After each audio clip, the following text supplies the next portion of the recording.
It was an era defined by endless war. Armies marched across the land under darkened skies, banners fluttering in the wind as they prepared for another slaughter. A place where laws and truths were dictated only by the strong. The battlefield was a mess of steel and blood, showing no mercy to those without power. This was the Murim territory. A lone foot steps onto the blood-soaked earth, unfazed by the carnage surrounding it. Amidst the fire and ruins, a man stood at the very peak of martial power. He was the one who would eventually bring the entire world to its knees. That man's name was Asura, the Fist King. He stood shirtless with his eyes fixed on the horizon, his body a map of scars from 1,000 battles.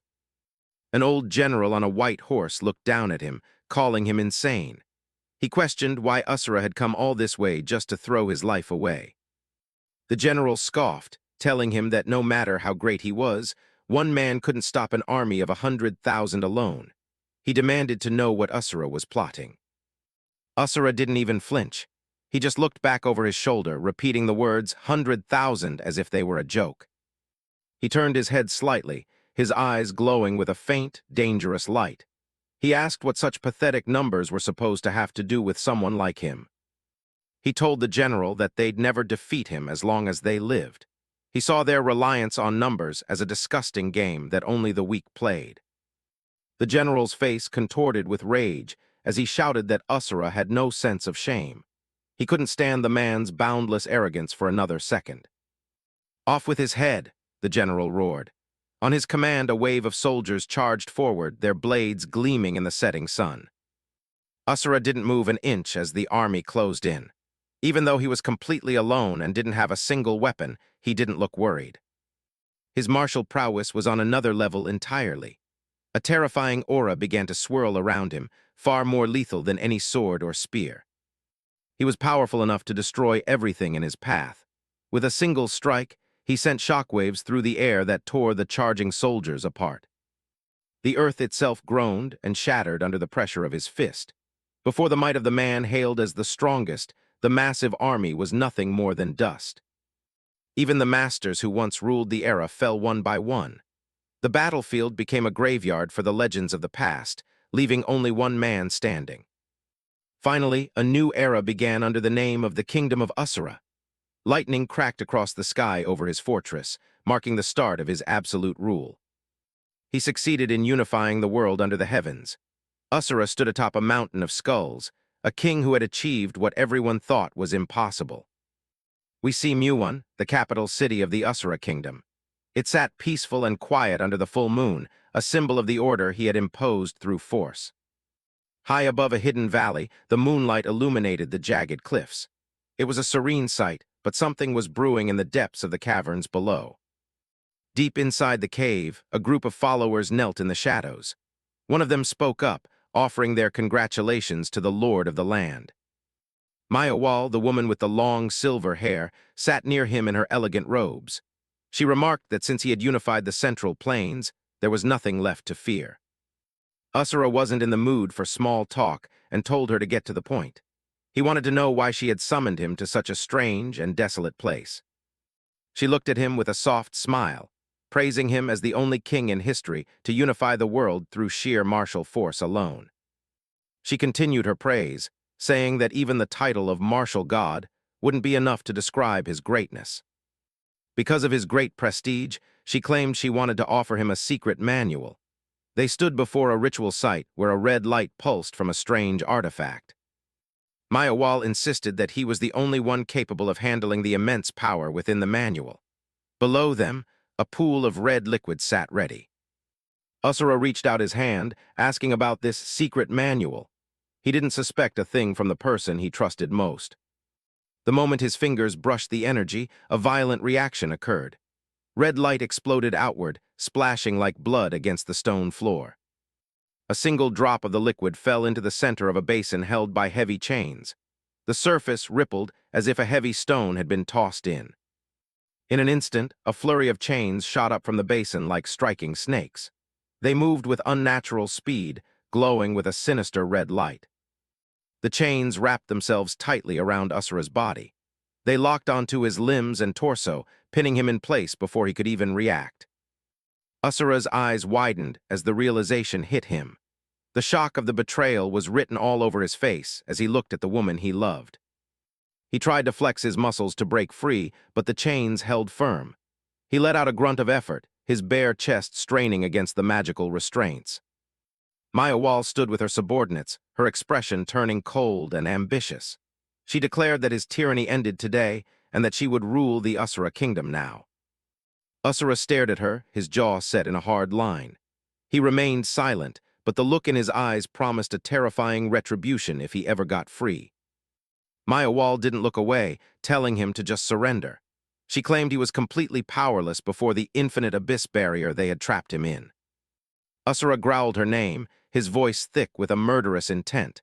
He asked if she had really forgotten who he was and what he was capable of.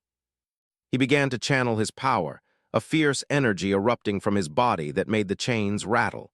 He declared himself to be the mandate of heaven and destruction itself. Seeing the barrier starting to crack under his raw power, Maya panicked. She screamed at her men to open the infinite abyss barrier immediately before he could break out. Asura threw a punch with everything he had left, his eyes glowing like embers. Maya watched in terror as his fist barreled toward her, threatening to shatter the world one last time. The red energy swirls around Asura's fist, a desperate and final display of power against the chains of the infinite abyss. Despite his immense strength, the magical restraints only tighten their grip on his body. Asura's face is a mask of pure fury as he stares down those who betrayed him. The red light reflects in his wide eyes, catching the splashes of blood across his skin. He is dragged toward the center of the ritual as the portal begins to consume him. Maya watches from the shadows, her silver hair flowing as the cave is illuminated by the violent red glow. A final, agonizing roar echoes through the cavern as the Fist King is pulled into the void. The red chains snap taut, anchoring him to a fate he never saw coming. A massive pillar of red energy erupts from the ritual site, tearing through the ceiling of the cave. The sheer force of the magic sends dust and debris flying everywhere as the portal seals. In the aftermath, the cave falls into a heavy silence. Maya reflection is caught in the pool of blood and magical residue on the floor, her eyes cold and calculating. The ritual site settles, leaving only the dark artifacts behind. A large group of masters and warriors stands in the background, having witnessed the fall of their king. The high-ranking members of the kingdom immediately drop to their knees in a show of submission. One of them shouts out, congratulating her on her successful coup. They formally greet Maya as the new queen of the Asura kingdom. She stands tall before them, looking every bit the ruler she conspired to become. Maya gaze is fixed forward, devoid of any guilt for the man she just cast away. The era of the Fist King has officially ended, replaced by her cold and calculated ambition. But for Asura, this hollow end was only the beginning of something else. In the darkness, a different kind of light begins to flicker into existence. A blue holographic system window suddenly chimes in the void. It presents a simple question. You have been summoned as a player. Would you like to join? Yes/no. The window remains suspended in the air, waiting for an answer. It's an invitation to a world governed by stats and status windows, far removed from the martial path. A fist suddenly slams into the center of the prompt, shattering the digital screen into fragments. The accept button is crushed under the weight of a physical blow. Kim Yuta stands there with a look of pure irritation on his face. He's already sick of the system's constant interference in his life. Next to him, El Nova floats in the air, looking worried. Yuta scratches the back of his head, mentioning that he feels a strange and ominous energy nearby. El Nova suddenly screams a warning as a massive threat appears behind them. The ground shakes as a terrifying presence fills the chamber. A giant red beast, the Inferno Balrog, lunges toward them with its jaws wide open. Yuta draws his sword just in time to prepare for the clash. Yuta slides across the floor, dodging a massive claw swipe that leaves gouges in the stone. He keeps his eyes locked on the monster, looking for an opening. The Inferno Balrog opens its mouth again, but this time a ball of concentrated flame begins to form. The system warns that an Inferno Breath attack is being cast. Yuta braces himself as the temperature in the room skyrockets. He has exactly 2 seconds before the entire area is engulfed in magical fire. The monster unleashes a blinding beam of fire that incinerates everything it touches. A status window pops up, calculating the massive AoE damage of the attack. Yuta's special skill, Climber's Strategy, quickly analyzes the dragon's technique. The analysis rate climbs rapidly as he stands his ground amidst the flames. The skill automatically counters the fire magic, boosting Yuta's fire resistance by 150%. He grips his sword with both hands, ready to turn the tide. Yuta leaps into the air, his blade glowing with a holy golden light. He's determined to end this fight before his resistance buff wears off. The Inferno Balrog roars as Yuta descends, its glowing eyes full of malice. Above them, the name of his weapon appears. The world-over specialist Asterian's holy sword. Yuta triggers his ultimate skill, Heavenly Judgment. A gargantuan pillar of light crashes down from the ceiling, striking the Balrog with the force of a god. The system indicates that he only has a few uses of the skill left for the day. The white light is so intense that it completely masks the monster's struggle. The Balrog's body begins to disintegrate as the holy energy tears through its scales. It lets out one final, agonizing shriek before being silenced. A quest complete message appears in a vibrant orange window. Kim Yuta has officially defeated the 998th floor boss. The next objective is displayed, the final quest to reach the top of the tower and complete the conquest. Yuta stands over the monster's remains, letting out a long breath. El Nova floats over to him, asking if he's okay. Yuta looks around the decimated chamber, his mind already moving on to the next challenge. El Nova looks up, nodding that there's only one floor left to clear. She seems just as eager as Yuta to reach the end of this journey. A view of the massive tower shows it reaching high into the clouds. Yuta is determined to finish this quickly so they can finally return to their families. Yuta looks at El Nova and gives a small nod, agreeing that they've come too far to stop now. His expression is firm, though his eyes show the weight of his 3-year struggle. He reflects on the 3 years since he was first summoned to this world. Every moment since then has been spent pushing forward with the sole goal of clearing the tower. Despite being so close to the goal, Yuta can't help but feel a strange sense of unease. He wonders what exactly is waiting for them beyond the final door.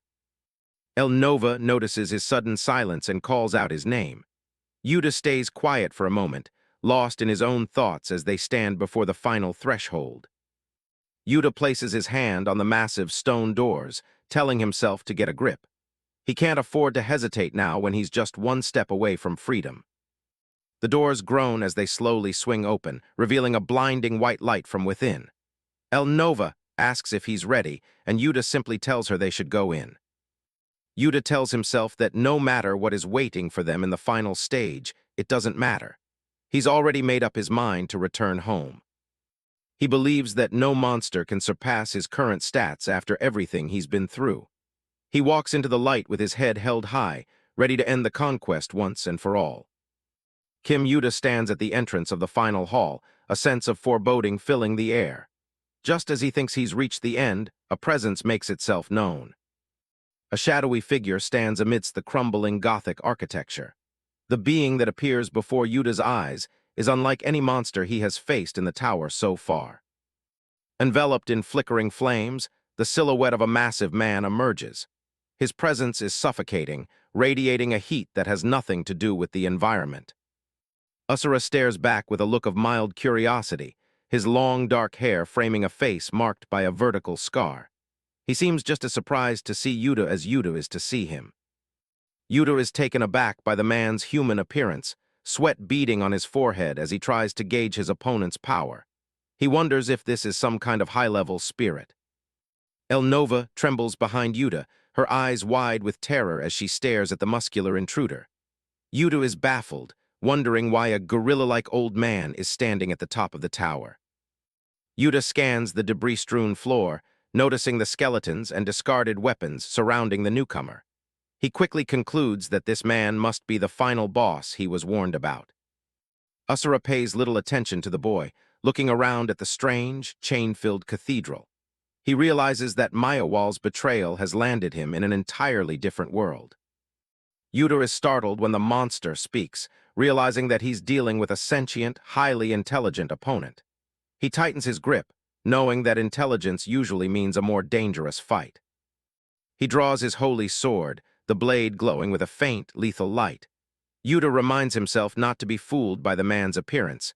In this tower, anything can be a final boss. Determined to finish the conquest, Yuta lunges forward with incredible speed. He plans to end the fight before it can truly begin with a single, decisive strike. Asura barely has time to react as Yuta's blade whistles through the air. He lets out a small sound of surprise at the boy's sudden aggression. The holy blade descends, a streak of golden light aimed directly at the martial artist's head. Yuta pours all of his intent into the swing, expecting a solid hit. A flurry of strikes follows, the metal clashing against an invisible barrier of energy. Sparks fly as Yuta pushes his sword skills to their limit. Yuta leaps high into the air, bringing his sword down in a massive overhead arc. He declares that this will be the end for the mysterious man. A blinding pillar of light erupts as heavenly judgment is triggered. The skill's counter drops to 810 as the sacred energy attempts to pulverize Asura. Yuta lands several meters away, looking back over his shoulder with a confident smirk. He initially believes the fight was far too easy for a final boss. A voice cuts through the smoke, calling Yuta a brat with a tone of mild irritation. The confidence on Yuta's face begins to waver. The dust settles to reveal Asura holding the glowing blade between two fingers. He looks completely unharmed, as if he's merely catching a bothersome insect. Yuta's eyes widen in disbelief as he stares at the captured blade. He can't wrap his mind around the fact that his ultimate move was neutralized with zero effort. Yuta quickly disengages, leaping back to gain some distance. His system's climber's strategy begins to churn, desperately trying to analyze this impossible target. He continues his assault, his movements becoming a blur of desperation. The system confirms that climber's strategy is now targeting the man's perceived weaknesses. The system windows flash blue, showing a high success probability of nearly 88%. Yuta hopes that the system's logic can overcome the man's raw physical power. Asura watches the boy's frantic movements with a bored expression. To him, the system-guided attacks are predictable and lacking in true martial intent. With a simple wave of his hand, Asura tells the boy that he's seen enough. The sheer pressure of his internal energy begins to disrupt the room's atmosphere. The blue system windows turn a violent red as a critical error occurs. The calculated success probability for Yuta's strategy begins to plummet like a stone. The probability drops to a pathetic 0.43%, effectively signaling certain defeat. Yuta continues to dance around his opponent, but he's clearly hitting a wall he can't climb. Yuta grits his teeth, his breathing heavy as he realizes the system has never failed him like this before. He's faced dragons and demons, but this man is something else entirely. A monstrous dark aura erupts behind Asura, taking the shape of a multi-armed demon. Yuta is paralyzed by the sudden revelation of the man's true, terrifying identity. Asura smirks at the boy, telling him there's no need to be so frightened. The dark energy begins to recede, but the threat remains palpable. He stands tall, declaring that he has no interest in fighting those who are not worthy. Yuta looks up from the ground, his pride stinging more than any physical wound. Yuta repeats the words back to himself, the term worth fighting echoing in the large hall. He's been the top climber for years, and being dismissed so easily is a new experience. Asura crosses his arms, stating that using even a single fist against someone of Yuta's level would be a waste of his energy. He treats the holy sword as a mere toy. His eyes glow a menacing red as he leans in, asking Yuta about the true nature of this strange place. He wants answers about the world he's been dragged into. Instead of being cowed, Yuta begins to laugh, his mouth curling into a sharp, knowing grin. He realizes he's been approaching the fight all wrong. He understands now why his skills were being blocked by the system's own logic. This isn't a fight that can be won with strategies and tricks. The stage is meant to be a test of raw, unadulterated strength. The tower is demanding that he prove he belongs at the very top. Yuta rests his sword on his shoulder, chuckling at the gimmick he finally uncovered. He looks much more relaxed now that he knows what he has to do. He takes a step forward, his eyes locked on Asura. He realizes he has to prove his value to unlock the true combat mechanism of this floor. Electric sparks begin to dance around Yuta's body as he channels his power. He promises to show the old man exactly what he's capable of when he stops holding back. Golden System windows herald the activation of his unique skill, the Chosen Hero. For a limited time, all of his stats are pushed beyond their normal limits. Yuta explodes forward, becoming a streak of white-hot energy aimed straight for the center of the hall. He shouts for Asura to look at the maximum power the system can grant. Yuta rockets through the air, lightning crackling violently around his body as he commits everything to his final charge. He believes his overwhelming stats will be enough to bridge the gap. His status window hovers in the air, displaying a perfect level 99 with every attribute maxed out at 999. The Chosen Hero skill pulses with blue light, reinforcing his confidence. Asura watches the glowing interface with a look of utter disdain, his eyes drifting over the rows of identical triple nines. To him, the display of maximum power is nothing more than a shallow illusion. A close-up of Asura's cold, steady eye reveals his contempt for the boy's reliance on pathetic numbers. He finds the idea that strength can be quantified so simply to be an insult to true martial arts. Asura clenches his right fist, ripples of concentrated heat and red energy distorting the air around his knuckles. He mutters about how disgusting it is to obsess over blue windows and digital power. His eyes glow with a lethal red intensity as he decides that the nature of the tower is irrelevant. All that matters now is the strike he is about to deliver. Asura moves, his speed generating a colossal shockwave that tears through the hall. He declares his intention to fix Yuta's mindset from the ground up. Yuta's expression shifts to one of pure shock as he realizes his opponent has closed the distance instantly. He struggles to bring his sword around, but he is already too late. The collision of the max-level hero and the Fist King manifests as a violent clash of red and blue energy. Asura's punch meets the system's projected strength head-on. The status window of the strongest knight captain is struck with such force that it begins to spiderweb with cracks. The digital interface cannot withstand the physical reality of the blow. A massive Asura-style banner appears in blood-red text as the fist makes contact with Yuta's defenses.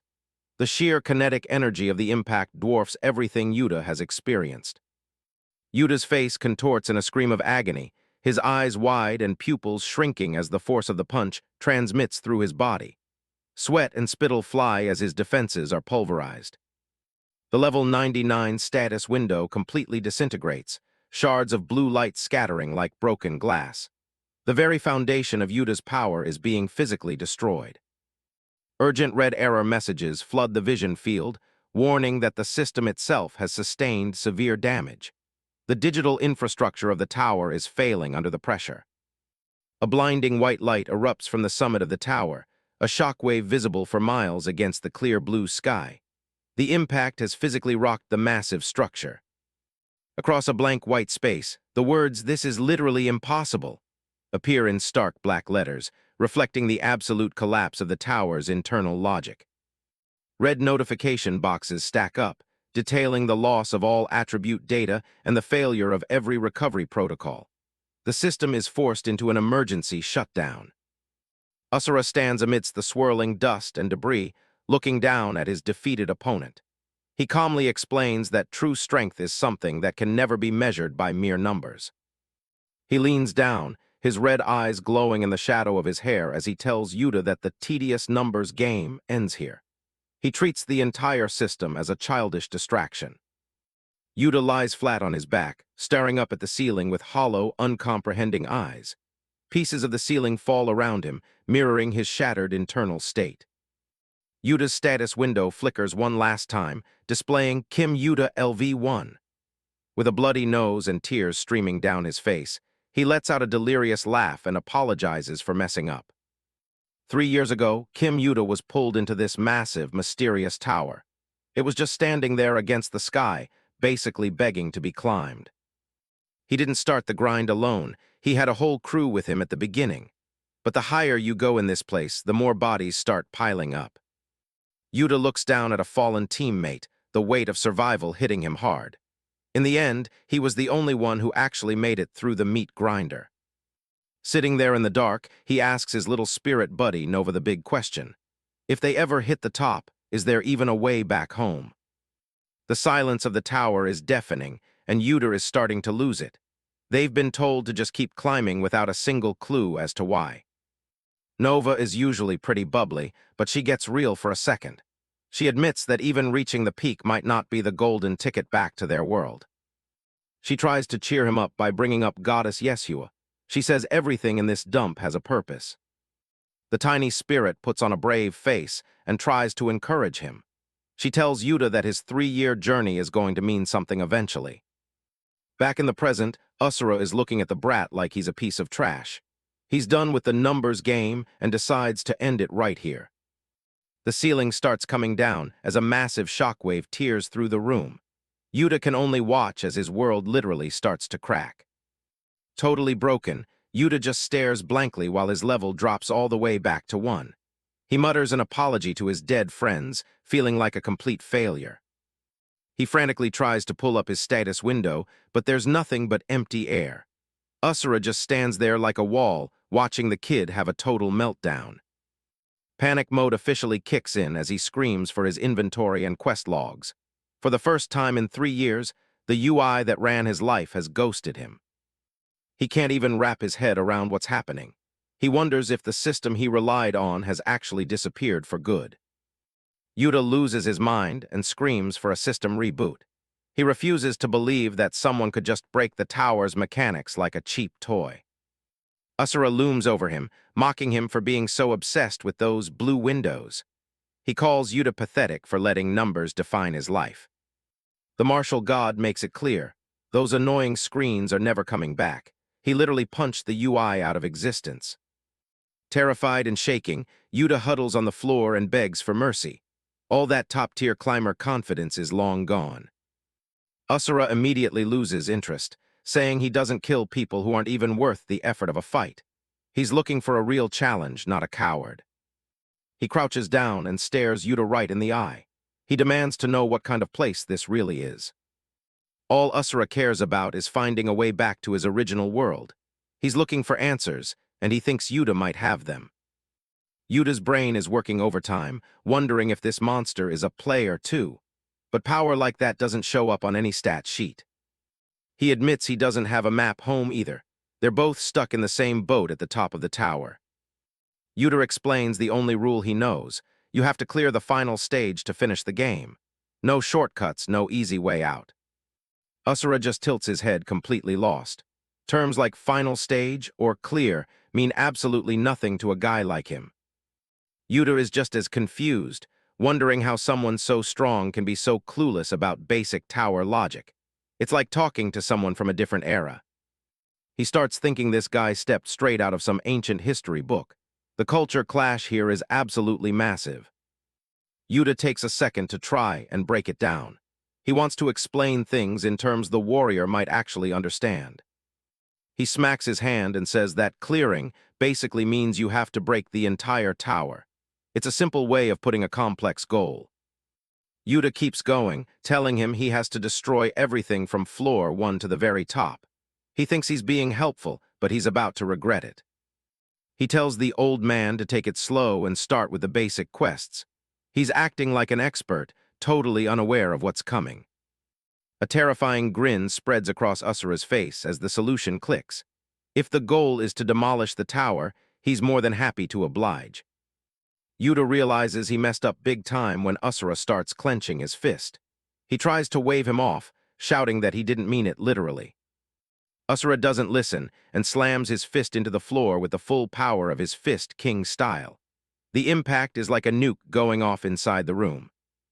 The entire 999-floor spire doesn't just collapse, it shatters into 1,000,000 pieces. Something that stood for ages is erased in a single heartbeat. Falling through the sky, Yuta can only stare in horror as his life's work disappears. The structure is literally turning to dust around him. He screams into the wind, cursing the madman who just nuked a perfectly good tower for no reason. He's falling toward the ground with no way to stop.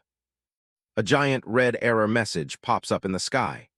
The system is officially losing its mind because an abnormal entity just broke the game world. Debris is raining down everywhere as the massive structure keeps falling apart. The tower is being reduced to nothing but rubble. Yuta is just flailing in midair, plummeting toward the ground. He's still trying to process what kind of monster he just unleashed on this world. He can't get over the fact that Asura took down the whole tower with his bare hands. It breaks every rule of the game he's lived by for years. Nova dives through the wreckage, screaming Yuta's name as they both fall into the absolute chaos below. The tower climb is officially over. Nova swoops in just in time, her small hands reaching out for Kim Yuta as they plummet through the air. He can barely believe she managed to find him in all this chaos. She grabs him by the hair, the sudden yank stopping his freefall but nearly snapping his neck in the process. It's a rough save, but Yuta isn't about to complain given the alternative. As they catch their breath among the floating debris, Nova apologizes for being late. She had to double back to grab his sword, knowing he'd be defenseless without it. The little spirit doesn't waste time on a reunion, telling Yuta they need to move immediately. She can feel something far worse than a collapsing tower starting to stir. Yuta looks around at the literal end of his world, wondering what could possibly be more terrible than this. He thinks they've already hit rock bottom.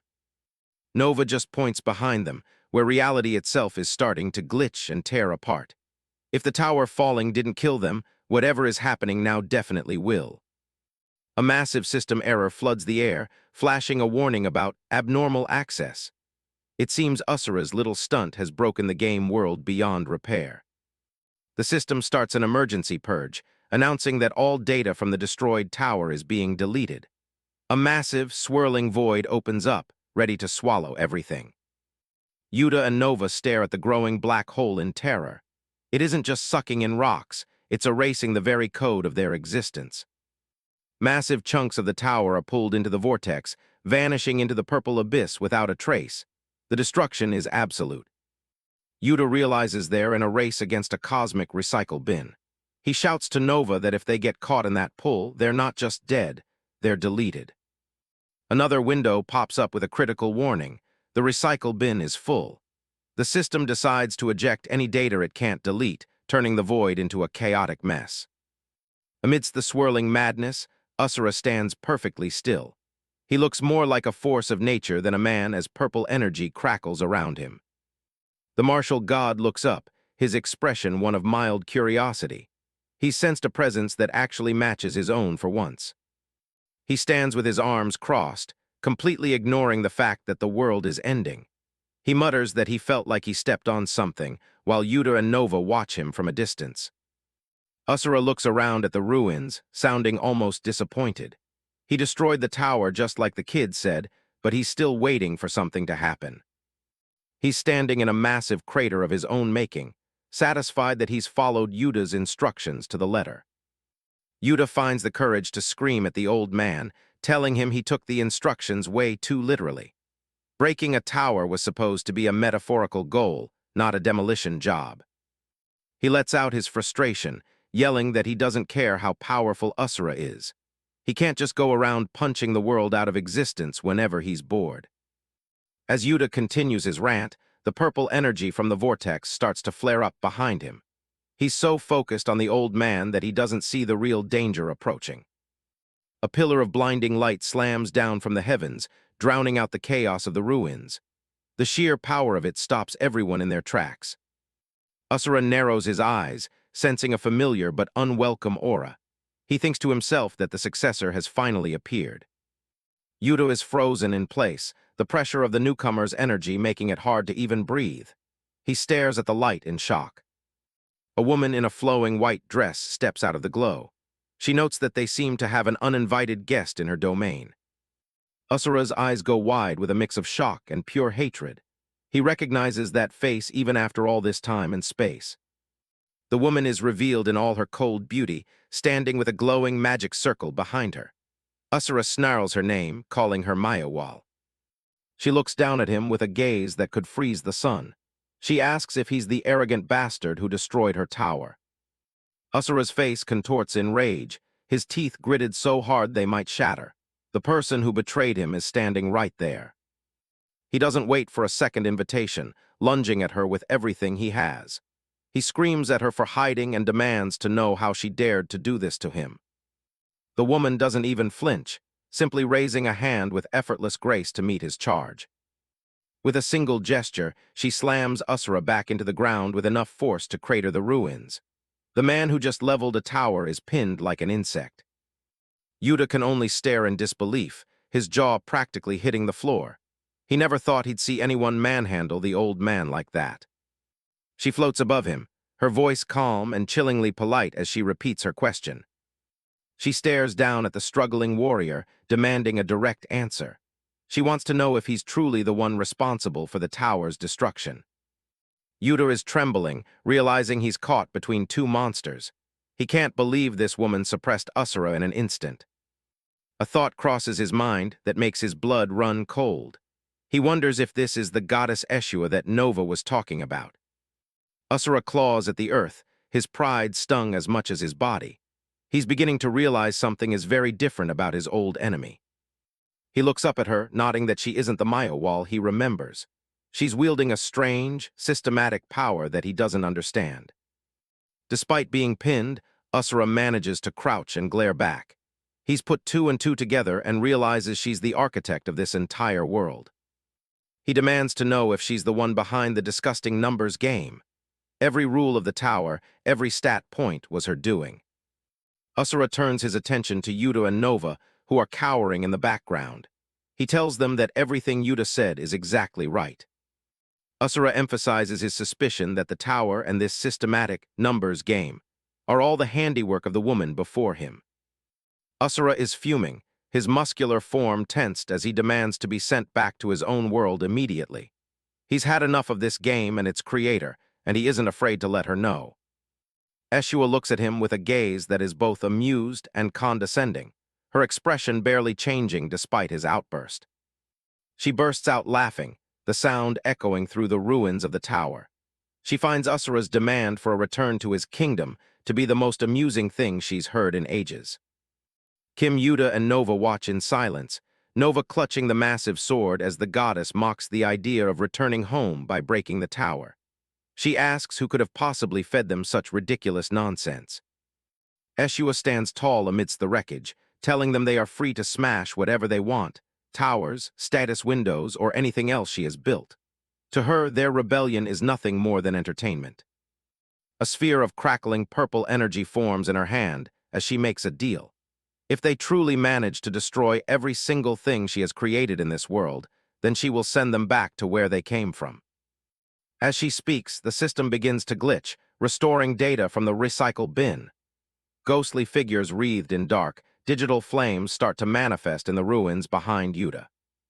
Yuta stares at the emerging forms, his face pale with shock and cold sweat. He recognizes the energy signature of the system-generated entities, and it fills him with dread. The figures solidify into dummy players, twisted simulations of warriors that the system has archived. Yuta's eyes go wide as he realizes he's looking at replicas of those who died climbing the tower. Asura's eyes glow a predatory red as she smiles, her expression turning truly sinister. She tells them that from now on, the path forward won't be as easy as they think. She gestures to the sky, where countless other towers pierce through the clouds. The one Asura destroyed was just one of many that still stand across this world. A shadowy figure with glowing eyes lunges out of the energy flare, its form a dark silhouette against the blinding light. A player strikes at Asura with a blade of golden energy, the impact throwing up a cloud of dust and debris in the center of the ruins. She blocks the blow effortlessly with a shimmering hexagonal barrier, her eyes meeting the attackers with a cold, unflinching gaze. The attacker is revealed as a young man with spiky hair and eyes burning with a vengeful red light. Asura looks at him with utter contempt, calling him a mere piece of trash as he strains against her shield. Asura stands amidst the dummy players, former warriors now reduced to mindless data puppets. Their cold, blank stares are a warning that this fight won't be easy. The goddess looks down on the survivors with a chilling smile.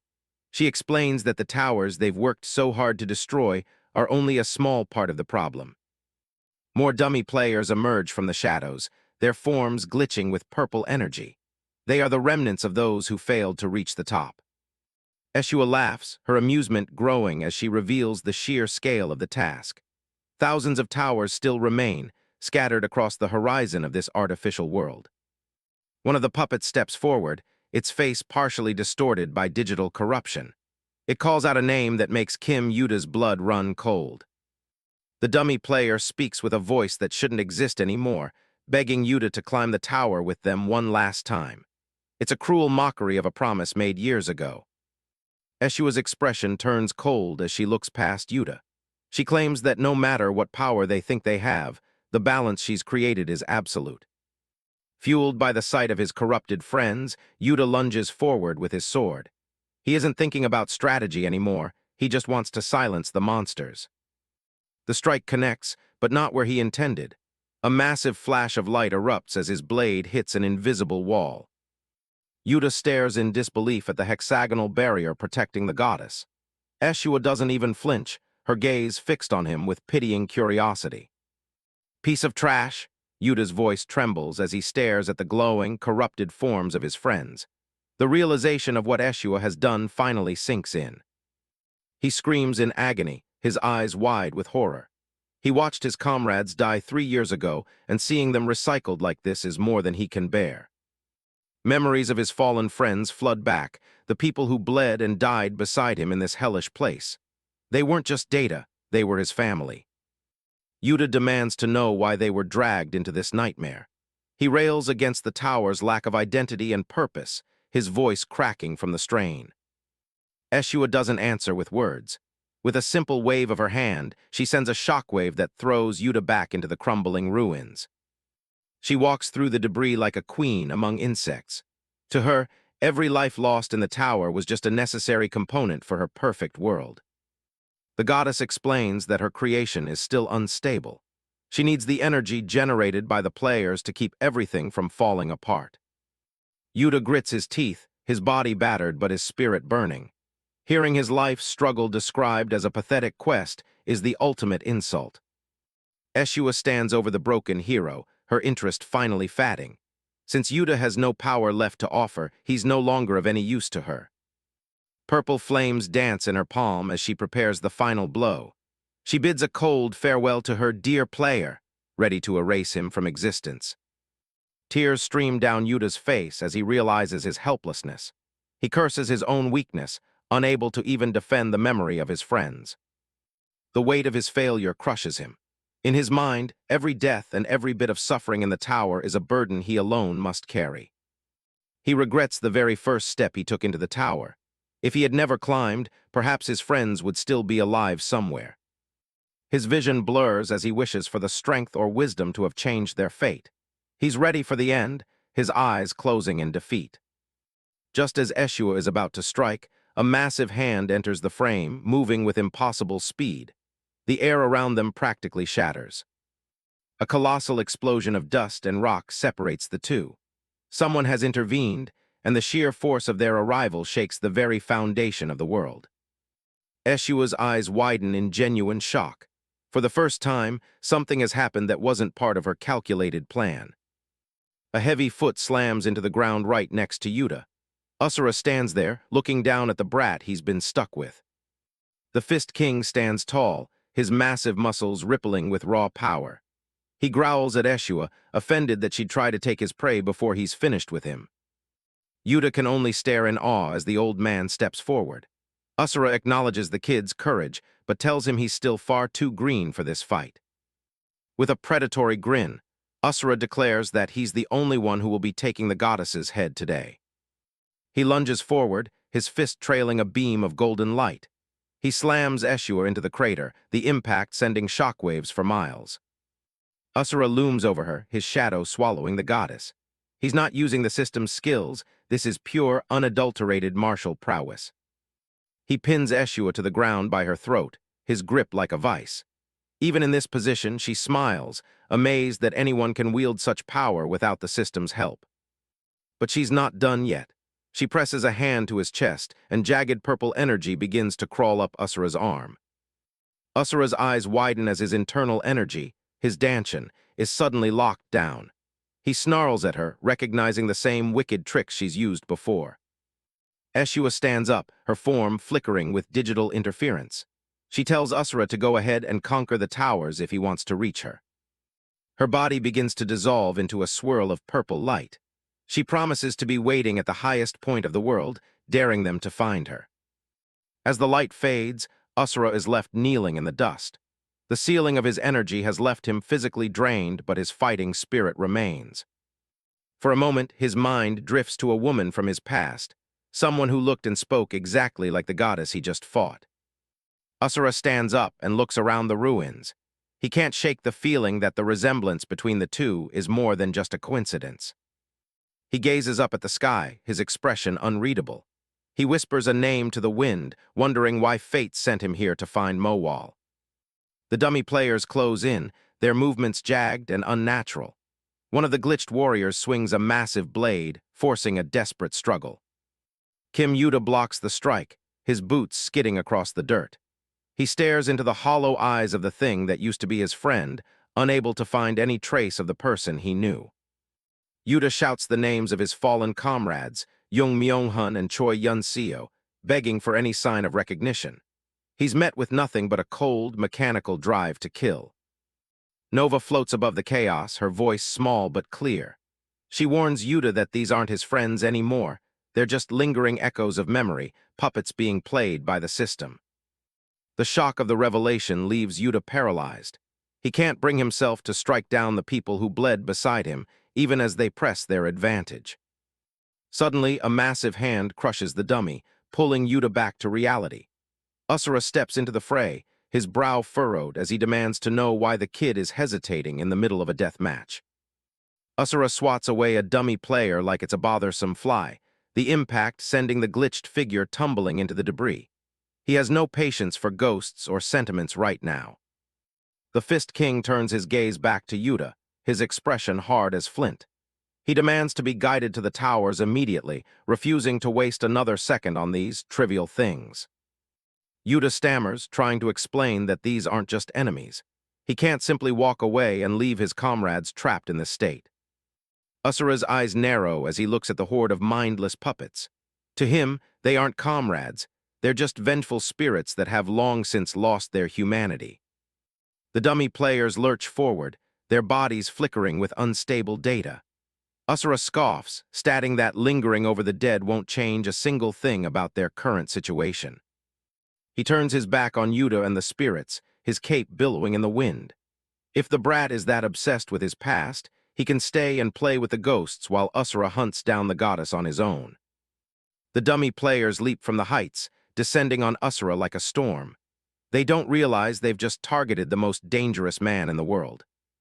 Asura's strike is a blur of pure violence, the force of his blow shattering the ground and the spirits caught in its wake. Even without his internal energy, his physical strength is overwhelming. He looks down at his hand, a predatory grin spreading across his face. These pests think they can block the path he walks, but they're about to learn a very painful lesson. Asura draws back his fist, the air around him beginning to distort from sheer pressure. He's in a hurry, so he decides to clear the board in one massive strike. He announces the Fist King Asura style, a technique that doesn't rely on the system's logic. His intent is clear, total destruction. This is Asura's signature strike, capable of slamming directly into the very fabric of reality and unleashing a shockwave that obliterates everything in its path. But contrary to expectations, nothing happened. Asura just stood there, his fist frozen in the void. A heavy silence filled the air, broken only by the sound of crumbling ruins. The Fist King looks at his palms, a strange expression on his face. He confirms that he still can't feel a single drop of internal energy in his body. He chuckles to himself, find the situation genuinely interesting. Even with his danchan sealed by the goddess's tricks, his muscles still know how to do their job. Asura declares that no matter what the system or the goddess does, they cannot stop him. His power doesn't come from a status window, it comes from decades of combat. The dummy players aren't staying down, their glitched forms beginning to knit back together. They have no concept of fear or defeat. The horde rushes forward again, their numbers seemingly endless. They surround Asura, closing in for the kill. Asura lets out a roar of delight, reveling in the chaos. He welcomes the challenge, eager to warm up for the first time in a long while. He tears through the ranks of the glitched warriors, his movements a symphony of destruction. He isn't just fighting, he's asserting his dominance over the system itself. More and more spirits are sent flying by the force of his blows. The ground is littered with the digital remains of the dummy players. Kim Yuta watches from the sidelines, his eyes wide with disbelief. He's never seen anything like this, a man fighting an army of ghosts with nothing but his bare hands. The reality of the situation hits Yuta hard. Despite Asura's incredible martial prowess, the dummy players just keep coming back. They are an endless tide. Yuta realizes that even a monster like Asura might eventually get exhausted if the fight doesn't end soon. The spirits are playing a game of attrition. He looks at his hands, his knuckles white as he grips his sword. He knows he can't just stand there and watch anymore, he has to do something to help. Yuta's resolve hardens, his sword beginning to crackle with a faint, golden light. He prepares to throw himself back into the fire. Nova screams for Yuta to calm down. She knows the toll that the holy sword takes on a body that no longer has the stats to support it.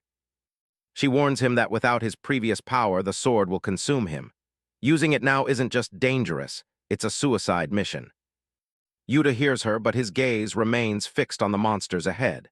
He knows the risks, but he also knows that if he does nothing, he'll lose everything again. The dummy players scream his name, their voices a distorted cacophony of his past. It's a taunt that cuts deeper than any blade. With a roar of defiance, Yuta plunges his sword into one of the puppets. The impact is violent, a clash of holy light and corrupted data. His eyes glow with a fierce, orange light as he pours everything into the strike. He won't let his dead comrades be used as pawns in this woman's twisted game. Yuta vows to find the goddess who did this to him and his friends. No matter the cost or the distance, he's coming for her head. Asura continues to smash through the horde, his power undiminished. He hears Yuta's shout and can't help but be impressed by the brat's sudden surge of spirit. Yuta shouts at Asura to keep pulling the enemy's aggro. He's starting to think like a player again, using the only tools he has left. Asura is momentarily baffled by the term aggro, but he doesn't stop his assault. He decides to trust the kid's lead for now, even if his words make no sense. Asura strikes down a dummy player with a powerful blow, his expression hardening. He doesn't take kindly to being given orders by someone he considers a mere brat. Kim Yuta moves with a blur of speed, seeing his opening. With the mindless warriors fixated on Asura, he has the perfect chance to end the battle. Yuta leaps high into the air, his sword crackling with divine energy. He prepares to strike at the center of the gathered horde, the air whistling around him. The glitched remnants of his former allies can only stare upward as the holy light begins to intensify. Their forms flicker and distort under the sudden, overwhelming pressure. Tears well in Yuta's eyes as he grits his teeth against the sorrow of what he must do. He whispers a final apology to his friends, knowing this is the only way to truly set them free. With a desperate roar, he swings his glowing blade downward. He vows to carry their shared vengeance to its conclusion, no matter the price he has to pay. A massive, intricate magic circle forms in the sky as the Asterian's holy sword reaches its peak power. The divine resonance shakes the very foundations of the ruins. The heavenly judgment descends in a blinding pillar of golden light, shattering the earth. The corrupted spirits are vaporized instantly, their data-like remains scattered to the winds. A colossal dome of holy energy erupts from the impact site, illuminating the desolate valley. The last traces of the dummy players are purged from existence. Asura stands firm amidst the swirling dust, arms crossed as he watches the aftermath of the explosion. He scoffs at the brat's insolence, yet he can't deny the raw power he just witnessed. Yuta collapses to the ground, his strength completely spent after the massive drain on his body. Asura looms over him, begrudgingly admitting that the boy proved himself useful after all. Gasping for air, Yuta looks up at the towering warrior.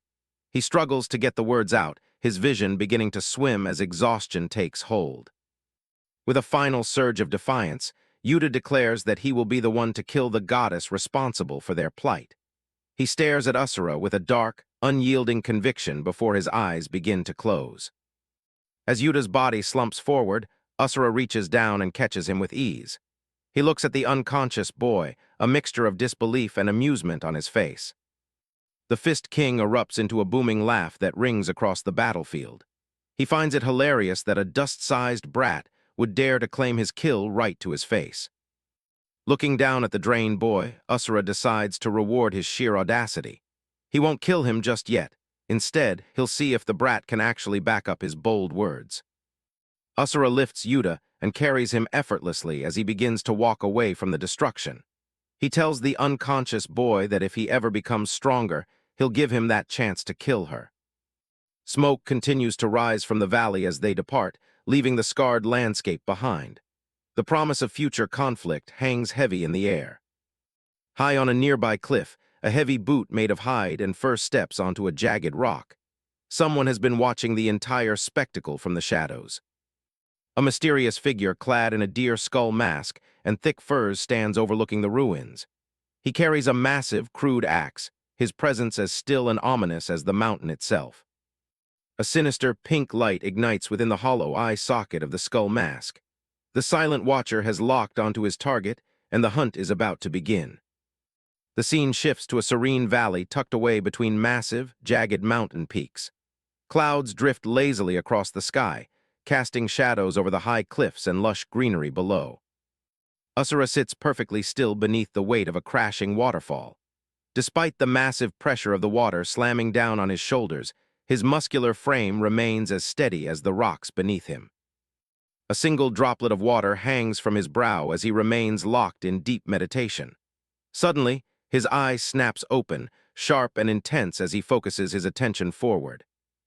The Fist King lunges forward with an explosive burst of power, throwing a punch that shatters the very air.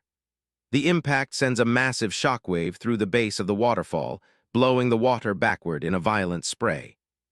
The warrior stands in the middle of the mist, looking down at his fist with a neutral expression.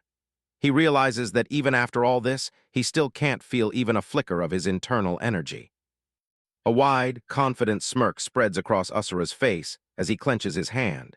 He finds it amusing and bold that the woman actually managed to seal his dantian so effectively. He turns his head, glancing back at the figure lying on the ground behind him. Since he's stuck without his energy for now, he decides he has no choice but to change his approach. The master looms over Kim Yuta, shouting at him to get up and stop lying around. The boy groans in pain, clearly exhausted from the ordeal he's been put through. Dust and rocks kick up as the old man turns away, his presence alone causing the ground to crack. He isn't interested in waiting for someone who can't even stand on their own 2 feet. Yuta scrambles into a crouching position, gripping his sword as he glares at the man's back. He's reached his limit, calling the warrior a muscle-bound gorilla for finally showing his true, ruthless colors. Asura stops and looks back with a cold, piercing stare that silences the boy instantly. He asks if his student has finally come to his senses, or if he's actually looking for a quick way to die. The Fist King makes it clear that he doesn't have time to play around anymore. He needs to get moving so he can start smashing those towers as soon as possible. Yuta forces a nervous laugh, sweating as he questions the logic of going around destroying random buildings with a crazy old man. He thinks they should be focusing their energy on finding where Asura is hiding instead. The master's face contorts in a terrifying rage, calling the kid an absolute moron. He shouts, asking if Yuta still doesn't understand the plan. Yuta and El recoil in fear from the sheer volume of the man's voice. The boy tenses up, his eyes wide as he realizes just how unhinged his new mentor really is. The warrior laughs maniacally, explaining that the woman is obviously hiding inside one of those towers. He's convinced that if he levels every single one in this world, he'll eventually find and kill her. Yuta stares blankly, his face deadpan as he confirms to himself that this man is seriously out of his mind. El floats beside him, looking just as concerned about their travel companion. The little spirit whispers to Yuta, warning him that the man is way too dangerous. She's terrified, looking over her shoulder as she talks to him. Elle points out that the guy didn't hesitate to destroy Yuta's stat window whenever he felt like it. She's worried that hanging around him any longer is just an invitation for a total disaster. Suddenly, Asura's voice booms from behind them, asking what the damn brats are whispering about. They both jump in terror, their secret conversation cut short. He crosses his arms, stating that he isn't sticking around because he likes them. He only found the brats' swordsmanship to be somewhat useful for his goal. Yuta looks surprised, his expression shifting as he realizes they actually have a common goal. They both want to catch that woman, even if their reasons are different. The warrior's gaze hardens as he looks out over the valley. He bluntly tells them that their current physical bodies are far too pathetic to actually stand a chance against her. Standing high on a cliff, the master laughs and declares that he's going to strengthen their bodies in an instant. The training is about to go from difficult to absolute hell. The scene cuts to a massive, modern-looking tower that stands tall against the bright blue sky. Its blocky, industrial design looks completely alien compared to the surrounding forest. A pair of boots land firmly on the dirt at the edge of the woods. After what seems like a long journey, the group has finally arrived at the foot of the tower. Asura looks up at the towering structure, his clothes torn and tattered from travel. He wonders aloud if this is one of the towers that Bastard made. He turns his head slightly, a satisfied look in his eyes as he addresses his companion. He notes that they've grown remarkably over the past few days of intense training. A hulking figure stands in the shadows, their back muscles rippling with an unbelievable amount of power. It's a complete transformation from the small being that started the journey. Elle has become a muscular powerhouse, her frame now built like a professional bodybuilder. She bows deeply, thanking her master for the incredible results of his training. The master admits that she definitely has talent, flexing his own arm as he speaks. He says that if they had more time, he could have even taught her how to properly train her internal energy. He looks back toward the trail they came from, his expression turning annoyed. He wonders aloud when the hell the other brat is finally going to show up. Wide in the background, Elle continues to flex her massive biceps while Asura waits. He finds it utterly pathetic that his actual disciple is slower than a mere servant.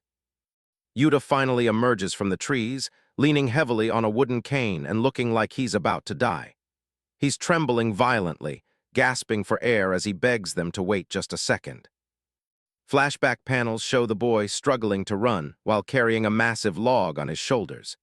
He screams in agony, wondering if he's actually in some kind of insane Marine Corps boot camp. Back in the present, Yuta stares at the transformed Elle with wide, terrified eyes. He's completely baffled by how much she's changed, wondering if she got hit with some kind of evil buff or something. The boy reaches his breaking point and collapses face first into the grass. He groans that he can't take it anymore and can't move another single step. Asura looks down at the heap on the ground with a cold, unimpressed expression. He calls Yuta a pathetic brat, but acknowledges that he did finally manage to catch up. The warrior shifts his gaze back to the tower, calling it a bizarre-looking thing. He thinks it looks even more grotesque than the one he smashed last time. Elle stretches her arms behind her head, looking at the smooth, windowless walls of the structure. She asks if they're entering now, pointing out that she doesn't see anything resembling an entrance. A dark, confident smirk spreads across Asura's face as he looks at his disciple. He tells him that for what he has planned, an entrance is completely unnecessary. He balls his hand into a tight fist, his muscles tensing for an attack. He declares that for right here and now, he's simply going to destroy the damn tower. Elle cheers for her master, her eyes sparkling with absolute confidence in his strength. She encourages Asura to crush the tower with a single, massive blow while he prepares his fist for the impact. Yuta begs the old man to wait and actually think about the consequences before he hits the mystical structure. He's sweating bullets, sensing that a direct confrontation with the tower's logic is going to end poorly for them. The punch connects with a deafening roar, but instead of crumbling, the air around the tower begins to glitch violently. Bright red error messages flood the sky as the system struggles to compute the sheer physical force Asura just unleashed. A critical error alert flashes across the landscape, stained in a deep, ominous crimson. The world itself seems to shudder as the impact breaks through the reality of the game, triggering a massive system failure. The system initiates a forced transport to protect its data, sucking everyone into a swirling purple vortex. Elle lets out a terrified scream as she's pulled into the void, leaving their previous reality behind. Yuta yells out in frustration, calling his mentor a crazy old man as they're tossed through the dimensions. He knew they should have been more careful, but now they're at the mercy of a crashing world. They are spat out into a desolate wasteland of cracked asphalt and leaning skyscrapers. It's a silent ghost city, a modern metropolis that looks like it's been abandoned for decades. A bolt of purple energy tears through the gray sky, signaling their violent entry into this new area. The echo of their arrival bounces off the ruined buildings, leaving a heavy silence in its wake. The group crash lands onto the hard pavement of a city street, leaving Yuta and Elle dazed and groaning. Asura is the first to stand, looking around at the hideous buildings with an expression of pure distaste. Yuta stammers in shock, his eyes wide as he realizes they're standing in the middle of what looks like a modern city. Elle has reverted to her small, weak form, mourning the loss of her hard-earned muscles in the transition.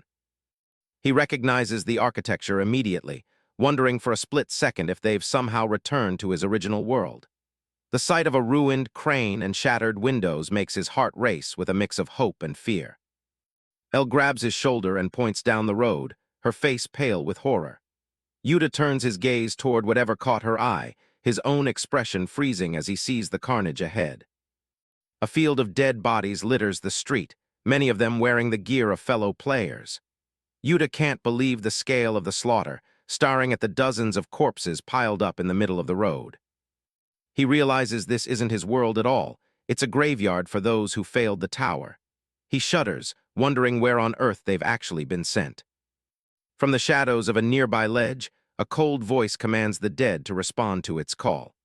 A mysterious figure watches them from above, his presence radiating an aura of absolute death.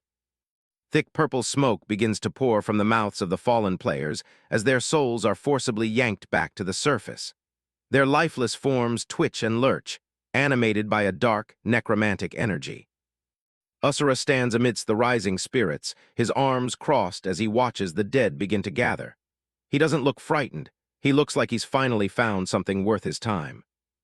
The glowing orbs of light swirl together into a massive, unstable sphere of spiritual energy. The sheer volume of death in this city is being condensed into a single, terrifying point in the air. A pair of polished shoes touch down gently on the air as if it were solid ground. The mysterious figure floats down toward them, intrigued by the unexpected arrival of newly summoned players. The Spectre King reveals himself, a man in a long dark coat with eyes that glow with a faint, malevolent light. He finds their appearance interesting, viewing them as nothing more than new toys to play with. He tells them not to bother resisting, his voice smooth and full of overwhelming arrogance. In his eyes, their fate was sealed the moment they stepped into his domain. Asura gives him a sidelong glance, his expression one of pure boredom. He's clearly not impressed by the man's grand entrance or his threatening words. The king raises a hand, purple flames dancing between his fingers, as he begins a summoning ritual. He declares that he is the only one who will ever reach the peak of this tower. A gargantuan skeleton erupts from the ground, its massive bones glowing with a sickly purple light. The Spectre King introduces himself with a flourish, his summons looming over the puny humans below. Yuta stares up at the skeletal titan, his heart sinking as he senses its power. He can tell immediately that this monster is on an entirely different level than anything he's seen before. The massive skull unhinges its jaw, a roar of spectral energy building in its throat. Its empty eye sockets burn with a hunger for the souls of the living, fixating on the group below. Yuta screams for the old man to get out of the way before he gets crushed. The skeleton's massive hand descends like a falling building, threatening to flatten Asura into the pavement. Asura just scoffs, a wild grin splitting his face as he prepares to meet the attack head-on. He mocks the idea of being in danger from such a lowly monster and readies his fist. He throws a punch that meets the skeleton's massive palm, and the sound of shattering bone echoes through the city. The force of the blow sends cracks spiderwebbing all the way up the giant's arm. The arm explodes into 1,000 white shards, unable to withstand the raw, unbridled physical strength of the Fist King. Dust and bone fragments rain down on the street like a morbid snowstorm. Asura stands calmly amidst the debris, calling the Spectre King a pathetic piece of trash. He looks completely unimpressed by the supposedly legendary summon. The king narrows his eyes, his amusement quickly turning into irritation. He can't believe someone at such a low level could possess this much destructive power. Asura challenges him to stop hiding behind his overgrown puppets and come down to fight.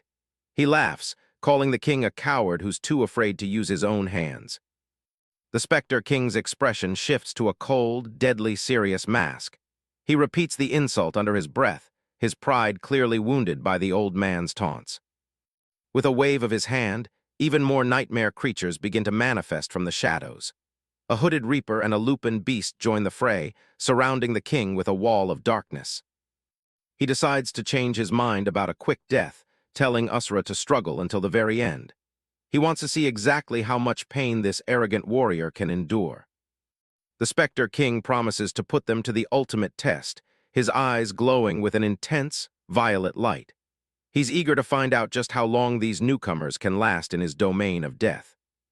Li Chanwu looms over the battlefield, his presence flanked by distorted spirits and skeletal monsters. He watches the struggle below with a detached cruelty, ordering those fighting to keep at it until their very end. He turns his gaze toward his target, eyes narrowed as he promises to see just how long they can survive.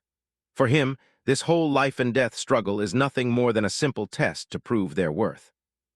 A screeching gargoyle dives from the sky, its claws outstretched as it aims for the small, floating form of El. The little spirit can only watch in alarm as the skeletal creature closes the gap. Asura stares up at the summoner, his expression one of pure, unadulterated contempt. He repeats the word test back at his foe, his voice dripping with mockery as he prepares to show them the real meaning of power. The martial artist scoffs at the idea of being tested by a lowly thing that relies on cheap summons. He makes it clear that facing him requires more than just hiding behind a curtain of monsters. With a sudden, explosive movement, Asura drives his palm into a skeleton monster, shattering its massive frame. Bone fragments fly everywhere as the ground beneath him craters from the raw impact of the strike. A giant skeleton monster, draped in tattered robes, lets out a silent, terrifying roar. Its eye sockets burn with a sickening purple flame as it focuses its entire killing intent on the man below. The behemoth lashes out with heavy, rusted chains, swinging them with enough force to crush buildings. Asura stands his ground, dwarfed by the massive scale of the summon but looking completely unfazed. The chains wrap tightly around his torso and arms, binding him in place as he looks down at the metal links. Instead of panic, he just looks confused, as if he expected more of a challenge than this. Sensing an opening, a massive white-furred wolf beast leaps from the darkness, jaws wide and dripping with hunger. It aims straight for Asura's head while he's pinned down by the chains. Asura doesn't even bother breaking the chains first. He just catches the wolf midair and slams it into the pavement. The impact is so violent it sends shockwaves through the ruined street, pulverizing the monster's spine. He follows up with a crushing blow that effectively deletes the beast's head from existence. Blood and bones splatter across the asphalt, ending the summon before it could even land a scratch. The martial artist stands amidst the carnage, casually brushing off the attack as if it were a minor annoyance. He looks back up at the summoner, taunting him by saying that the beast's bite felt like nothing more than a tickle. Asura's expression remains deadpan as he waits for the next move, his eyes already searching for a way to end this farce. He's clearly bored with the summoner's reliance on quantity over quality. Li Chanwu isn't finished, activating another part of his system to bring forth a skeleton soldier and an entire abyssal horde. Dozens of monsters begin to crawl out of the shadows, swarming toward the lone warrior. A single, heavy footstep crunches down on the debris as Asura shifts his weight. He's done playing defense and is ready to thin the herd. A massive shockwave erupts from his position, sending the entire horde of skeletons flying backward like leaves in a storm. The sheer pressure of his aura is enough to keep the lesser summons from even getting close. A towering red ogre lunges through the smoke, throwing a massive fist that whistles through the air. Asura watches the incoming blow with the calm of someone who has seen it all before. He stops the giant fist cold with his own hand, the impact creating a localized blast that shatters the surrounding ground. Despite the monster's size, it can't push Asura back even a single inch. The summoner switches tactics again, calling upon shackle wraiths that emerge from a dark pool of energy. Ghostly hands reach up from the ground, grabbing tightly at Asura's legs to drag him down into the depths. He looks down at the glowing hands, his frustration finally starting to show. This constant stream of tricks is starting to get on his nerves. Li Chanwu watches from the background, his confidence wavering as he sees his most powerful summons being treated like insects. He turns his attention to Kim Yuta, who is standing nearby, looking just as dangerous. He tries to scan the boy in the coat, but his system interface comes up with nothing but errors. He can't sense any stats, any levels, or even a single skill coming from Kim Yuta. The nameless player is left baffled, wondering how someone without any system data could possibly possess such overwhelming power. It goes against everything he knows about the tower's rules. Yuta doesn't give him time to think, drawing his twin blades as a dark purple aura begins to swirl around him. The air grows cold as the protagonist prepares to end the fight on his own terms. Li Chanwu decides to stop wondering and just take what he wants, declaring that he'll absorb Yuta's soul to find the answers. He looks down at his hand, the dark energy already beginning to gather. Li Chanwu strikes with his authority move, Brand of Extinction, creating a massive cross-shaped explosion that tears through the urban battlefield. The light is so blinding it completely washes out the surrounding ruins. The force of the blast catches several dummy players and even knocks Yata and Nova back as she tries to shield herself. The sheer scale of the destruction is far beyond what any standard player should be capable of. Yuta can only watch from a distance, sweat dripping down his face as he witnesses the insane power on display. He had no idea the person he was facing was this much of a monster. Li Chanwu stands amidst the lingering purple flames, his silhouette dark against the light. He stares at Yuta, his mind reeling as he tries to reconcile the boy's lack of stats with the devastation he just caused. Nova, looking small and vulnerable, shouts for Yuta to run as fast as he can. She's terrified of what's coming, sensing that the battle is about to shift into something much more dangerous. She warns him that their opponent is no longer anything like a player, his very nature having been warped by something far worse. She can feel a presence within him that doesn't belong in this world. The little spirit realizes that the power radiating from the summoner is an exact match for Goddess Asura. A faint, glowing silhouette of a woman appears behind Li Chanwu, symbolizing the divine contract he's made. A heavy wind whistles through the high-rise buildings, kicking up dust and debris as the tension reaches its breaking point. The silence of the ruins is deafening. Smoke billows from the impact sites, obscuring the street as both fighters prepare for their final exchange. Smoke billows out from the craters left behind by their clash. A pair of boots crunches through the rubble as Li Chanwu walks through the haze. He's completely focused now, looking for the one final soul he needs to complete his ritual. He walks forward with his monstrous summons trailing behind like shadows, reflecting on his contract with Goddess Asura. He's almost there, and he's not going to let anyone stand in his way now. He raises his hand, activating authority, soul absorption as purple energy tendrils lash out toward his targets. He's ready to harvest the final soul and claim the power he was promised. He looks coldly toward his target, his eyes devoid of any humanity as he promises to put their soul to good use. The air around him ripples with the force of his authority. Suddenly, Asura's voice cuts through the air, sharp and full of lethal intent. He repeats the word goddess, his tone shifting from bored to dangerously focused at the mention of Asura. He looks over at the nameless player, asking if he's referring to the same woman who sealed his dantian and robbed him of his original life. The memory of that betrayal is clearly etched into his expression. Li Chanwu's eyes narrow as Asura calls her, "that damned woman," his voice low and threatening. Asura reveals that he's been searching for her all this time, and it seems this summoner might just be able to lead the way for him. Asura stares down Li Chanwu, a chilling warning in his eyes. He demands to know the location of the woman who sealed his power, his expression hardening as he makes it clear that he's not in the mood for games. The nameless player only offers a cold smirk in return. He's not intimidated, confident that this battle won't end as easily as his opponent might think. Suddenly, the air around Li Chanwu erupts with a sinister purple light. He stands amidst a storm of floating spectral blades, declaring that he isn't the one who will be dying in this tower today. The blades hang suspended in the air, glowing with malevolent energy. Asura watches from a distance, the ruined city buildings looming behind him as the confrontation reaches a new level of intensity. With a flick of his wrist, Li Chanwu sends the spectral blades screaming through the air toward his target. The trails of purple light cut across the battlefield like streaks of lightning. Asura doesn't even flinch, casually catching one of the glowing blades between two fingers. He lets out a dismissive HMPH, clearly unimpressed by the display of power.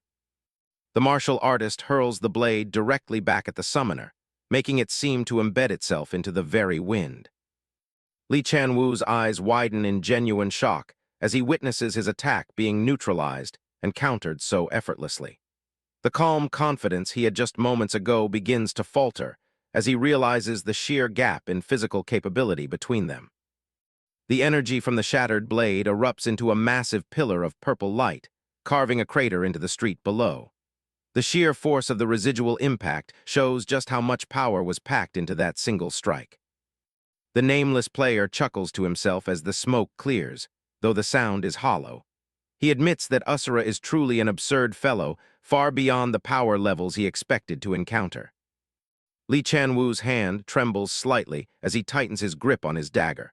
He finally acknowledges his opponent's strength and decides he can no longer afford to hold back. He activates a new power, a heavy set of spectral plate armor materializing around his arm. The system identifies it as Authority, Armor of Hades, a tier of protection far above any standard equipment. Bolstered by his new defense, Li Chanwu lunges forward with incredible speed. He leaves a trail of purple afterimages as he closes the distance, his eyes locked on his target. The two clash in a blur of movement, blades sparking as they meet. The force of their collision sends a shockwave through the air, whipping the long hair of both fighters. Li Chanwu screams a challenge, throwing everything he has into a powerful overhead swing. His face is twisted into a manic grin as the purple energy flares around his blade. The strike connects with the ground, creating a massive explosion of rock and energy that dwarfs the fighters. The sheer power of the blow would have disintegrated any normal player instantly. Asura stands within the clearing smoke, his face splitting into a wide, toothy grin. He looks completely unharmed, his eyes burning with a newfound excitement for the fight. Li Chanwu isn't finished yet, his movements growing more frantic as he prepares for another assault. He's determined to prove that his authority is absolute, regardless of his opponent's brute strength. The armored player leaps into the air, descending like a comet wrapped in purple flames. He's focusing all his energy into a single, decisive point, aiming to crush Asura once and for all. Asura easily dodges the downward strike, the air around him whistling as he moves with unnatural grace. He mocks the attempt, telling his opponent that he's still far from being a real threat. The martial artist counters with a swift strike of his own, his fist glowing with concentrated power.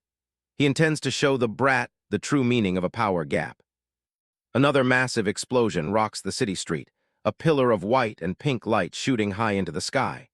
The impact is so intense that the surrounding buildings begin to crumble under the sheer pressure. Li Chanwu stands amidst the settling dust, his armored arm smoking from the encounter. He lets out a dry laugh, his breath coming in ragged gasps as he stares at the destruction around him.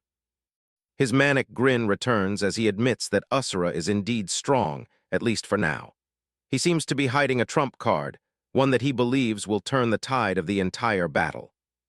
Kim Yuta watches from the shadows, sweat dripping down his face as he hears the mention of Goddess Asura. The name clearly carries a weight that terrifies anyone familiar with the tower's lore. Asura's expression remains stoic, but his eyes narrow at the mention of the goddess. He listens as Li Chanwu reveals that Asura is the one who granted him control over this very tower. The nameless player's gaze turns dark and obsessive. He explains that while he doesn't have full authority yet, he's close to completing the ritual that will change everything. He reveals the horrific price of his contract, the souls of 10,000 players. Once the final soul is offered, he will be reborn as the true successor and master of the tower. With a triumphant roar, Lee Chanwoo declares that he has finally acquired every soul needed. He raises a hand, purple energy lashing out to seize the small, struggling form of Nova. Kim Yuta's face contorts with rage as he realizes what's happening. He screams out Nova's name, his eyes wide with desperation as he tries to reach her before it's too late. Yuta lunges forward, his teeth bared as he demands to know what the villain is doing to his companion. He's completely lost his earlier composure, driven only by the need to save the little spirit. Lee Chanwoo doesn't even look at him, dismissing the protagonist as a small fry who should stay out of grown-up matters. A massive, pale monster lunges from the side, intercepting Yuta's path. The monster strikes Yuta with a powerful blow, sending him tumbling through the air. Blood splatters against the debris as the young climber struggles to maintain his footing against the overwhelming force. Yuta coughs up blood, his body trembling from the impact. The villain's words echo in his mind, mockingly telling him that it's useless to try and stop what has already begun. Lee Chanwoo stands triumphantly among his summoned army of skeletons and beasts. He looks down at the defeated Yuta, gloating that there is absolutely nothing left for him to do. A system notification appears in a purple frame, confirming the completion of the succession ritual quest. The 10,000th soul has been officially acquired, sealing Nova's fate. Another notification warns that the full authority of the tower will be unlocked in just over a minute. The countdown timer shows 000104, ticking down to the moment of the tower's absolute collapse. Asura watches the display with a critical eye, finally speaking up as he observes Lee Chanwoo's methods. He identifies the villain as a spirit master who manipulates the vengeful dead for his own gain. The Fist King's expression turns to one of pure disgust. He mentions that there were occasionally those who used such lowly arts in his kingdom as well, and they were always treated with the contempt they deserved.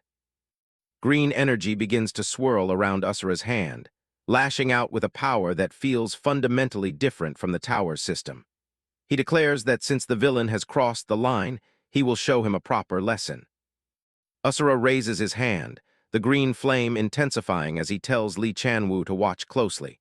He's about to demonstrate the true power of spirit arts, a martial discipline that the tower's authority can't even begin to grasp. A massive wave of spectral energy erupts from Asura, completely overwhelming the villain's summoned minions. Lee Chanwoo can only stare in mute shock as his entire army is torn apart by a power he doesn't understand. Lee Chanwoo watches in disbelief as the purple souls he spent so long gathering are suddenly pulled away. He realizes with growing dread that Asura isn't just destroying his army, he's stealing the very fuel for his ritual. Lee Chanwoo reels from the spiritual shock as his connection to the tower's authority is forcibly severed. He stares at Asura, unable to comprehend how a mere player could defy the system's fundamental rules so easily. Asura towers over his allies, his hand radiating a brilliant green aura as he funnels the purified soul energy into Kim Yuta and Nova.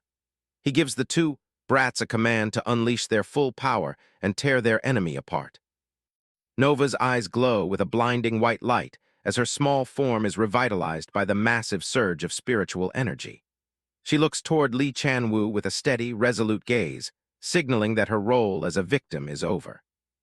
Kim Yuta stands firm, his eyes burning with a sharp, cyan brilliance as the stolen power flows through his veins. He fixes a lethal stare on the nameless player, his every instinct focused on crushing the wretch who threatened his companions. Asura stands tall as light begins to swirl around him. Across the battlefield, Lee Chanwoo realizes something's wrong. The souls he spent so long gathering are being siphoned away. The villain can't believe his eyes. According to the system, a stunt like this should be physically impossible. Asura doesn't care about the system's rules. He turns to the two glowing figures beside him and tells them it's time to run wild. He looks at Kim, Yuta, and Nova, declaring that it's officially their turn to crush the man who tried to sacrifice them. Yuta looks down at his own hands, which are now translucent and flickering with green light. He starts to panic, wondering if he actually kicked the bucket during that last explosion. He screams at Asura, demanding to know if the old man did this to him, and telling him to put his soul back where it belongs. Asura just looks at him like he's an idiot. He explains that if they had stayed in their physical forms, their bodies would have already crumbled to dust. He reveals that Lee Chanwoo was the one who actually ripped their souls out using spirit arts, planning to turn them into mindless puppets.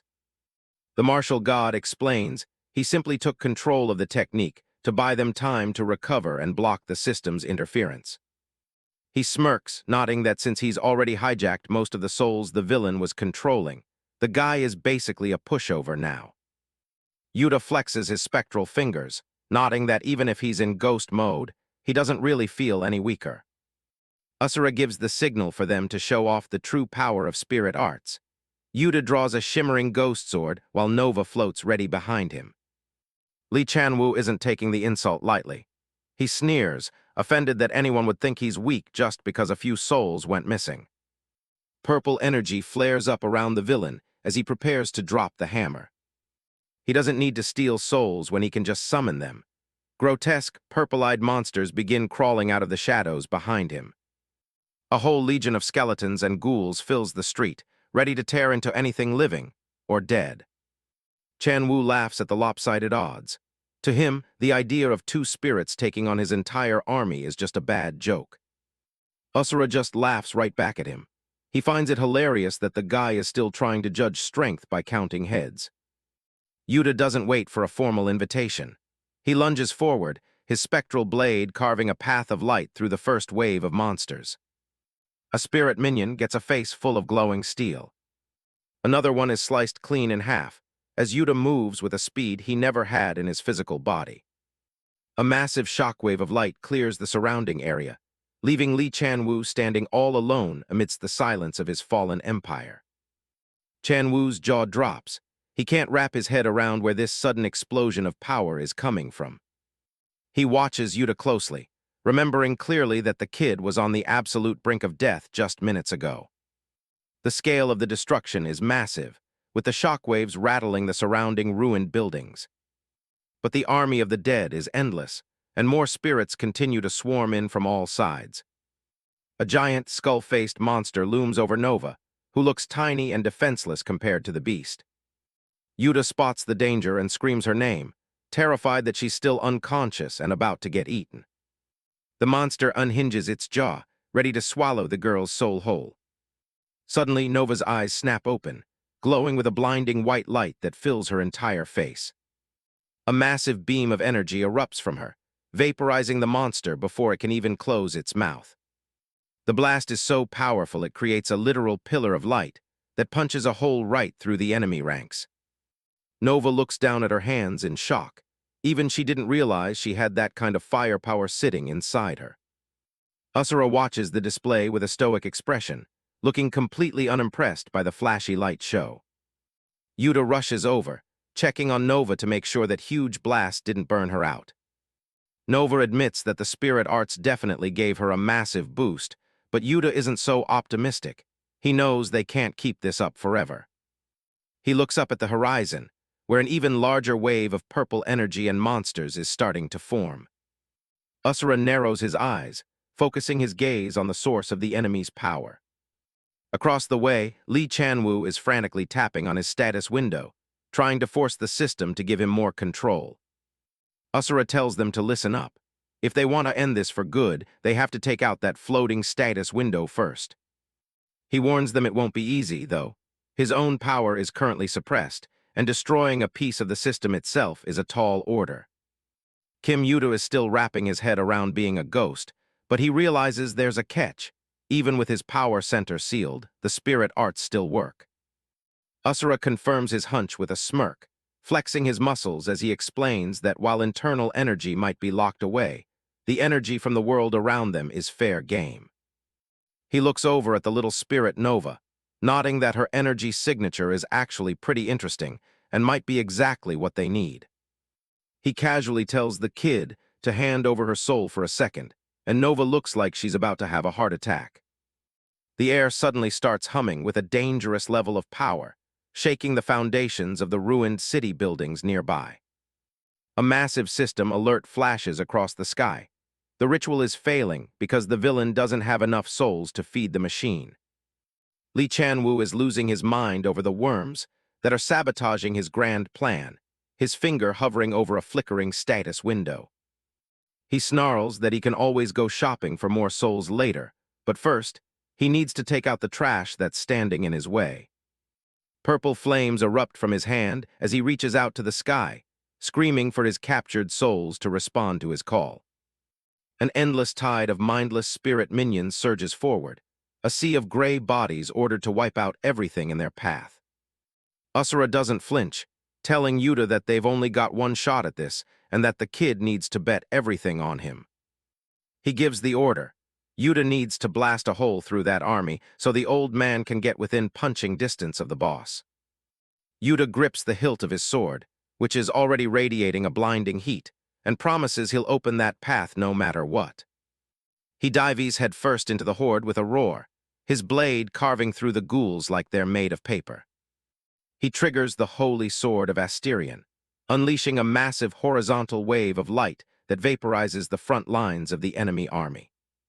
Chanwoo just laughs it off, thinking they're idiots for wasting all their mana on the small fry while he's still tapping away at his controls. He looks like a total lunatic, cackling about how a few flashy moves won't stop the thousands of souls he still has in reserve.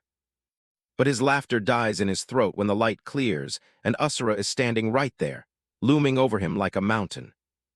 The martial god smirks, revealing he was just waiting for the guy to pull out that blue window one last time to check his stats. He clenches his fist as green energy starts to swirl around his arm, mocking the villain's reliance on a glowing interface. With Nova hovering behind him, Asura lunges forward, looking like he's about to punch the reality right out of the room. Chanwoo can only stare in horror as a fist, the size of a wrecking ball, slams directly into his precious status window. The impact triggers a massive explosion of green energy that levels everything within a city block, officially dubbed the Fist King style, destruction. The legendary level 99 status window, the thing that made the villain feel like a god, shatters like cheap glass under the pressure. Shards of blue data fly through the air, dissolving into nothing as the system's grip on the world finally breaks. Lee Chanwoo screams in pure disbelief, his brain refusing to process that someone just punched a hole through the system's logic. He looks at his empty hands, horrified that everything he spent a lifetime building was just wiped out in a single second. His eyes are wide with panic as he mumbles about his lost power, realizing he's just a regular guy again. He lets out one final, desperate cry for the world he tried to create, but there's nobody left to listen. Red error messages flood the air. The system is reporting massive data corruption and is permanently deleting every soul in the ritual. The final notification pops up, cold and indifferent. The succession ritual has officially failed. Down on the ground, Kim Yuta groans as the weight of gravity hits him again. He's finally back in his own skin. He pushes himself up, checking his chest and arms to make sure all the parts are in the right place.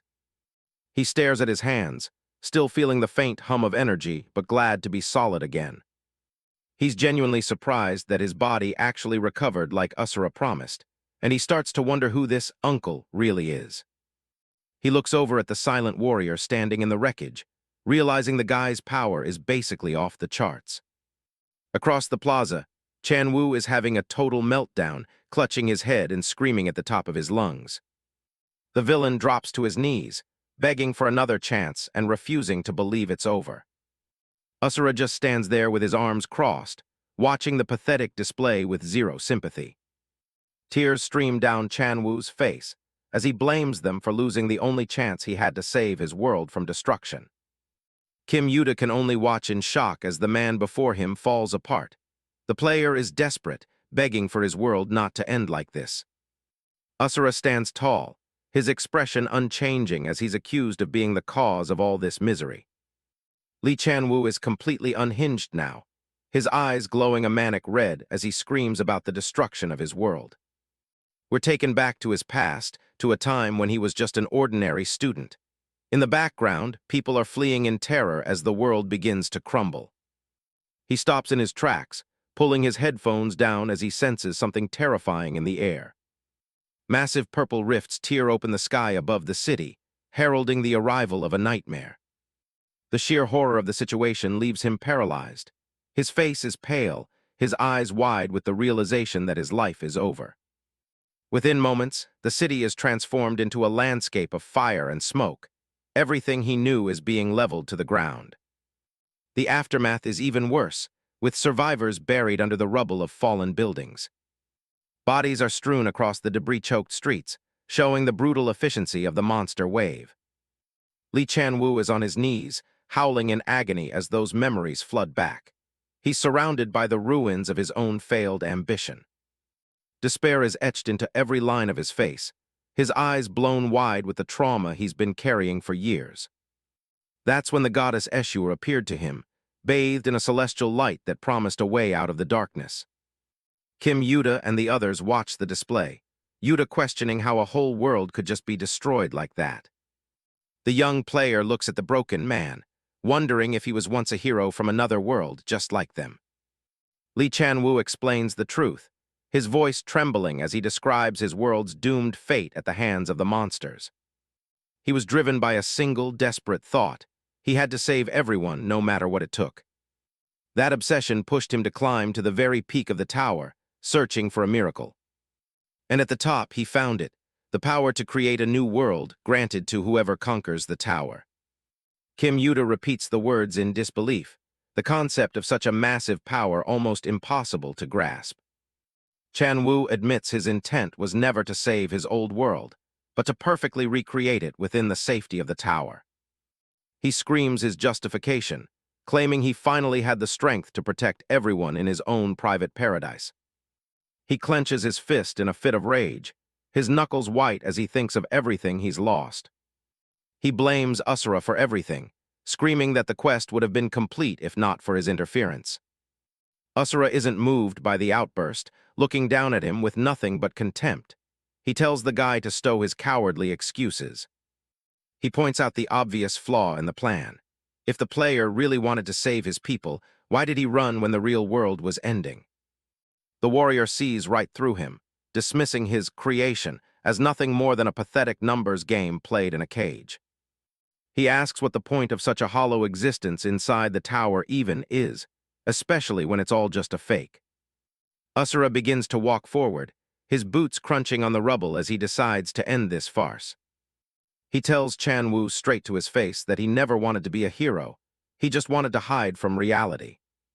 The truth is too much to bear, and the player screams for him to shut up, his voice cracking with rage. He lunges at Asura, throwing everything he has into one final, desperate strike. Asura meets him head-on with a crushing punch that sends Chan-woo reeling, blood spraying from the impact. A massive shockwave ripples through the air, showing the sheer force behind the blow. Chan-woo collapses, coughing up blood but still desperately clinging to the lie that he was trying to save everyone. In another flashback, Asura looks down at him from a high balcony, acknowledging his victory over the tower's challenges. She starts explaining his reward, her voice calm as she lays out the possibilities for his future. She offers to send him back to his home world just moments before the monster wave, giving him a chance to actually fight. It's the path of a true hero, but it's one fraught with danger and the possibility of failure. Alternatively, she offers a special quest: stay in the tower, inherit its power, and build a new, safe world inside. She looks out over the city, leaving the choice entirely in his hands. It's the ultimate test of his resolve. Her gaze is piercing as she asks if he'll choose the real war or the comfortable lie. In the depth of the flashback, Lee Chan-woo is faced with a choice: hide away in a world of his own making or face the ruins of reality. He looks down, his decision finally made.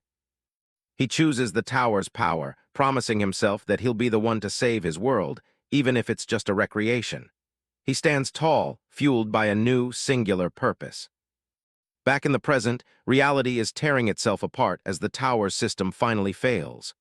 Red warning screens flash everywhere, announcing that every bit of data in this place is about to be wiped for good. Kim, Yuta, and Nova can only watch in horror as the sky itself starts to fracture. They finally realize that this isn't just a fight anymore, it's the end of their entire environment. Panic sets in for Nova as she clings to her uncle, Asura. She looks up at him, desperate for any kind of plan before they're buried under the falling city. Yuta is startled as Lee Chanwoo suddenly starts speaking again, mentioning a cryptic message from the architect, Asura. He explains that every tower in existence eventually leads down the same single path. It's a chilling thought as the world around them dissolves into digital static. Yuta is frozen, trying to process the weight of those words while the wind howls around them. Chanwoo continues, telling him that finding the end of that path is the only way to ever meet the goddess Asura face to face. His expression is grim as he gives Yuta his final piece of advice: find that path and finish what was started. Yuta is left more confused than ever, demanding to know why he's being told all this now of all times. Chanwoo just looks away, the memories he spent years trying to suppress finally coming back to the surface. He looks exhausted, like a man who's finally finished his part in the story. He finally admits that Asura was right from the start. He was never a hero, just a coward hiding from a world he couldn't save. The ruins around them are a stark reminder of his failure. Admitting it now doesn't fix anything, but it's the first honest thing he's said in a long time. He gives a faint, sad smile, realizing he has nothing left to fight for. Without his world, he has no reason to even exist anymore. A swirling purple portal tears open behind them, a final escape route from the collapsing system. Chanwoo tells them to move fast before the exit vanishes along with the tower. Asura looks at the fallen player one last time, recognizing a shred of dignity in his choice to stay behind. He calls him a coward, but admits there's nothing pathetic about how he's meeting his end. The warrior starts to walk away, promising that if he ever finds Asura, he'll crush her for Chanwoo's sake as well. Yuta isn't ready to just leave him behind, shouting that they should take him with them to find the goddess. Asura shuts him down immediately, his voice cold and final. He reminds the boy that this was a battle for their lives, and the terms of defeat are absolute. He explains that allowing a defeated enemy to choose their own place of death is the greatest mercy a warrior can show. With that, he steps toward the portal, leaving no room for argument. Yuta stands there for a moment longer, his heart heavy as he looks back at the man who was just his enemy. The ground literally falls away as the tower's foundations give out. The whole place is a chaotic mess of falling buildings and swirling energy. Yuta is determined to not leave anyone behind, even in the middle of a collapsing world. He can't help himself. He lunges forward and grabs Lee Chanwoo, hauling him up onto his back. He's determined not to let anyone die if he can help it. Nova is completely stunned by the move, her eyes wide as she watches him carry their former enemy. As they trudge through the debris, Chanwoo is baffled, asking why Yuta is even bothering with him. He keeps insisting that his life is over, and that there's no point in trying to save someone with no purpose left. Yuta isn't listening, shouting back that a reason to live is something you find as you keep going. His face is set in a look of pure determination. He refuses to let a man throw his life away while he's standing right there. They approach the portal, the glowing energy lighting up the dark ruins. In the quiet between the crashes, Chanwoo finally asks for his savior's name. Yuta snaps back with his name, sounding annoyed by the question in the middle of a literal apocalypse. He looks back over his shoulder, his expression softening just a tiny bit. Chanwoo lets out a weak laugh, finding the name Kim Yuta a bit strange. He finally introduces himself as Lee Chanwoo, a rare moment of connection between the two. He tells Yuta he has one last favor to ask, his voice growing fainter. His hands suddenly erupt with a brilliant golden light as he transfers a shimmering orb of energy directly into Yuta's chest. He begs him to use this power for something truly right. Yuta is caught off guard by the sudden gift, yelling in confusion and demanding that the energy be taken off him. Chanwoo starts to fade into purple light, explaining that he can't survive without the tower's system anyway. He was always just a part of the simulation. He begins to disintegrate into glowing particles, his body slowly vanishing into the air. His final words are a command for Yuta to return to the real world. Yuta is left holding the glowing core, his face a mask of shock as the man disappears right in front of him. The final countdown appears on the system screens, with only 1 second left before total deletion. It's the end of everything. The tower is suddenly engulfed by a massive, shadowy orb of energy that shatters the entire structure into 1,000,000 pieces. The world of number 312 is officially gone. A system notification blares against the black void, confirming that tower number 312 has been completely wiped from existence. In a separate, shadowy realm, a mysterious figure remains seated on a grand, high-backed throne. Asura, a woman with long silver hair and cold violet eyes, looks down with a detached gaze. As the architect behind the tower's cruel system, she watches the deletion of her world without a flicker of emotion. A mocking smile plays on her lips as she dismisses the catastrophe, nodding that it was merely one tower among many. She challenges her unseen opponent to try a little harder, her white dress glowing against a backdrop of falling light. Her focus is narrowed on the statless player who has managed to survive the collapse. It is a chilling acknowledgement of their existence, signaling that the real war is only beginning. A system message announces the inevitable. All data of the tower has been deleted. The monolithic structure crumbles, dissolving into particles of light, its very existence wiped from the world. Kim, Yuta, and Asura watch as the last remnants of the tower vanish. Yuta mutters in disbelief, "Really? Everything has disappeared." Yuta looks at a glowing golden artifact in his hand, a remnant of the system's power. He thinks to himself, from the moment the stat window shattered, was it already too late to save him? He recalls the fundamental rule of this world. If the stat window shatters, the player's physical body also perishes. A vision of Lee Chan-woo disintegrating flashes in his mind as he realizes, that means I should have already perished too. As the memory of his own stat window shattering comes to mind, a crucial question arises. So why am I fine unlike Lee Chan-woo? He gazes at the golden object in his palm, a possible explanation forming in his mind. Do I still have the power of the system remaining within me? Suddenly, a voice cuts through his thoughts as Asura steps closer. Why have you been making such a serious face for a while now, kid? Asura looks down at him, his expression unreadable. Is it because that spirit master died? Asura scoffs, "Ha, you are more sentimental than you look." Yuta, annoyed, snaps back, "Yeah, so what? Are you going to nag me again?" Yuta confesses his complicated feelings. Lee Chan-woo, that guy, I just feel uneasy about it. He was definitely a bad guy, but it feels strangely bittersweet. And at the end, he gave me this, telling me to use it for the right cause and to make sure I return to my original world. Having made up his mind, Yuta looks at Asura and says, I don't know what kind of power this is, but I'll give it to you first, mister. He holds out the glowing artifact, feeling a sense of certainty in his decision. Right now, somehow, that feels like the right choice. Asura takes the object, his eyes narrowing as he inspects it. I can feel that damn woman's chi from this. Perhaps with this power I could unseal the Danshin. Yuta's eyes widen. Really? Then will you regain all your strength? But Asura is quick to temper his expectations. Do not get ahead of yourself. With this amount, only a tiny fraction will be recovered. Asura elaborates. Although what I feel from this object is identical to hers, it falls short of the powerful chi that sealed my Danshin.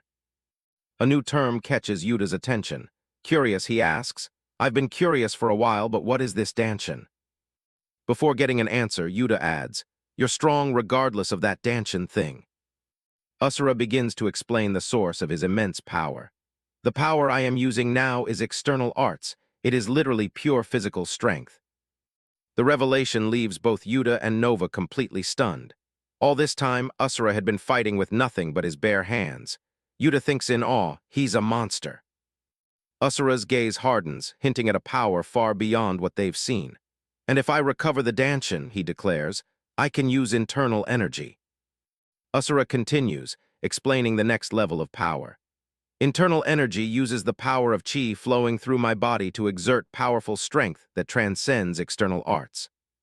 The concept is foreign to Yuta, who can only relate it to his own experiences. His eyes widen in shock as he asks, Internal energy? Is it like a magic skill? Yuta falls into a contemplative silence, putting the pieces together. Come to think of it, that mister was strong even without a stat window. His mind tries to process the sheer scale of Asura's power. Strong enough to destroy the stat window and the tower. If he had stats, just how high would they have been? Nova, noticing his distraction, asks, Yuda, what are you thinking? He replies absent-mindedly, I was wondering what Mister's strength would be in stats. Asura's voice cuts in, followed by a light flick to Yuda's forehead. Are you still judging strength by those blue windows and numbers? Caught off guard, Yuta mutters under his breath. He has sharp ears too. Beside him, Nova can only think, he's definitely a monster. Looking up at the martial master with a newfound curiosity, Yuta asks a serious question. Then, what is this strength you talk about, mister? Asura's response is sharp and immediate, dismissing Yuta's entire framework of understanding. Foolish. He begins his lesson, his hand open as if grasping a profound concept. Strength is. His hand clenches into a powerful fist, the air crackling around it. Originally the result of blood and sweat. His eyes burn with intensity as he defines the true source of power, training and effort to obtain it. Asura explains his philosophy through a simple example. Listen well. To throw a strong punch, I swung my fist 1,000 times a day. However, if someone swung it 1,001 times a day, he stomps the ground, shattering it beneath his foot. Am I weaker than him? His answer is a resounding no. He pulls his arm back, demonstrating his point. More than the number of 1,000, it is about how much I yearned for power with every punch I threw. He simplifies the lesson to its very core. In other words, putting your whole heart into achieving what you desire. With his eyes glowing, Asura unleashes a punch. That which is gained through that process is true strength. Asura throws a single, straight punch, not at a target, but into the empty air before him. The air itself seems to tear apart.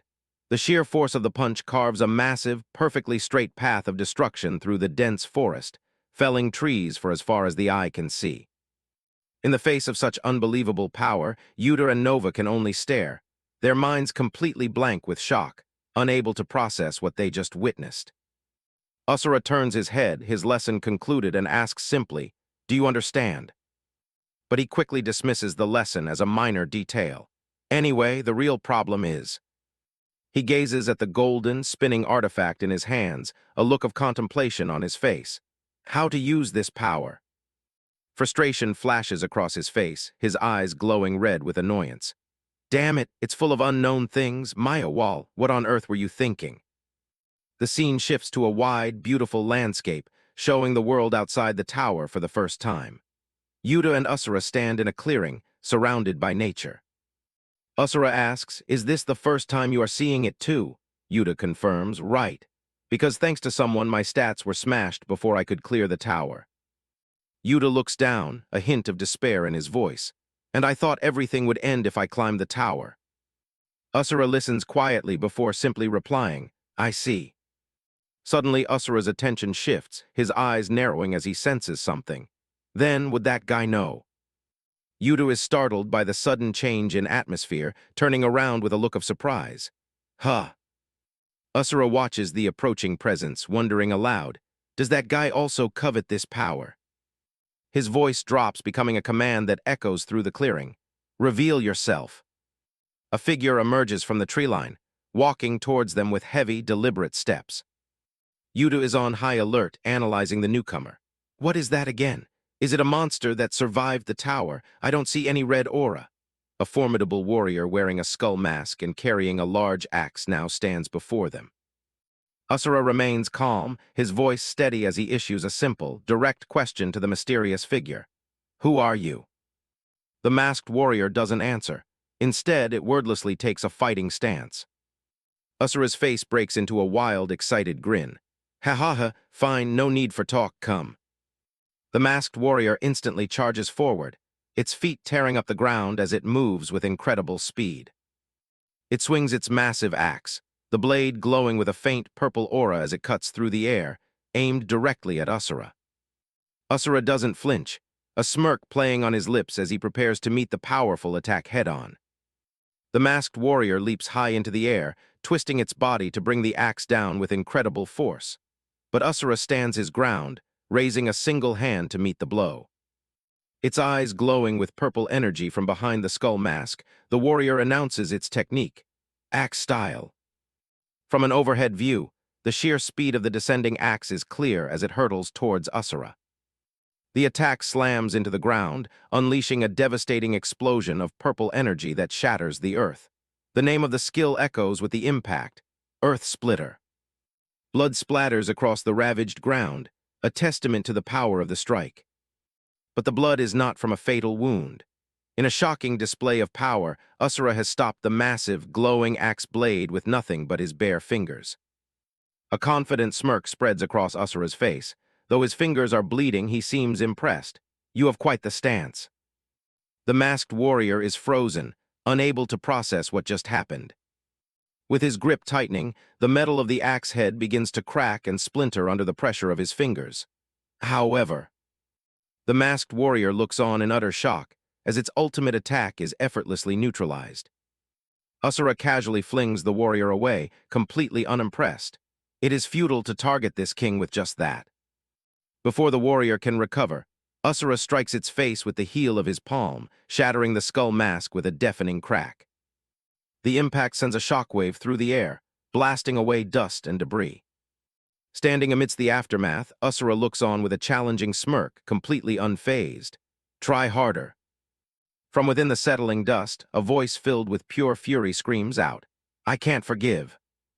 The figure rises, eyes glowing with rage in the darkness. I will never forgive. Yuta stares in disbelief, his eyes wide with shock as he recognizes the unmasked attacker. That person. The smoke clears, revealing Eshua, the architect of the tower. Her face is twisted in a furious snarl as she screams the question that hangs heavy in the air. Why did you all destroy my tower? A mysterious hooded figure with blonde hair glares intensely, her voice filled with accusation. Why did you destroy my tower? Kim Yuta is taken aback, his eyes wide with shock. We did destroy a tower, but... Nova looks on with just as much confusion, adding, We're not really sure if it was yours. The woman grits her teeth, her anger building into a furious tremor. She explodes with rage, her voice cracking as she screams, Don't play dumb, I saw you destroying the tower with my own eyes. Her yelling continues, desperate and frustrated. What are you even after? Why would you do something like that? Asura watches the scene unfold, his expression cold and unimpressed. As Kim Yuta listens, Kalina's voice rings out, filled with 2 years of frustration. If it weren't for you, because of you, I've been wandering this wasteland for 2 whole years, in this ruined world. I could have gone back to my original world long ago. Just as she finishes her sentence, a hand smacks down on her head. With Kalina now face down in the dirt, Asura stands over her dismissively. You sure talk a lot for someone who lost. Kim Yuta can only sweat drop at the sudden turn of events, utterly bewildered. What? As the sun rises, casting a warm glow over the landscape, the tense atmosphere finally begins to settle. Having calmed down completely, Kalina now kneels on the ground, speaking with genuine regret. Sorry, I misunderstood and almost hurt you. With her head bowed low and her weapons cast aside, she offers a sincere apology. I'm really sorry. Kim Yuta scratches the back of his head with a reassuring smile. It's okay, haha. It was more than reasonable to misunderstand. Please stand up. Once on her feet, Kalina looks at Kim Yuta with a sense of wonder. Anyway, it's honestly amazing that you made it all the way to the top of the tower with those stats. Kim Yuta's expression turns serious as a thought crosses his mind. Could I take another look at your stat window, Kalina? Just a moment. Here, Kalina says, promptly pulling up a translucent blue screen in front of her. The stat window reveals the impossible.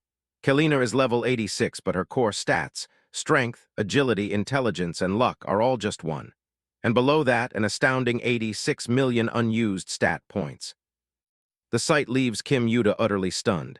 His eyes are wide with shock as he says out loud, I still can't believe it, you reached the top of the tower.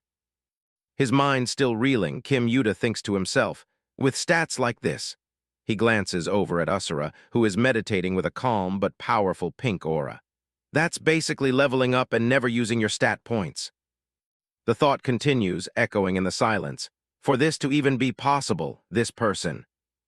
As they walk through the forest, a startling comparison enters Kim Yuta's mind. Is she as strong as that old man? He then turns to Kalina and asks, you said there was nothing at the top of the tower, right? Kalina looks ahead, her expression somber as she confirms his question. Yeah, there was nothing, instead. She recalls the moment she reached the peak, standing before the dissipating tower. Not even the usual monsters in sight. The tower started to disappear with an error message. Stats are insufficient. Kim Yuta processes this new information, his hand to his chin as the pieces click into place. An error happened because the stats weren't high enough. Then that was definitely Eshua's doing. Kalina looks at him, startled and confused by the unfamiliar name. Eshua. Kim Yuta's gaze hardens as he explains their mission. The being that gave us these stat windows and powers and called us to the tower. We're chasing that being to find a way back to our original world. As Kalina gazes at the setting sun, a new understanding dawns on her. Then that means she's also. Her attention shifts to Asura, who is sitting cross-legged, enveloped in a swirling vortex of fiery energy as he meditates. But what is he doing right now? Kim Yuta deadpans, equally unsure of the spectacle. Good question. The energy around Asura intensifies, flaring up with immense power as he continues his meditation. The golden rings he holds begin to glow and spin, forming a radiant, pulsating orb of light between his hands. Suddenly, the energy erupts from Asura in a massive, ground-shattering pillar of red light that shoots toward the sky. Kim Yuta shields himself from the intense shockwave, debris flying around him. What is this now? In a flash of spiritual energy, an image of Asura's astral form appears, bound by heavy chains. A brilliant light explodes from his chest as if he's breaking one of his seals. Yuta and Kalina watch in utter disbelief. Yuta thinks, his mind blown by the sheer scale of the power on display, he's just restoring one danshin. Why is the effect so flashy? Just as the thought crosses his mind, a jolt of energy seems to strike Kim Yuta, his eyes flying open in shock. He clutches his head, gritting his teeth in pain as his eyes glow a haunting gold. NNGH, my head. A horrifying vision flashes through his mind. A magnificent castle being torn apart by explosions, crumbling into ruin and flames. The vision of destruction continues as meteors rain down from the sky, obliterating the city below in a series of fiery explosions. Amidst the chaos, a single glowing humanoid figure floats ominously, seemingly the source of the devastation. The vision focuses on a woman with silver hair, her face a mask of pure terror and despair as she lets out a heart-wrenching scream. No. Snapping back to reality, Kim Yuta sweats, his eyes wide with lingering horror from the vision. What are these? Memories? He thinks. Those faces look familiar. The immense energy finally subsides, and Asura rises to his feet, standing tall as the dust settles around him. He examines a faint flicker of energy in his palm. My internal power has started to flow a little, but it's still far from enough. His expression hardens with resolve as he clenches his fist. I'll need more of this power to break the seal on my danshin. Asura's thoughts turn to a memory of a silhouetted woman with glowing red eyes. So I have to use that power. He stares intently at the lingering image of his mysterious adversary, finishing his thought with grim determination. To undo her seal, A sharp, predatory grin spreads across Asura's face as a new plan forms in his mind. Interesting. Turning back to the group, Asura makes a bold declaration. I've figured out how to get my strength back. If I use this energy, I'll be able to fully restore my danshin. With a wide, eager grin, he points forward, ready for action. So hurry up, let's head to the next tower, brat. Kim Yuta looks hesitant, raising a practical objection. But mister, not every tower has an heir's power, right? He continues to voice his concern, his expression thoughtful. There might be towers without an heir yet. A soft voice interjects, No, I know the way. Kim Yuta turns in surprise, realizing who spoke. Nova. His eyes go wide with shock as he stares at her altered appearance. Why do you look like that? Nova floats in midair, her entire body enveloped in a gentle pink aura, her eyes glowing with the same vibrant energy. She looks up, a sense of wonder on her face. I don't really know what happened either, but I can feel it now. Her hair floats as streams of purple energy connect to her. She begins to explain her newfound perception, all the big and small powers that make up this world. The streams of energy converge, and a brilliant light flashes around her as she fully grasps her new sense. I think I can tell where they're flowing, she announces with newfound certainty. Now floating confidently, Nova points the way forward. So let me guide you, she declares. Her expression is fierce and determined as she finishes her sentence, to where the air's power is.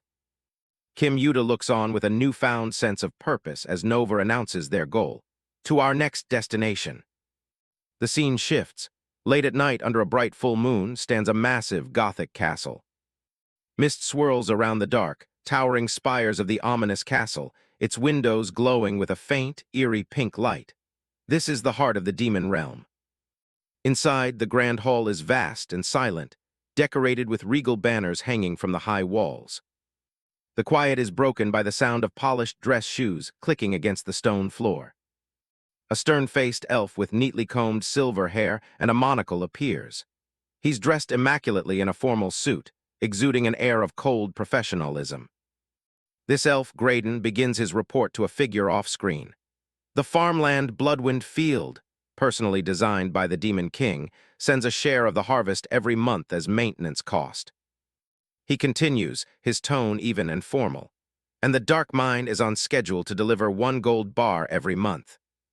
The camera pans up to a horned figure slouched on a massive throne, listening to the report with a thoughtful HM tilde. A greedy, toothy grin spreads across the Demon King's face as he chuckles with satisfaction. Good, good, haha. At this rate, hitting 1 million coins isn't far off, haha. Still smiling, the Demon King dismisses his subordinate. Graydon, you've worked hard all this time too, so take a break, tilde. Graydon, however, remains still. There is just one unusual report. The Demon King leans forward slightly, his interest piqued. Unusual? The throne room seems to stretch on endlessly before him. Graydon explains.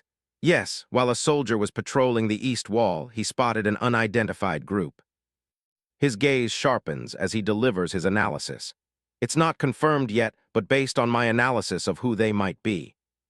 Standing before the crimson-lit stained glass windows, Graydon makes his conclusion. It seems that a new hero party has appeared in the demon realm. The Demon King scoffs at the news. A new hero party? They still haven't learned their lesson. He looks up, a vicious, predatory grin revealing his sharp fangs. His red eyes glint with malice. Fine then, bring on whoever they are, because whoever they may be. As he speaks, a vision appears before him, showing the very heroes he's talking about. Asura, Kaelina, Kim Yuta, and Nova are walking together, completely unaware that they are being watched by their next powerful enemy. The Demon King finishes his sentence with a furious vow. They won't take a single step into MY Castle. A new day dawns, with a clear blue sky full of fluffy white clouds. A system message appears over a medieval-looking town. Player Kaelina's stats have been confirmed. The system continues its process. System code approved normally, transporting to tower number 8. A group of people materializes in a flash of purple light. One of them, a man with black hair, looks around in surprise. What the? We got inside the tower, just like this. He remarks to his companion, it certainly is more convenient, if you have stats in this world, hee. The muscular man with long hair scoffs at him. Pathetic wretch, you're still harping on about some blue windows. The muscular man thinks to himself with a grim expression, even the time spent doing this is a waste. I must recover my dantian quickly. He turns to the small girl, Kaelina, and asks, So, kid, where is that successor guy or whatever? A hand points towards a large building in the distance. The successor's power is.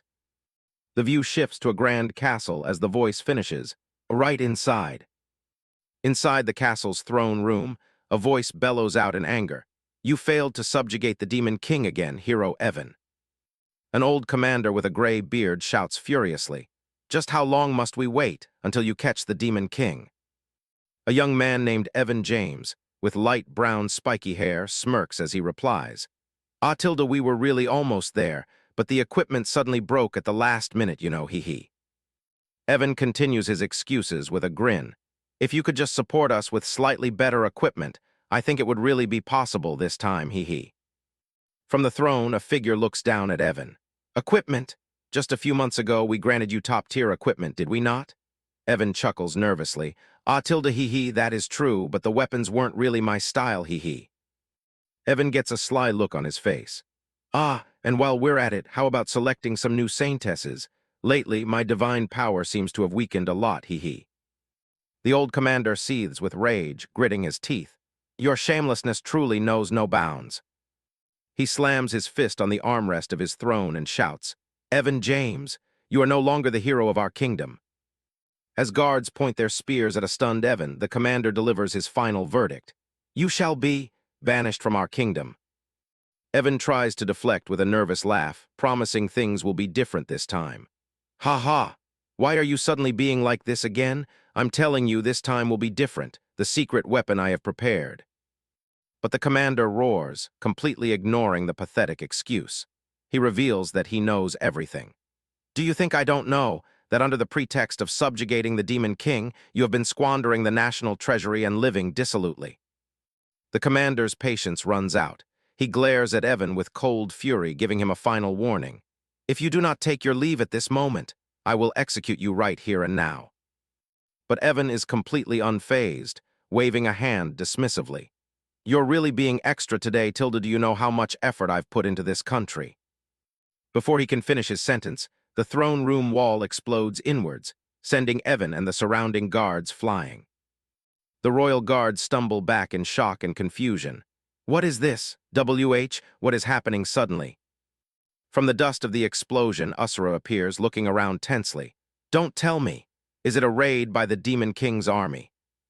The small spirit girl with them ignores the chaos, pointing directly at the fallen Evan. Mister, it's that person. I can feel the successor's power from that person. That's all Asura needs to hear. He lunges toward Evan, his eyes blazing. If you don't want to die, hand over your power immediately. The guards, seeing Asura as an intruder, raise their weapons. How dare you cause a commotion? Do you not know where you are? Subdue that bastard immediately. One of the guards declares the penalty for their intrusion. The punishment for defiling the royal family is immediate execution.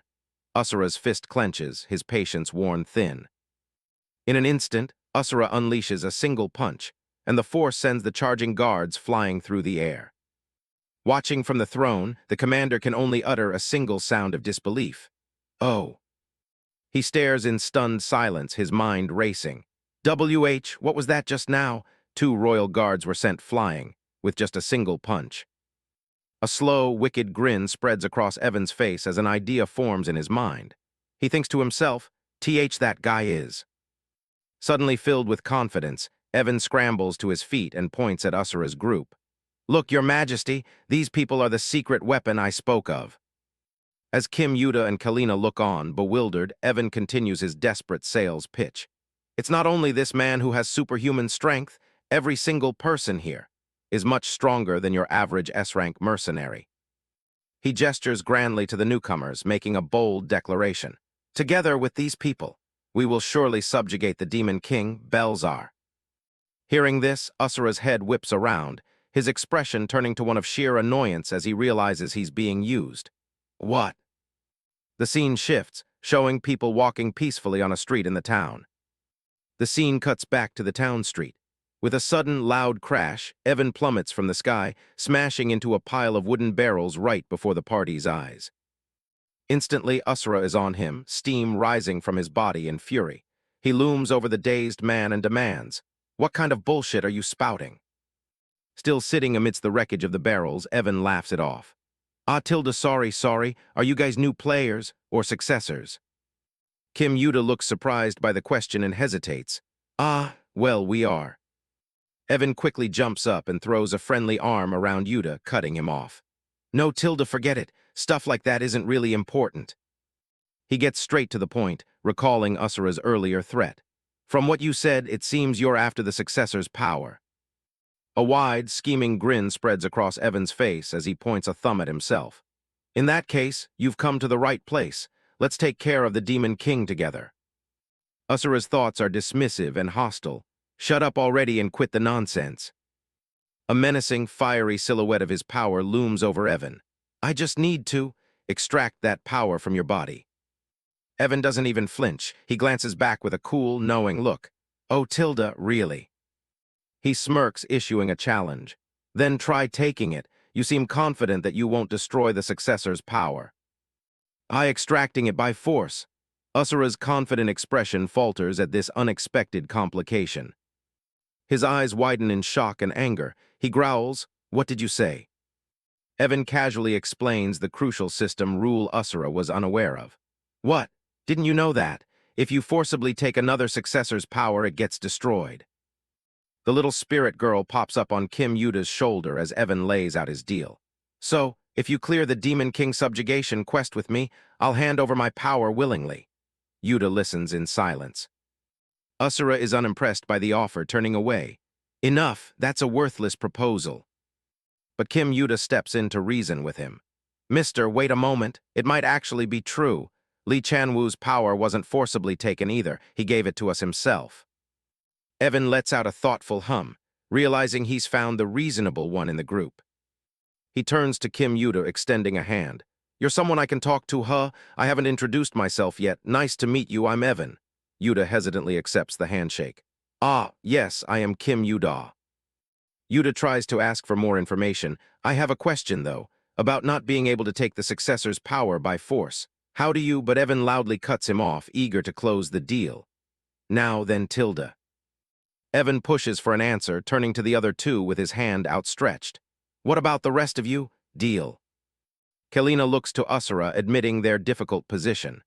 I don't trust him, but it seems we don't have much of a choice. What do you think? Asura remains silent, his expression grim as the decision falls to him. After a tense silence, Asura reluctantly agrees, but with a sharp threat.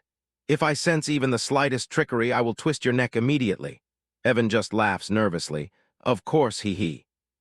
With the deal struck, Evan claps his hands together, all business now. Anyhow, since we've come to an agreement, shall we get our equipment sorted first?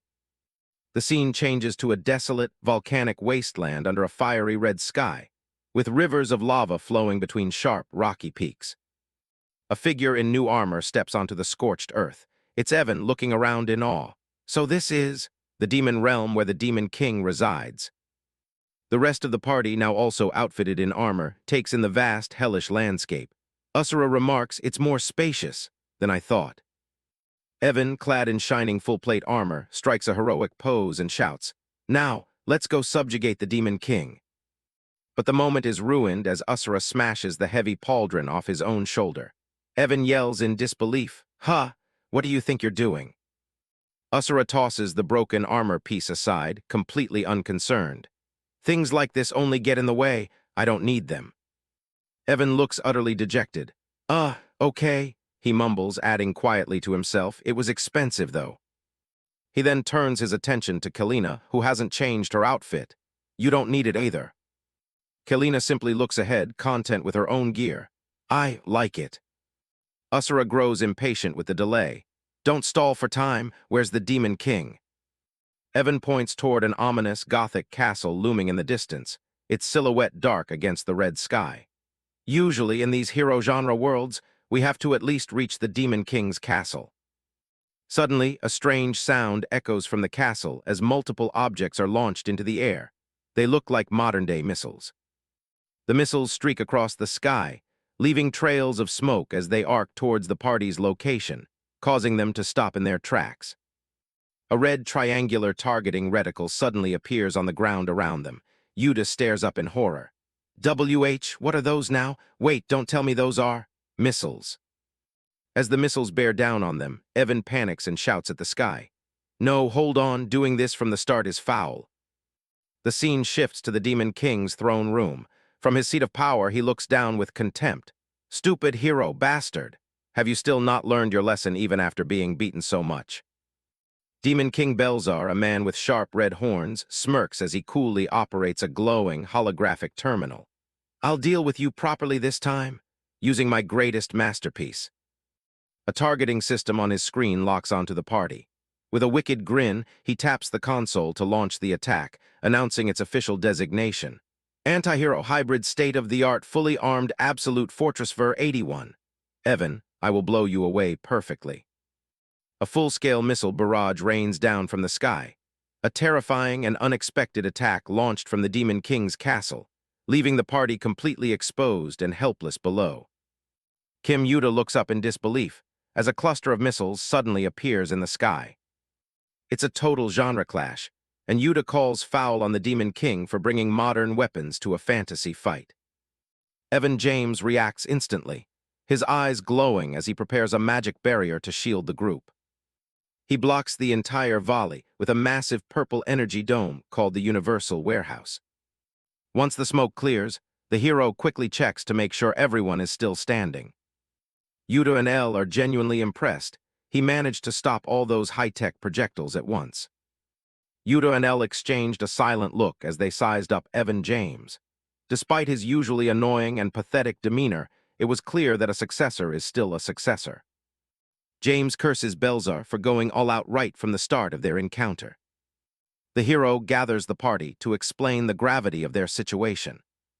He explains that everything in the demon realm is part of a massive dungeon designed by the Demon King himself.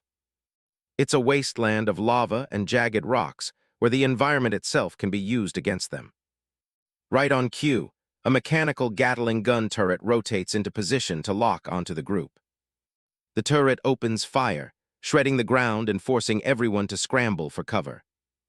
High above, Demon King Belzar is actually manning the gun, taunting Evan for bringing companions along. He laughs, asking if they really thought he'd just let them waltz into his castle. Evan is fuming now, his teeth clenched as he prepares to settle his grudge with Belzar. He demands that the Demon King stop hiding behind traps and come out for a fair fight. The hero's eyes flash with a pink light, showing he's ready to go all the way. Belzar just smirks at the challenge, clearly having no intention of playing fair. He waves his hand, and a blue system screen pops up right in front of him. Yuta's jaw drops when he realizes the Demon King is using a status window. Seeing the interface makes him realize that Belzar isn't just a monster, he's a player too. Digital cubes start surrounding the party as Belzar tells them to watch the update. He announces the new Demon Realm dungeon, designed specifically for their arrival. A system notification pops up confirming the download of new map data. The tower system logs the update for the new dungeon layout.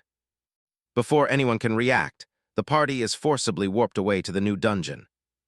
Yuta ends up in a dark stone corridor filled with green gas and skeletal remains. He barely has time to breathe before he's tumbling down a trapdoor, screaming about the unfair difficulty. He can't believe he triggered a massive trap just by touching a single loose brick. Yuta tries to catch his breath, wondering how many more death traps are hidden in these walls. Suddenly, Kalina leaps into action, swinging her heavy axe through the air. She smashes through a rain of falling boulders that were about to crush them both. The warrior stands her ground, calmly asking Yuta if he's still in one piece. Yuta is just relieved to see a friendly face in this hellhole. Looking around the foggy hallway, they realize they've been separated from the rest of the group. Yuta explains that they're stuck in a classic dungeon created specifically by the Demon King. Kalina gives him a blank stare, having no idea what a dungeon is supposed to be. He tries to explain it in gamer terms, saying these kinds of mazes pop up in games all the time. The place is a massive, multi-level labyrinth designed to keep anyone from finding the exit. Kalina admits she's already tried a few different paths, but she keeps looping back to the same spot. She looks at the endless stone walls, worried they'll never find a way out of this maze. Kim Yuta isn't giving up, deciding his first priority is to track down Evan and Asura. He's betting on the fact that Asura will definitely have some crazy way to break through this dungeon gimmick. Sure enough, Asura is already busy putting his fists to work, slamming the ground with a massive shockwave. As the dust settles, the martial artist stands there looking totally unbothered while the others watch in silence.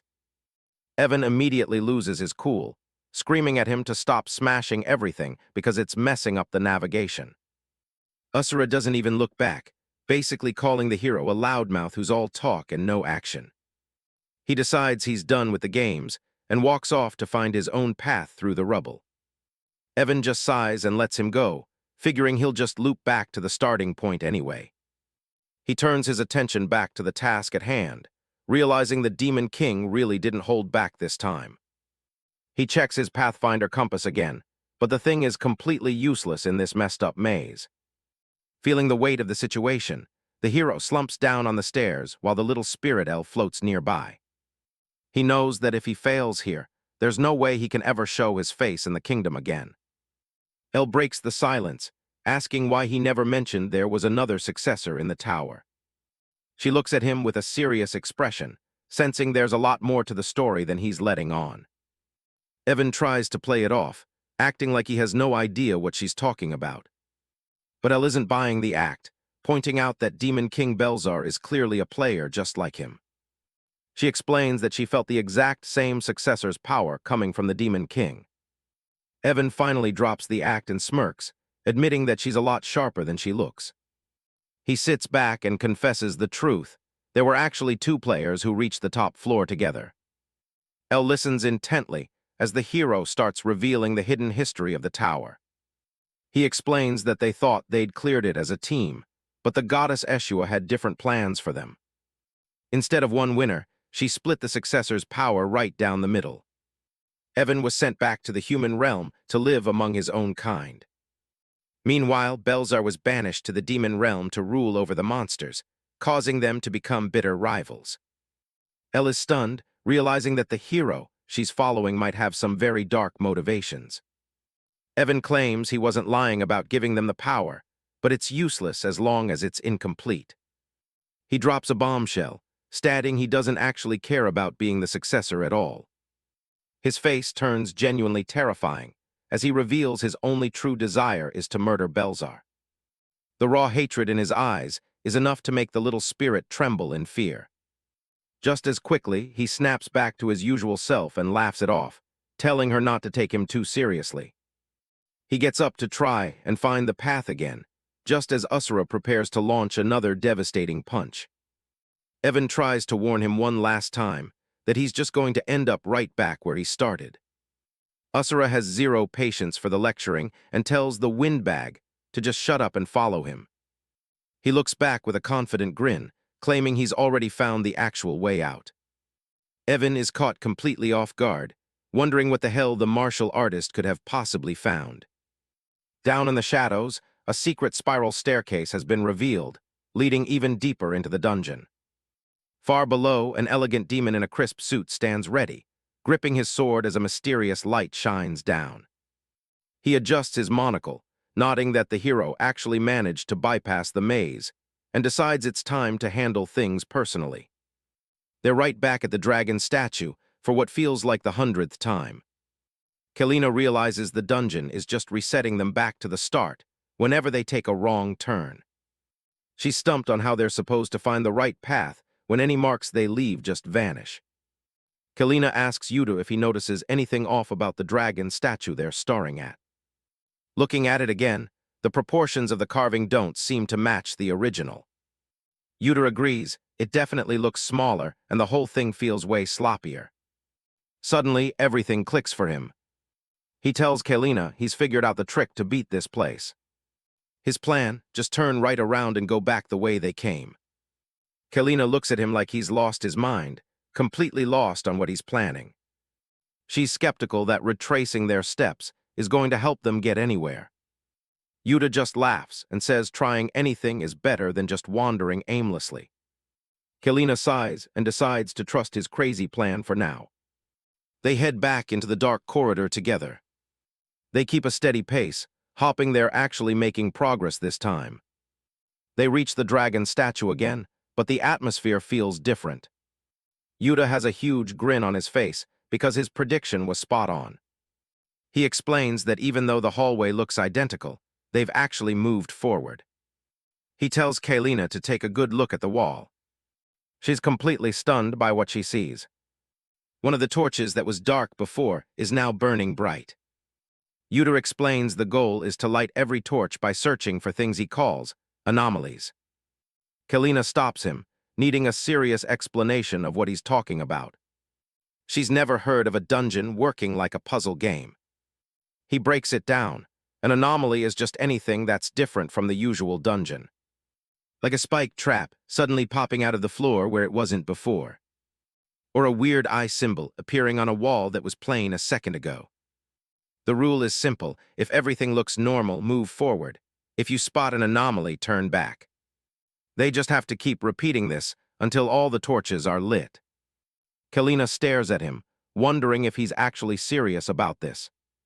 She doesn't fully get the logic, but she's willing to follow his lead to get out. Yuta gives a confident thumbs up, leaning on his years of hardcore gaming experience. Another torch flares to life, proving his gamer instincts are paying off.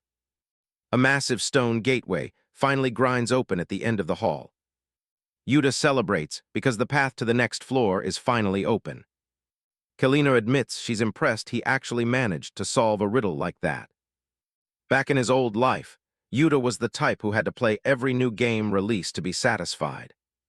He tells her he caught the first anomaly, the small statue, the moment he saw it. Kalina gives a small smile and thanks him for the save. They reach the end of the path and find a massive hole leading deeper into the dungeon. It's time to head down and hopefully reunite with the rest of their party. They arrive in a giant arena, wondering exactly where they've ended up now. Yuta is looking around for Mr. and Evan, but the massive arena seems completely empty. Suddenly, a shadowy figure with glowing red eyes looms right behind him, ready to strike. Kalina shouts a warning just as a blade flashes. She barely manages to block the sneak attack with her axe.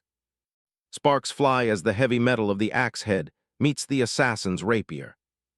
The attacker is a silver-haired elf in a suit who mocks them for actually surviving the Demon King's maze. He seems almost impressed that they've managed to reach this floor at all. Yuta tries to counter, but the guy is moving like a ghost. The elf is a blur of light trails, dancing around them with impossible speed.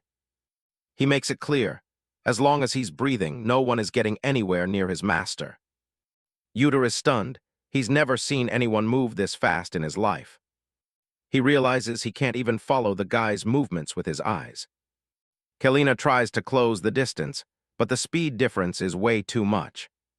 She goes for a horizontal slash, but the butler just leaps over it with ease. He's completely relaxed, dodging every one of her strikes without breaking a sweat. The metal-on-metal clang rings through the arena as she struggles to find any opening. Kalina takes a breath, focusing every ounce of her strength on her next swing. She puts her back into it, but once again, she's just swinging at thin air. Suddenly, the butler closed the gap and appeared right behind her, his rapier leveled pointedly at her throat. Her eyes go wide as she realizes she's completely lost track of him again. The elf smirks, fully enjoying the look of shock on her face. He starts attacking from all directions at once, leaving her with no room to breathe. Kalina grit her teeth as she takes a few hits, realizing she's being toyed with. She knows she can't win a contest of pure speed, so she's going to have to try something else. The elf butler starts walking toward her, mocking her for being far too slow. He tells her that a heavy weapon like that will never be enough to land a hit on him.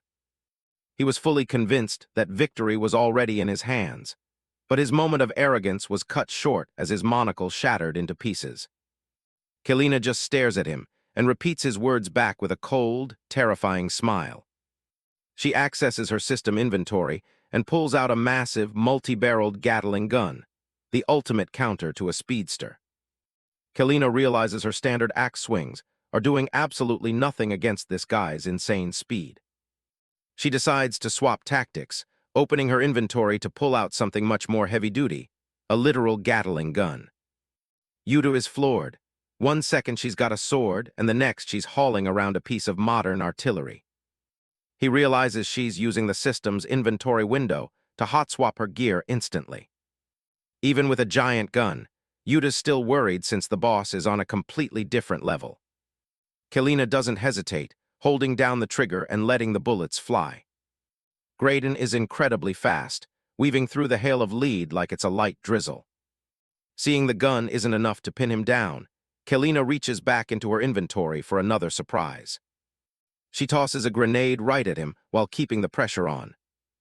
Graydon doesn't even flinch, slicing the canister clean in half before it can hit him. But it was a trap. Instead of shrapnel, the room is instantly filled with a thick cloud of smoke. Caught off guard, the demon butler realizes too late that it was a smoke bomb meant to blind him. He figures she's trying to hide her movements to get a sneak attack in. He's right. Kalina is already drawing a fresh blade from the void and lunging through the haze. She swings with everything she's got, closing the gap in an instant. The sword was just another distraction. She swaps again mid-swing, this time for a massive battle staff. She slams the staff against his blade, locking him in place. Suddenly, the head of the staff starts crackling with intense blue electricity.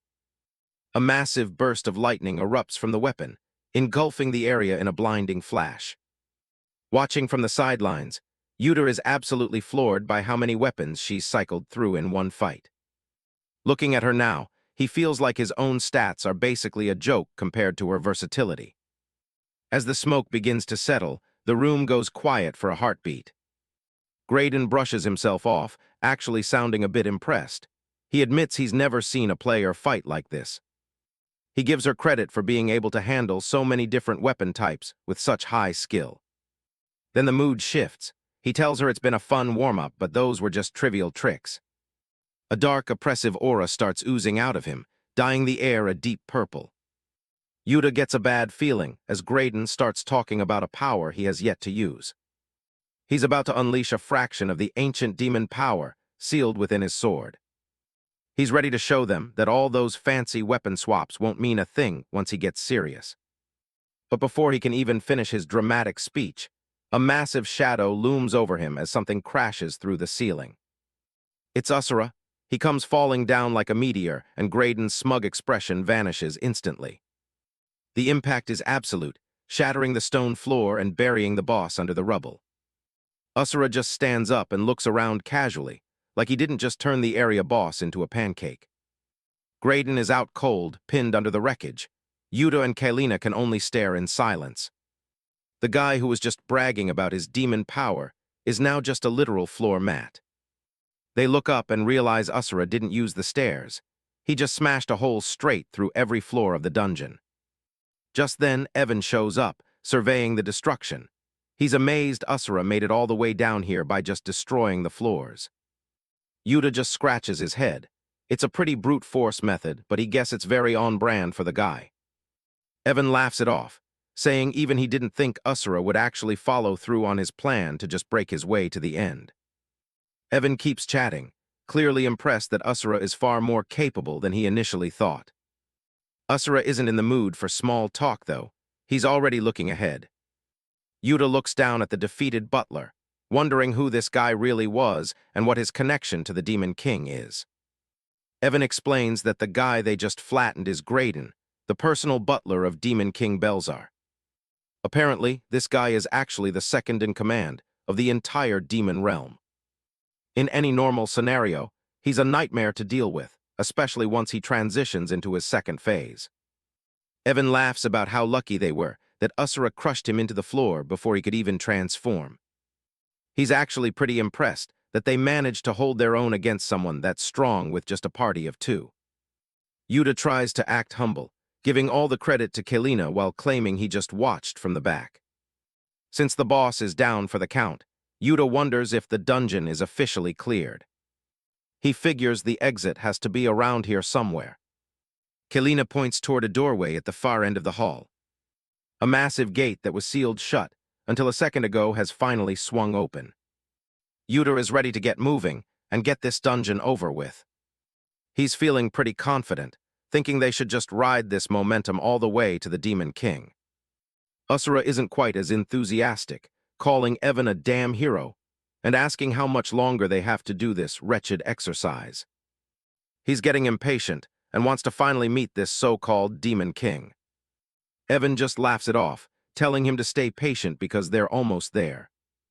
He claims that once they clear the next stage, they'll be standing right in front of their final target. He tells everyone to just hang in there for a little bit longer. Yuta, starting to get suspicious, though, asking how Evan can be so sure about what's waiting for them on the next floor. Evan treats it like it's obvious, saying that after a mid-boss, the main boss is usually right around the corner. He plays it off as being a huge game enthusiast, claiming these kinds of patterns are basic common sense. He flashes a big smile and tells the group to go on ahead while he follows right behind. He says he just needs a minute to check the room for any remaining gimmicks or loot. Yuta goes along with it, though he still looks a little bit unsure about the guy. The group starts making their way toward the exit, leaving Evan alone in the massive hall. As soon as they're out of sight, the silence in the room becomes heavy. Evan's friendly hero persona completely vanishes, replaced by a cold, predatory grin. He looks down at the unconscious Graydon and decides it's time to finish things his own way. He holds his hand out, and a dark, swirling energy starts to form in his palm. He activates a hidden skill called Otherworld Warehouse, and a dark purple portal opens up right under the fallen demon. Graydon's body is pulled into the void, vanishing from the floor entirely. A pillar of light descends as the storage process finishes, leaving no trace of the boss behind. Evan smirks to himself. It turns out he's not just killing these bosses, he's collecting them. Behind him, a mental gallery reveals a massive wall of figures he's already captured. Graydon makes 70. His gaze turns toward the next floor with a chilling ambition. Hopping the Demon King Belzar will provide more of a challenge. The crew finally makes it to the first floor of the Demon King's castle. It's a massive, creepy Gothic hall with a long red carpet leading straight up to some grand stairs. Kim Yuta looks around, clearly impressed by the sheer size of the place. Nova is right there with him, floating along with that same wide-eyed look. Yuta is strutting around, looking pretty pleased with himself. He thinks they made it here way faster than anyone expected. He lets out a big laugh, completely overconfident. In his mind, the Demon King is basically toast now that they have their secret weapon. Asura just stands there, looking as intense as ever. That red aura is practically screaming that he's ready to tear something apart. Evan keeps talking Yuta's ear off, acting like this is gonna be a cakewalk. He's convinced that one good punch from Asura will end the whole show. He points out that even though it looks like a regular castle, the whole place is actually just one massive dungeon designed by Belzar. The idea of the entire castle being a single dungeon seems to throw Yuta for a loop. He just repeats it back, trying to wrap his head around the scale. The camera pans up to the high, arched ceiling with those red banners hanging everywhere. It's eerie how quiet the place is. So far, there isn't a single monster in sight. It's like they've got the whole place to themselves. Suddenly, the air starts glitching out with these blue digital particles. Something is starting to materialize right in front of them. Yuta doesn't waste a second and draws his sword. This definitely isn't the quiet welcome they were hopping for. He shouts out, wondering if this thing is some kind of summon from the Demon King. He's definitely on high alert now. It turns out it's not even a monster. It's a blue, faceless guy made of data. Yuta realizes it's just dummy data, probably a system defense. A holographic screen pops up with Demon King Belzar laughing his head off. He's impressed they made it this far after taking down his butler. Belzar isn't worried at all, though. He brags about collecting all their combat data and says he's got something special in store. He introduces his masterpiece to the group. The blue dummy starts changing, growing long white hair that looks exactly like Asura's. Yuta just stares in shock. The thing is finished transforming, and it's a literal blue copy of their strongest guy standing right there. The clone stands tall, looking like a perfect muscular replica made of glowing blue energy. It's basically a mirror image of Asura's physique. Seeing a digital version of his most terrifying ally has Yuta completely stunned. He can't even find the words. Asura steps up to the plate, facing down his own glowing reflection. The rest of the team hangs back to watch the heavyweights go at it. The real Asura looks more annoyed than anything else. He asks what kind of lowly wretch would even dare to copy his form. Yuta is starting to sweat now. Dealing with one monster mister is scary enough, but two of them is a total nightmare. The clone doesn't say a word, just stands there with that blank face and long hair. It feels every bit as dangerous as the original. Asura's boots hit the floor with a heavy thud as he walks toward his double. He's not here to talk. He suddenly bursts out laughing, finding the whole mimicry idea hilarious. He thinks it's funny that the system thinks a puppet can actually copy him. He reaches out and slams his hand onto the clone's chest. It's a total power move, basically telling the machine to bring it.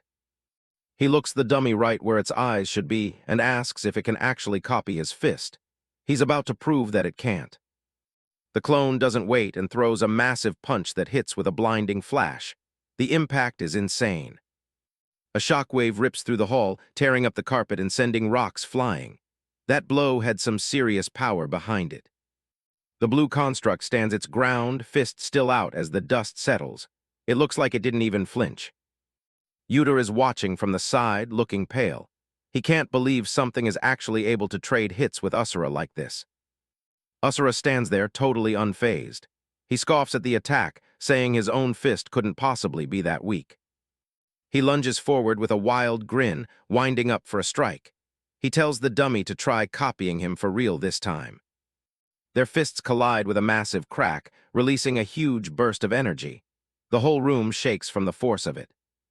The two of them become a total blur, trading high-speed kicks and punches. It's a martial arts fight that shouldn't even be possible. The clone drops low and gathers a glowing white aura around its fist, getting ready for another heavy strike. It delivers a brutal downward punch that slams Asura into the floor, creating a massive crater. Asura skids back across the broken tiles but stays on his feet. If anything, he looks like he's actually having fun. The clone doesn't give him a break and lunges forward to keep the heat on. They start trading a barrage of rapid-fire punches, their arms moving so fast they look like a dozen different limbs. Yuta is losing his mind watching this. He can't wrap his head around a data clone actually fighting on par with Asura. Yuta watches the duel with a grim look, starting to realize that his imagination wasn't playing tricks on him after all. Kalina decides she's seen enough and readies her massive sniper rifle, the suppressor clicking into place as she takes aim. She pulls the trigger, sending a high-velocity beam of energy tearing through the air toward the data clone. But the dummy is way faster than it looks, casually reaching out to catch the shell mid-flight like it's a toy. It doesn't just stop the bullet, it activates a skill Yuta knows all too well, the Otherworld Universal Warehouse. The projectile hits a wall of purple digital squares and is instantly sucked into storage, completely neutralized by the system. Kalina's eyes widen as she stares at her rifle, unable to believe her best shot was just swallowed up by a glitch. The dummy doesn't just store the attack, it immediately triggers the erupt phase to launch that kinetic energy right back at her. A massive shockwave blasts through the hall, sending Kalina reeling as the floor buckles under the sudden pressure. Asura isn't about to let a fake have the last word, lunging at the blue construct with teeth bared and intense eyes. The two of them become a blur of motion again, clashing with enough force to send sparks and data fragments flying everywhere. The dummy starts getting fancy, pulling a giant warhammer out of thin air using another one of the party's stolen inventory slots. It swings the massive hammer with terrifying ease, the blue light from its body reflecting off the polished metal. A massive explosion of white energy follows the impact of its six-path smash, turning the red carpet into a cratered mess. Yuta screams out for Asura, his face pale as he watches his most powerful ally get caught in the massive blast. High above them, Belzar's holographic face is practically splitting with laughter at the chaos his masterpiece is causing. The Demon King mocks them from his screen, bragging about how perfect his duplication of their strongest data turned out to be. The dummy stands tall with the warhammer, looking like an unstoppable boss that doesn't care if they all combine their strength. Evan is absolutely fuming, calling Belzer a coward for hiding behind a bunch of stolen digital puppets. Evan is in total shock, realizing that the Demon King didn't just copy Asura, he's actually using the entire party's own skills against them. The whole castle seems to be under Belzar's thumb, a massive gothic trap he's been perfecting while they were busy climbing. Evan looks over at the pile of rubble where Asura landed, yelling at him to snap out of it and stay alive. He starts to think that maybe Belzar was right. They might actually have to work together to stand a chance here. But then a low, gravelly laugh comes from the ruins, as Asura starts to find the whole situation genuinely amusing. He's completely insulted that a lowly wretch of a machine thinks it can mimic the absolute pinnacle of his martial arts. He stands back up, dusted in rubble but looking more dangerous than ever as he mocks the dummy's interesting little trick. He brings his foot down with a heavy stomp, the ground beneath him shattering as he starts to tap into his real power. He tells the fake to try and copy his Fist King Asura style, a technique that requires way more than just raw data. Asura keeps his focus on the blue puppet, his voice dripping with disdain for something that has the form but none of the soul. Another stomp sends even deeper cracks, spiderwebbing across the stone tiles, as his presence begins to overwhelm the room. He tells the construct to watch closely, because it's about to see something that its system definitely can't calculate. He launches a punch called Destroy, a massive strike that looks like it's trying to erase the very air in front of him. The collision creates a blinding white and gold explosion that lights up every corner of the dark Gothic hall. When the light fades, the dummy is still standing, but its body is a total mess of glitching pixels and missing limbs. Even while falling apart, the machine's hand glows as it reaches into the digital void to summon one last weapon. It pulls out the holy sword of Asterion, another one of Yuda's high-tier items, radiating a divine golden light. Yuda's eyes practically pop out of his head. That's his ultimate weapon, and now it's being held by a faceless blue freak. The dummy raises the golden blade high, gathering energy at the tip as it prepares to drop the ultimate judgment on them. It unleashes celestial judgment, raining down a column of divine light that looks like it's coming straight from the heavens. Asura doesn't flinch and charges straight into the explosion, meeting force with force to deliver a devastating counterattack. He pours everything into a flurry of strikes, his fists moving so fast they look like a dozen blurred limbs hitting at once.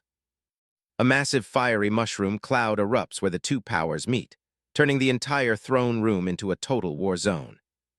The smoke from the massive explosion begins to settle, revealing the wreckage left in the throne room after the clash. Asura stands tall amidst the haze, his eyes locked on the blue puppet as he points out that it's definitely the weaker version.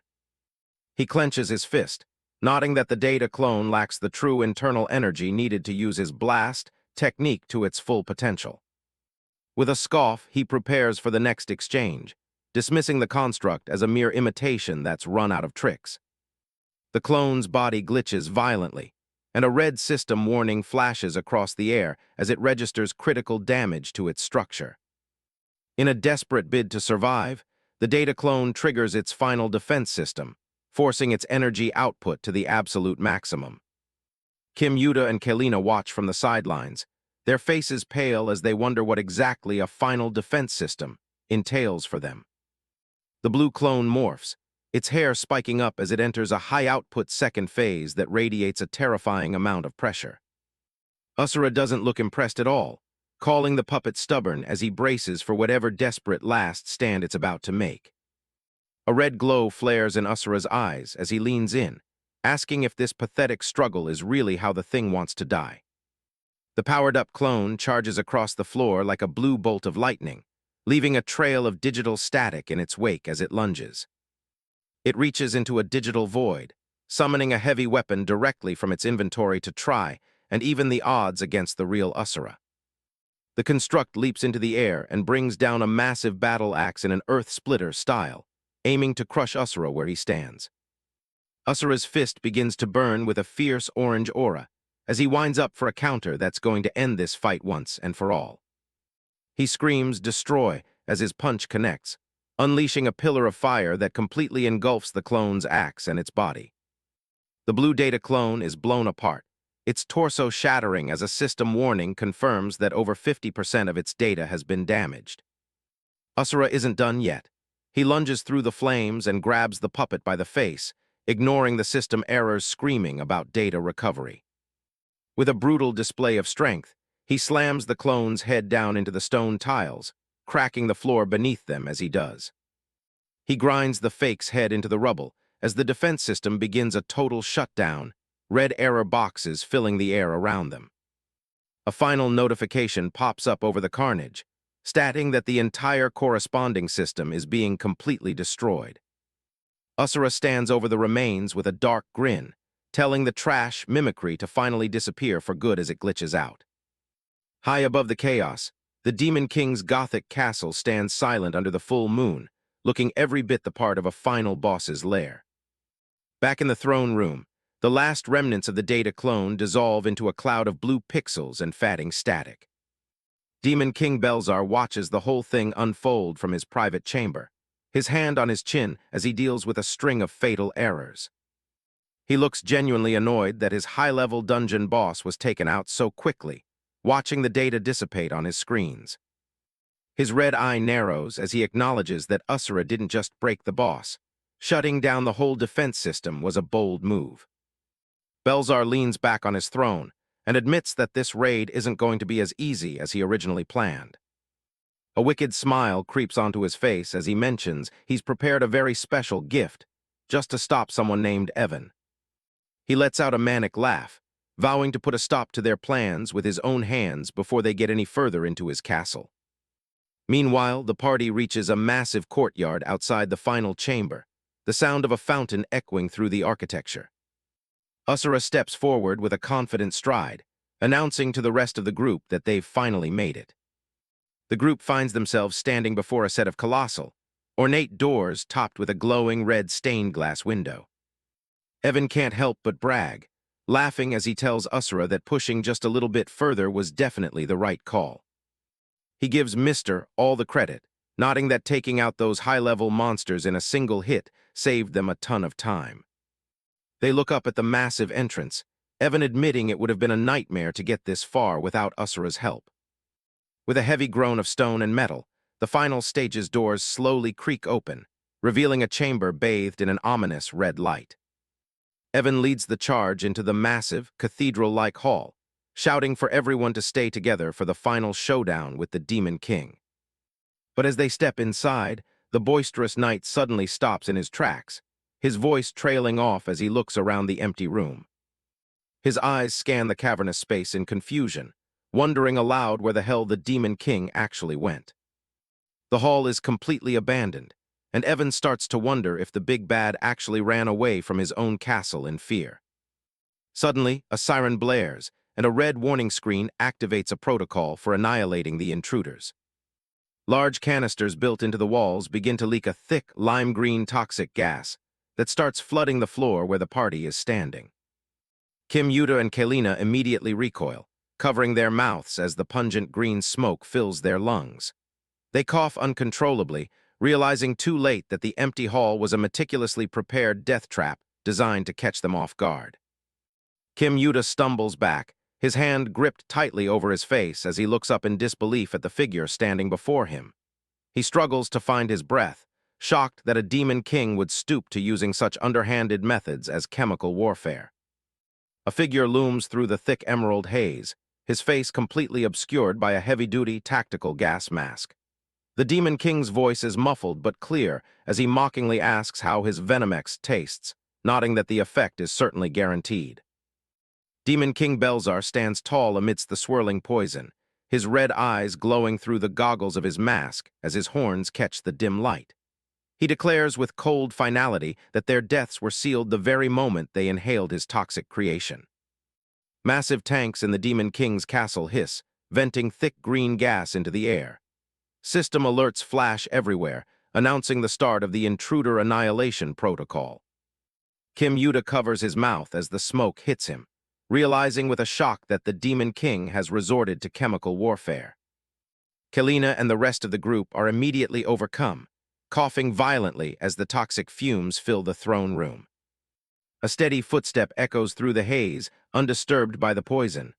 A voice laughs, mocking the group for falling into such a simple trap. Demon King Belzar steps out of the shadows wearing a modern gas mask.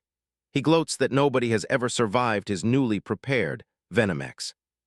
With a smug look, the Demon King taps a button on his digital interface to ramp up the toxicity. Belzar walks through the green mist with his arms spread wide, his eyes glowing red as he tells the intruders they're already dead. Red warning screens announce that the concentration of gas has hit 72%, making the air almost entirely lethal. Evan James yells for everyone to hold their breath, warning them that even a single breath of this gas is a death sentence. He quickly produces a glowing blue antidote potion, promising to distribute it to the group immediately. Asura ignores the gas entirely, lunging forward with a focused gaze as he closes the distance to the Demon King.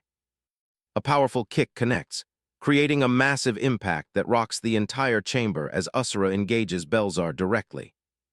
Belzar stares in disbelief, shocked that Asura is moving perfectly fine despite inhaling the lethal concentration of Venomex.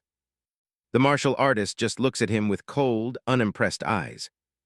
The Demon King decides to switch tactics, pulling out a high-tech injector gun for a more direct delivery. He raises the gun and fires the injector directly into Asura's body. A needle sinks into Asura's forearm, injecting a concentrated dose of poison straight into his system. Belzar gloats that this concentrated version is far stronger and impossible for any human to endure.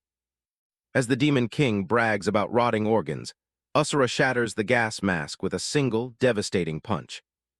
The blow sends Belzar flying across the room, leaving his mask in pieces on the floor. Asura casually pulls the needle from his arm and crushes the injector like a piece of scrap metal. He stands engulfed in a golden aura, explaining that his body has long since reached a state of absolute poison immunity. With the Demon King down, the system announces a critical error in the protocol, and the green gas begins to fade away. Kim Yuta downs the blue potion as the air clears, taking deep gulps of the antidote. Still catching his breath, Kim Yuta thanks Evan James, admitting he only made it out because of those potions. Evan and Kalina look back at the room, with Evan commenting on how crazy it was for the Demon King to lead with gas. Kim Yuta smiles, realizing that both he and Kalina would have been goners if Evan hadn't stepped in so quickly.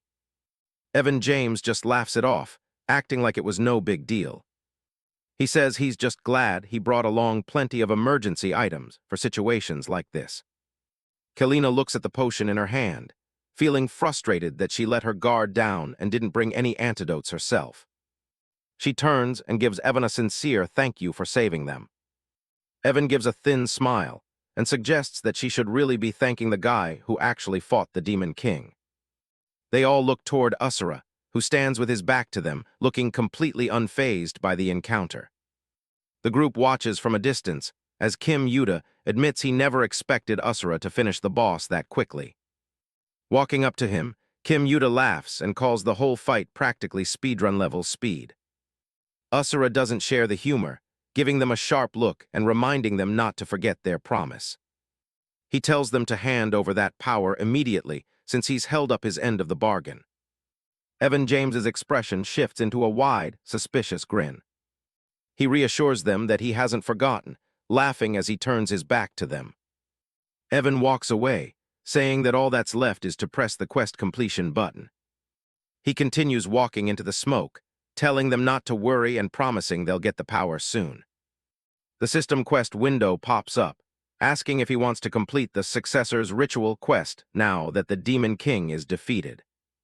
Evan James laughs to himself as he stares at the glowing quest window, savoring the moment he's been waiting for. He recalls the annoyance of constantly having to find new party members while the Demon King kept shifting the dungeon's tricks. He thinks back to the absurdly difficult boss fight against the butler, Graydon, nodding that just the memory of the encounter is enough to give him trouble. Kim Yuta watches the hero, who is still chuckling about nearly growing old and dying while trying to raid the castle. Yuta gives a sympathetic laugh, urging Evan to hurry up and press the quest completion button. Evan stands with his back to the group, admitting that despite the hardships, life in the tower wasn't all bad. He remembers the thrill of being worshipped as a hero in town, and having the freedom to take whatever he wanted from the kingdom's treasury. His mind drifts to the Saintess, recalling how much he enjoyed using his divine status as an excuse to take her out on dates. Staring at the prompt, Evan realizes that ending the quest means all those luxuries will vanish. His eyes turn cold as he looks back at Asura and Kim Yuta, deciding that giving up his lifestyle would be far too much of a waste. Yuta notices the change in the hero's face, his expression hardening as he senses something is wrong. Evan breaks into a manic laugh, declaring that since it's such a shame to end things now, he'll just start over from the beginning. A red system window pops up with a chime, announcing that the successor has refused to complete the quest. The mission suddenly branches into a hidden third route. The castle begins to glow with an ominous red light as the system prepares to reset all tower data except for the successors. A countdown timer appears, showing just over a minute remains. Kim Yuta and the tiny fairy Nova stare at the chaos in utter disbelief. Yuta demands to know what Evan is thinking, unable to understand why he'd want to restart after coming all this way. Evan gives a sharp, sidelong glance, stating plainly that he likes his life in the tower too much to let it end. With a crazed look in his eyes, he tells the group that he wants to enjoy this life forever. He explains the difficulty. If he didn't clear the quest within the time limit, the Demon King would have won. To avoid that, he discovered a method to intentionally trigger a bug that resets the entire tower. Evan mocks Yuta and Asura, telling them that their data will soon disappear while thanking them for helping him reach the reset so easily. He laughs triumphantly, enjoying the look of shock on their faces as the countdown continues. Suddenly, a massive black cube drops from the sky with a thunderous sound. The cube slams into the stone floor right next to Evan, sending shockwaves through the chamber. Demon King Belzar appears through the smoke, his eyes cold as he reminds Evan that he wouldn't let things go his way. Red system windows flash, stating that the quest has been modified and a tower reset is no longer possible. Belzar stands enveloped in purple energy, declaring that he has personally patched the bug Evan was abusing. The system messages confirm that the world's data will remain exactly as it is. The Demon King stares down the hero, his power radiating in waves of dark energy. Evan stares at him in total shock, unable to believe that the Demon King could interfere with the tower's code. He grits his teeth, sweating as he realizes his plan to restart is falling apart. Belzar raises his hand, crackling with energy, and tells Evan that his tampering ends here. A transparent blue field suddenly snaps into place, trapping Evan inside a rigid movement restriction zone. System windows announce that a system overdrive has been activated, preventing Evan from moving for the next 10 minutes. Belzar looks on with a calm but menacing expression. He explains that Evan's constant resets gave him all the time he needed to learn the tower's structure. Through all those loops, he saw the mess of flaws and contradictory code that Evan was exploiting. The Demon King points out that those same bugs were exactly what allowed him to take control of the system. Evan stares at him with wide, fearful eyes as the realization hits him. Belzar begins to walk toward the trapped hero, stating that Evan won't be doing any more resets. A dark aura pulses as he steps closer, declaring that it's time to end this cycle right here. Energy surges around the Demon King as his cape billows in the wind, his power reaching a peak for their final game. Red system windows finalize the setup, isolating the combat space and forbidding any third-party intervention in their duel. Scene change, a massive stone tower rises high into the sky, its many levels disappearing into the bright blue expanse above the clouds. Below, in the damp darkness of the tower's lower levels, monstrous creatures prowl through the stone corridors. Belzar, wearing his dark traveler's cloak, raises his hand to channel a powerful spell.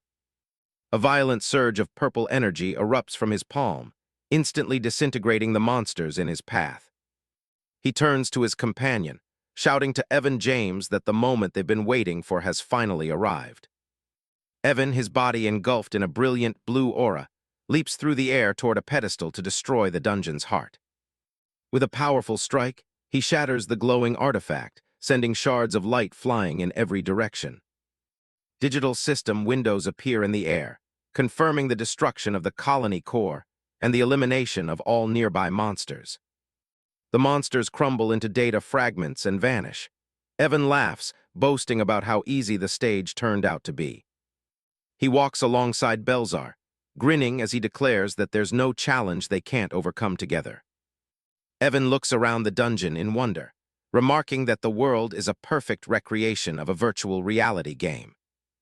He suggests that this world might even be a utopia, designed specifically for people like them. Belzar remains serious, cautioning Evan not to let his guard down before they know what the next stage holds. As they move deeper into the misty hall, Evan dismisses the concern, feeling completely invincible. He looks at Belzar with total confidence, calling him the game developer and trusting his knowledge of the world. A close-up of Belzar's face shows him staring ahead, simply agreeing with his partner's sentiment. Belzar reflects on their journey, nodding that, just as Evan said, they climbed the tower without failing a single time. He recalls how the world followed the logic of a game, where a clear strategy existed for every obstacle. Images of glowing, high-level weapons appear as Belzar explains that the stats and rules were already familiar to him. A system screen displaying his own profile appears. He thinks about how his background as a developer made conquering the tower relatively simple. Eventually, the pair reached the pinnacle of the tower and finally met the entity responsible for creating the world. Standing in a grand, sunlit hall, Belzar and Evan face a mysterious woman with long silver hair named Asura. Evan's eyes are wide with excitement as he asks if clearing her special quest will truly let them create a new world. Asura, dressed in a flowing white gown, offers a subtle smile and confirms that his assumption is correct. Evan laughs in disbelief, calling the opportunity bonkers and asking Belzar, whom he calls Belzar, if there's any reason to refuse. He sees it as a golden chance to build the dream world they've always wanted to live in. Evan eagerly imagines being a player in the new world Belzar will create, but Yuta's voice cuts through his excitement. Belzar looks at him with a determined expression and states that he intends to return to his original world. Evan is stunned into silence, unable to comprehend why anyone would choose their old reality over this one. He argues passionately, calling their previous lives a gutter compared to the wonders of the tower. Belzar doesn't waver, looking back with glowing red eyes as he asserts that reality is still reality, no matter how bad it is. He believes that no created world, no matter how perfect, can ever truly replace their original home. Evan is desperate, calling out to his friend by his old name, Belzar, as he struggles to accept the decision. Asura watches the two friends disagree and suggests a different way to settle the matter.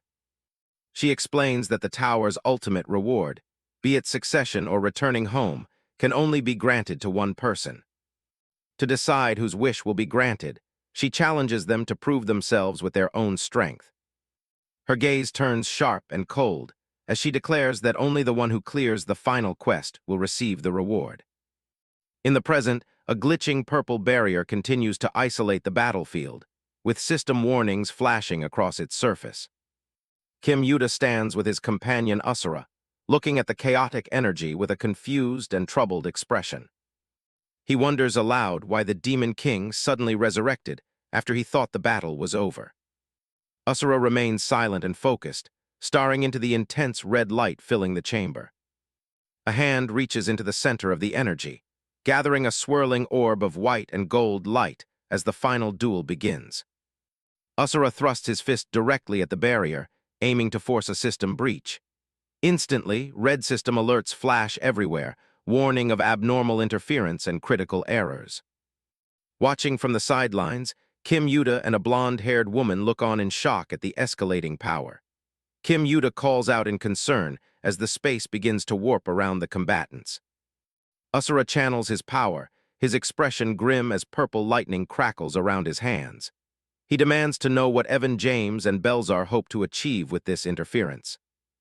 The system warns that an external shock has caused a major error, with the intervention exceeding all allowed parameters. Beneath the alerts, Evan James faces off against Belzar within a vast digital void of neon grids. A hand glows with an intense violet light as a system overdriver message activates. The air hums with the sound of a powerful spell being channeled. A colossal pillar of purple energy, part of a Judgment Rain attack, crashes down through the digital grid. The force of the impact sends shockwaves rippling through the virtual environment. Evan James stands firm on the glowing grid floor as an intricate magic circle activates beneath his feet.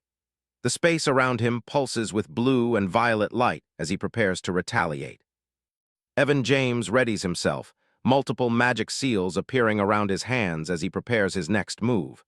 He activates his mirror gate skill, his expression full of arrogant confidence. Dozens of white energy beams rain down from the sky, targeting Belzar as he stands alone in the center of the grid. He makes no move to dodge, bracing himself for the onslaught. Belzar is engulfed in the light of the descending beams, but a red alert for system overdrive and an absolute barrier appears. He remains unharmed, his cloak fluttering in the energy storm. As the dust settles, Belzar walks calmly through the digital haze toward his opponent. Evan James breaks into a wide, ecstatic laugh, clearly impressed by the level of power on display. A close-up of Demon King Belzar shows his calm, calculated gaze as he reflects on the situation. Evan, meanwhile, stands there stunned, forced to acknowledge the complexity of a system that can manually rewrite rules and create such a unique space. Evan James's face is twisted into a manic grin, his eyes wide with a mix of awe and madness. He tells Belzar that he was always the one destined to inherit the tower's ultimate power. The two figures stand small against the infinite backdrop of the purple gridded world. Belzar asks why Evan doesn't just take the power for himself if he finds this artificial world so appealing. Belzar's face is set in a grim expression as he looks away, his red horns glowing faintly in the dim light. He declares that no matter how many times the tower resets, he will never choose to inherit its power. Evan James lets out a sharp laugh, his side profile showing a casual, dismissive smirk. He claims to have no interest in the burden of such a responsibility, finding it to be nothing more than a hassle. Shouting that his only desire is to enjoy the tower as a player for all eternity, Evan James lunges forward with a powerful punch. The intensity of his conviction is reflected in his wide-eyed, frantic expression. Suddenly, the digital curtain cracks and shatters into pieces. Jagged lines of darkness spread across the glowing grid as the very foundation of this space collapses. Asura smashes through the debris with overwhelming force, his silhouette wreathed in shadows. Evan James looks up in genuine shock, his eyes wide as he realizes a third party has entered the duel. With a thunderous crash, Asura unleashes a devastating strike that levels the surrounding terrain. A massive explosion of light and rock fills the air, completely disrupting the battle between Evan and Belzar. Demon King Belzar looks on in stunned silence, his red eyes wide as he tries to process the sudden intrusion. He can only utter a single word of confusion as he watches the new combatant land. Evan James is forced to his knees, coughing as he struggles to regain his breath from the shockwave. Asura stands over him like a judge, reminding him that he had been given a fair warning. Asura stands tall and imposing, golden lightning crackling around his muscular frame. He tells Evan James that after attempting such a deceptive move, he has no right to complain, even if it costs him his life. Asura stands amidst a storm of crackling lightning, his expression grim. He's finished playing along with Evan's schemes and looks ready to end the charade right here. Evan James stammers, backing away with his hands raised in a desperate plea for a moment to explain. He knows he's pushed the wrong man too far and is visibly shaking. He tries to talk his way out of the situation, warning Asura that a reckless move will destroy any chance of obtaining the successor's power. He thinks the system's logic will still protect him. Evan explains that if the quest ends with a victory for the Demon King, Belzar will simply return home with the reward. If that happens, Asura gets absolutely nothing for his trouble. Asura remains completely silent, his cold gaze fixed on the man who tried to manipulate him. The threat of losing a quest reward clearly doesn't mean much to him. Evan grows even more frantic, claiming that without a successor, everyone and everything in this tower will just vanish. He's trying to make himself sound like a necessary part of the world's survival. He shouts for Asura to go kill the Demon King right now instead, hoping to redirect the martial artist's lethal intent toward the boss. It's a last-ditch effort to save his own skin. Asura doesn't hesitate for a second, closing the distance with a speed that the system shouldn't allow. He ignores the plea and lunges straight for his target. A spray of blood bursts from Evan's mouth as the weight of the situation finally hits him. He stares in shock as Asura's presence looms over him like a death sentence. Asura looks down with total contempt for the concept of quests and rewards. To him, all that system logic is just a bunch of nonsense that doesn't apply to a true warrior. He doesn't care about the proper way to do things. If there's power stored inside Evan's body, he decides he'll just rip it out himself right here and now. Evan stares up, paralyzed by fear as he realizes Asura is about to do the impossible. He stammers that extracting an incomplete power shouldn't even be possible within the game's rules. Asura clenches his fist, a dark purple aura swirling violently around his arm as he prepares to strike. The air around them crackles with the sheer force of his chi. He unleashes the Fist King Asura style, dancing-shattering origin annihilation. The impact sends a shockwave through the floor, shattering the ground beneath them. Evan lets out a silent scream as the blow connects right in his chest. His internal world is torn apart by the raw power of the technique. A massive explosion of golden and white energy erupts from the point of impact, lighting up the entire area. The force of the strike is literally tearing through the fabric of the tower's reality. Red system notifications flare up in the air, announcing that the successor's power is being forcibly extracted from the player's body. The tower's code is being rewritten in real time. Demon King Belzar watches from the side, his jaw dropping at the sheer insanity of what he's witnessing. He can't wrap his head around the level of power this man is displaying. He realizes that this man isn't just fighting, he's literally shattering the tower's foundational system with nothing but his bare fists. He begins to wonder if anything can stop him.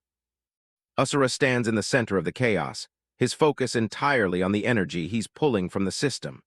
To him, the tower's complex laws are nothing more than a simple child's game. Fatal error messages flood the air as the system suffers a complete crash. Due to the extraction, the entire quest is being forcibly terminated. A thick cloud of dust and debris settles over the battlefield as the violent energy finally begins to dissipate. The air is heavy with the smell of ozone and spent chi. Evan lies broken on the ground, blood pooling around him as his life force drains away. He's lost everything he spent so long building. He lets out a weak, hollow laugh. He knew this guy was strong from the moment they met, but this level of power is just laughable to him now. Asura stands tall, holding a glowing golden orb of pure data in his hand, the prize he just forcibly claimed. Evan can't believe something this nonsensical is actually happening. Evan gazes up at the ceiling, realizing his grand plan has reached its final, pathetic end. He asks himself if this is really how his story is supposed to conclude. A blue window confirms the failure of the successor's ritual. For Evan, seeing the quest end without a successor makes all his effort feel entirely pointless. He looks over at Belzar, admitting that if he'd known it would end like this, he should have just let the Demon King have the win. The rivalry suddenly seems hollow. Evan's breathing slows as he looks back on the long journey that led them here. He speaks with the clarity of a man who has nothing left to lose. He describes the quest as a hellish and disgusting game that only ends when one of them dies. He's tired of the cycle they've been trapped in. His mind drifts back to the past, remembering the dark silhouette of the tower where his obsession first took root. It was a simpler time before everything went wrong. He recalls a different time when he stood victorious over his rival, declaring that this round finally belonged to him. He was full of hope back then. In the memory, he gripped his sword with determination, obsessed with the idea of inheriting the tower's power and creating his dream world. He was convinced he was the hero. Belzar was the one on the ground then, wounded and silent while Evan stood over him. The dynamic between them has always been one of conflict and cycles. Evan had a triumphant smile on his face, convinced that his victory was the only way to save the world within the tower's walls. He didn't see the flaw in his dream. Evan looks down and asks why he didn't just take the power sooner if he wanted it so badly. He wonders why Belzar kept delaying the inevitable. Evan points out that if the Demon King had accepted the quest from the start, neither of them would have had to die so many times. That loop was a cage created by the Demon King himself. The Demon King falls silent for a moment before telling Evan the harsh truth. This entire world is nothing more than an illusion created by the goddess Asura. It is a fake reality built on lies. Belzar's gaze was heavy with pity. To him, trying to create a new dream inside a pre-existing fake world was just worthless and meaningless effort. He had told Evan to just kill him already and stop feeling guilty about it. He claimed that even with a do-over, he likely would have made the same choice. Belzar had looked at him with a tired expression and called Evan the true winner of their quest. He'd conceded the victory with a sense of finality. Contrary to Belzar's expectations, Evan's fist clenches tight. He tells the Demon King not to be so ridiculous. Evan James stares at his status window, refusing to accept a defeat that would end his dream world. He can't imagine letting the quest conclude on anyone else's terms. Belzar watches in silence, blood dripping from his chin, as the man who wanted to be a hero starts to ramble about how much this world meant to him. Evan admits that the dungeons and challenges Belzar created were the most fun he'd ever had as a player. Even at the end, he views everything through the lens of a game. He closes his eyes for a moment, wishing he could just keep living in this artificial world forever with his favorite rival. It was the only place he felt like he truly belonged. The flashback ends as the successor's ritual is officially terminated, with brilliant red warnings flaring up all around. A wide view of the chamber shows the characters standing in a fatting digital grid. The system announces that no successor has been found to inherit the tower's legacy. A final message appears in the air, stating that all data related to the tower is now slated for immediate deletion. The world is literally falling apart around them. Evan looks at his body, which is beginning to disintegrate into pixelated embers. He admits that now that death is a reality, he's starting to feel a wave of sudden regret. He looks away, confessing that even if it was just a fake illusion, he truly loved being part of the world Belzar built. He wanted to see more of it. Asura stands tall, his shadow looming over the dying player. He calls Evan a raucous brat who still hasn't realized how foolish he's being even at the very end. He mocks the idea of clinging so desperately to a world constructed by someone else's hands. To him, there's nothing honorable about hiding in a dream. Evan looks up, startled by Asura's blunt judgment as his body continues to vanish into fragments of light. In a fading vision, Evan sees himself drifting through a purple void, as Asura's voice hammers home the reality of his situation. Asura tells him that repeating a finished game over and over, trapped by rules he didn't even make, is the ultimate height of folly. He's been living a lie. He believes a real man belongs in the real world, standing firmly on his own 2 feet instead of hiding behind a digital shield. He stares Evan down, declaring that a comfortable illusion can never be a substitute for a real life. The dream has finally come to an end. Evan stands stunned, the weight of Asura's words hitting him harder than any physical blow ever could. The truth is now impossible to ignore. He lets out a small, bloody laugh, finding it ironic that a middle-aged man from the Murim world would be the one giving him a lesson on what it means to be human. He asks what the point of telling him this is now that he's already dissolving into nothingness. It's far too late for a new beginning. He tries to look on the bright side, claiming he had a good run filled with adventures and plenty of beautiful women along the way. He gazes at his hand as it turns to digital dust, trying to convince himself that it was a decent life after all, despite the illusion. With his final breath, he decides that if he ever gets a second chance, he might actually try living in the real world Asura talked about. Status windows pop up one after another, confirming the complete deletion of the player's data. The battle zone's maintenance protocols are failing rapidly. The one-on-one battle zone deactivates, the digital walls vanishing to reveal Asura standing alone in the chamber with the golden orb in hand. Kalina and Kim Yuta rush forward, their eyes wide with relief as they see that Asura is still safe and in one piece. Yuta looks around the empty room in confusion, wondering what happened to both Evan and the Demon King during the combat blackout. Belzar appears near them, his tone somber as he reveals that Evan lost his power and has vanished from this world forever. There's no coming back from this.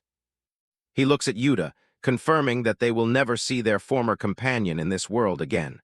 The quest has taken its final toll. Yuta repeats the words, his face pale as he tries to grasp the fact that Evan is simply gone. It's a heavy realization to process so quickly. Belzar explains that Asura was the one who stripped Evan of his power, which by default handed the quest victory to the Demon King. The system's logic was turned on its head. He looks toward the tower's ceiling as purple energy begins to consume the structure. He announces that he will soon be returning to his own original world. Without the system's power to hold it together, the tower will be deleted along with all the data it contains. Nothing will remain of this prison. He mentions the goddess Ashura, identifying her as the one everyone in this world believes to be their creator. He speaks her name with a cold edge. He offers to share her whereabouts, knowing that finding the goddess is their ultimate goal. He's finished with his role in her game. Yuta is frozen in shock, unable to believe the Demon King is just handing over the location of their primary target without a fight. He stammers, asking how Belzar could have possibly known they were searching for Ashura in the first place. The Demon King seems to know more than he should. Belzar doesn't answer directly, instead glancing over at Asura and the overwhelming presence the man carries with him. He says there's no doubt that Asura possesses the specific power needed to destroy the entire world that Ashura built. He's seen it with his own eyes. Belzar clenches his fist, confessing that he also wanted to destroy this fake world just as much as Asura does. He's been waiting for this chance. He reveals that Ashura was the one who imprisoned both him and Evan in this digital cage, and the entire system was her creation. She's the jailer. Yuta listens intently as Belzar prepares to reveal a secret he learned while uncovering the tower's deepest mysteries. The atmosphere is thick with tension. Belzar drops a bombshell. This world wasn't actually created by Ashura. Rather, it existed from the very beginning, long before her system was ever imposed upon it. Yuta looks up at Demon King Belzar, his face reflecting shock as he processes the revelation about the world's origin. He asks for confirmation, hardly believing that Ashura isn't the true creator. Belzar confirms the truth, his expression somber. He explains that they were under a false impression. The world existed long before the system was ever imposed upon it. He looks directly at Yuta, explaining that in order to stabilize her grip, Ashura had to impose a rigid, artificial framework over the natural reality. The image shifts to a vast, surreal landscape where several colossal towers pierce through a thick layer of clouds, standing as monuments to the system's absolute control. Belzar notes that it was more efficient for her to divide the world into these smaller, manageable segments known as towers, rather than trying to control it all at once. Yuta stands with the small spirit perched on his head, both of them listening intently to the Demon King's forbidden knowledge about the world's structure. Yuta's mind races as he questions why he didn't realize the truth sooner. The scale of the goddess's deception is starting to sink in. A close-up of Yuta's determined eyes shows him contemplating the much wider world that exists beyond the artificial and suffocating boundaries of the towers. Bold text emphasizes the core of the mystery. Ashura intended to rule this world through the power of the system from the very beginning. Belzar stands before Yuta, theorizing that the goddess is likely stationed at the absolute center of this world, managing the very tower she created. He speaks of the heart of the first tower she ever built, the point of origin for the entire system they've been trapped in. In the distance, a massive, jagged tower of dark stone and intricate Gothic architecture rises into a stormy sky, the Administrator's Tower. Yuta and Kalina exchange a wary look, the name Administrator's Tower echoing in their minds as their daunting new destination. Belzar continues, his jaw set as he gives them their next goal. While he will soon return to his original world, they must find Ashura in her tower. He gives them a final charge, his voice low and serious. He asks them to avenge Evan James in his stead, since his time here is finally at an end. Asura stands nearby, the golden orb of the successor's power hovering between his hands. He scoffs, stating he was planning on doing so anyway, even if hadn't been asked. Belzar looks at the group with a rare moment of empathy, admitting it's a pity what happened to them and their companion in this world. He identifies the damned woman, who summoned them as the root of all the tragedy they've endured since arriving. Asura stares at the power in his palm, his expression hardening into a mask of pure resolve. He vows to storm the goddess's tower and destroy her along with this artificial world. With everything settled, Asura turns his back and begins walking toward a massive, swirling purple portal of energy. System windows flare to life, announcing that the quest has officially ended and a portal has been generated for the player's departure. Yuta runs after Asura, shouting for him to wait and asking if they can be taken along to the next stage of the journey. Belzar still stands there, a faint, enigmatic smile touching his face as he acknowledges the vitality of this party. Behind them, the tower they just conquered begins to break apart, chunks of masonry floating upward as the structure dissolves into purple digital noise. System notifications confirm that the returner's ritual is complete, and all data associated with the tower, save for the returner, is being erased. A final, glowing blue interface appears before Belzar, asking if he truly wishes to return to his original world. The moment of finality has arrived. Belzar looks at the screen, his expression unreadable. He wonders aloud why the system always waits until everything is already over to ask such questions. He reaches out a hand toward the digital screen, stating firmly that there is no longer any reason for him to remain in this artificial world. The system pings with a successful selection.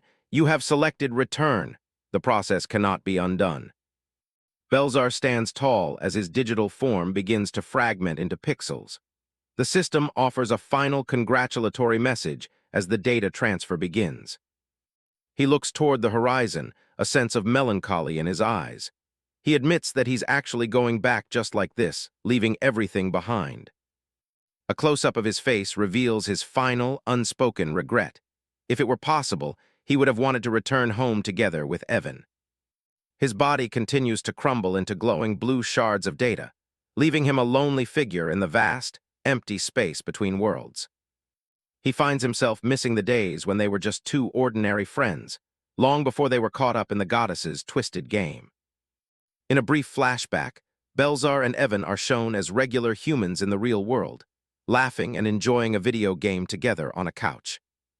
In the present, the tower's destruction reaches its climax, the massive structure splintering into thousands of pieces against a bright, clear sky. From a safe distance, Kim Yuta and the small spirit watch in silence as the monument to the system's power completely vanishes from the landscape. Yuta observes that without a successor to hold its power, the tower simply cannot sustain itself and naturally ceases to exist. It was all a house of cards. Kalina turns to Yuta, her face etched with concern. She asks where exactly this administrator's tower that the Demon King mentioned could be located. Yuta looks thoughtful, nodding that while Belzar said it was at the center of the world, no one actually knows where that center is. Finding it won't be easy. Kalina steps forward, her resolve clear as she looks out at the horizon. She says that their first task must be to figure out the geography of this world. The golden power of the successor pulses with a rhythmic light, a beacon of hope for their uncertain future as they prepare to explore the world beyond the tower. Asura sits in a focused, meditative pose, a massive pillar of brilliant blue light erupting from his body and piercing through the clouds above. Kim Yuta gasps and winces, clutching his chest in pain as he feels a sharp, echoing resonance with the energy flooding the area. Yuta's face twists in distress as he reveals that a torrent of unfamiliar and fragmented memories is once again surging into his mind with overwhelming force. High above the world, a slender, dark tower floats in the starry void of space, its jagged peak adorned with a concentrated sphere of pulsing purple energy. The architect stands on a platform amidst the stars, watching the purple vortex swirl and crackle with raw, destructive power as it reacts to her presence. She slowly extends a pale, graceful hand toward the center of the anomaly, her fingers nearly brushing against the flickering edge of the violet energy.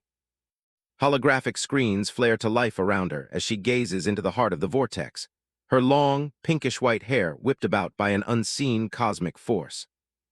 A complex web of blue data windows fills the space, displaying dense rows of alien script and complex system code that pulse with an eerie light. A close-up reveals a faint, chillingly satisfied smile on the architect's lips as she monitors the progress of the system's latest internal changes. Standing tall against the backdrop of glowing screens, the architect exudes a sense of cold, calculated dominance over the digital world she oversees. Back in the forest, Asura stands amidst a lingering aura of white light, nodding that the power he just claimed is finally starting to crack the goddess's seal. He examines his clenched hand, his brow furrowed in frustration as he concludes that his current strength is still vastly insufficient to fully restore his damaged Danshin. Kim Yuta looks on with a mixture of awe and nervous uncertainty, wondering just how much more power the martial artist truly needs to achieve his goals. Asura turns to face Yuta, his tone commanding as he explains that they must prioritize breaking the remaining seals on his internal energy before confronting the final tower. He warns that if they fail to act quickly, he will once again fall prey to the goddess's wicked arts and lose his progress to her mental interference. He begins to walk away, his heavy footsteps emphasizing his words as he declares that they can no longer afford to waste time traveling together as a single group. Asura points a finger directly at Yuta, shocking the young man with the announcement that they must now separate and take charge of individual towers on their own. Yuta's face contorts in pure terror, his mouth agape and eyes bulging as the sheer, suicidal insanity of the task Asura is demanding begins to sink in. He cries out in desperation, questioning how someone as weak as he is supposed to clear a tower and secure the successor's power without help. He looks at his own trembling hands, admitting that someone like him, who possesses zero special abilities, couldn't possibly survive such a mission alone. Asura suddenly strikes Yuta with a sharp, stinging slap to the top of his head, silencing his protests and calling him a pathetic fool for his lack of resolve. As Yuta crouches on the ground nursing his head, Asura looms over him and bluntly states that their current weakness is a result of their total lack of physical conditioning. He clenches his fist with a sudden, terrifying intensity, promising that the special training he has in store will force a complete and total transformation upon them. Standing heroically with his hair billowing in the wind, Asura gives Yuta a fierce, predatory look and vows to forge him into a warrior stronger than anyone else in this world. The morning sun breaks over the mountain range where the training continues. It's a peaceful view, but the silence is about to be shattered. Kim Yuta lunges forward with a desperate shout. He grips his sword tight, pouring everything into this one charge. Asura doesn't even move from his spot, but a massive shockwave erupts around him. The force sends Yuta flying backward through the air. Yuta slams hard into the rocky ground, sending up a cloud of dust. His sword clatters away as he struggles to catch his breath. He gasps for air, coughing up a spray of blood onto the dirt. The sheer physical toll of the sparring is starting to show on his face. Looking up at the towering figure of Asura, Yuta asks if his master could maybe go a little easier. He's barely holding on at this point. He clutches his ribs, complaining that his whole body feels like it's on the verge of breaking. Every session feels like he's just being systematically dismantled. Yuta grumbles that he hasn't even been able to swing his sword properly yet. To him, there's no point in a spar that ends in a single second every time. Asura looks down at him with a stern, unforgiving expression. He calls the boy a fool and asks if he's learned anything from all these beatings. The master looms over him, casting a long shadow. He tells Yuta that whether he can swing a sword or not is completely irrelevant to what they're doing here. The real goal is to figure out how to block Asura's fist by any means necessary. It's about finding a way to actually win the match, not just going through the motions. He lectures that without that level of desperate resolve, Yuta is just going to keep flying into the dirt. Every single time, he'll be sent packing by a single strike. Yuta stands up slowly, staring back at the legendary warrior. He asks if that means he should be approaching every session like he's prepared to die. A bead of sweat rolls down Yuta's face as the weight of the task sinks in. He needs the resolve to actually cut his master down if he wants to survive. Asura's face twists into a wide, challenging grin. He tells the brat that he's finally got the right idea. Yuta's hand trembles as he regrips his sword hilt. He tells Asura not to take those words back once things get messy. He charges again, but this time his eyes are sharper. He's not just attacking, he's watching for the master's reaction. Yuta realizes that in all their sessions so far, Asura has never been the one to strike first. He always waits for the student to make the first move. Usually, Asura was just going easy on him because of the massive gap in power. He'd wait for the perfect moment to counter before Yuta could even finish a swing. The master's fist would fly forward at incredible speed just as the sword was about to move. It was a predictable but unavoidable pattern that kept Yuta grounded. If that's the case, Yuta decides to change the script. He prepares a strike, but he's already planning his next move. He throws out a big, telegraphed swing. Asura's arm immediately shoots out to intercept, exactly like all the times before. Yuta's plan is to feign the attack to draw out the master's punch. Once the opening appears, he'll evade and strike from a different angle. He screams that now is his chance. He puts everything into the feint, hopping to catch the Fist King off balance. But even with the improved timing, Asura is just too fast. A heavy fist slams right into Yuta's face before he can even think about dodging. The little elf Nova watches from a distance and shrieks in horror. She can't believe Yuta just took another direct hit like that. Asura looks down at the fallen boy and scoffs at the clumsy trick. He warns him about getting too cocky, but admits it wasn't a total disaster.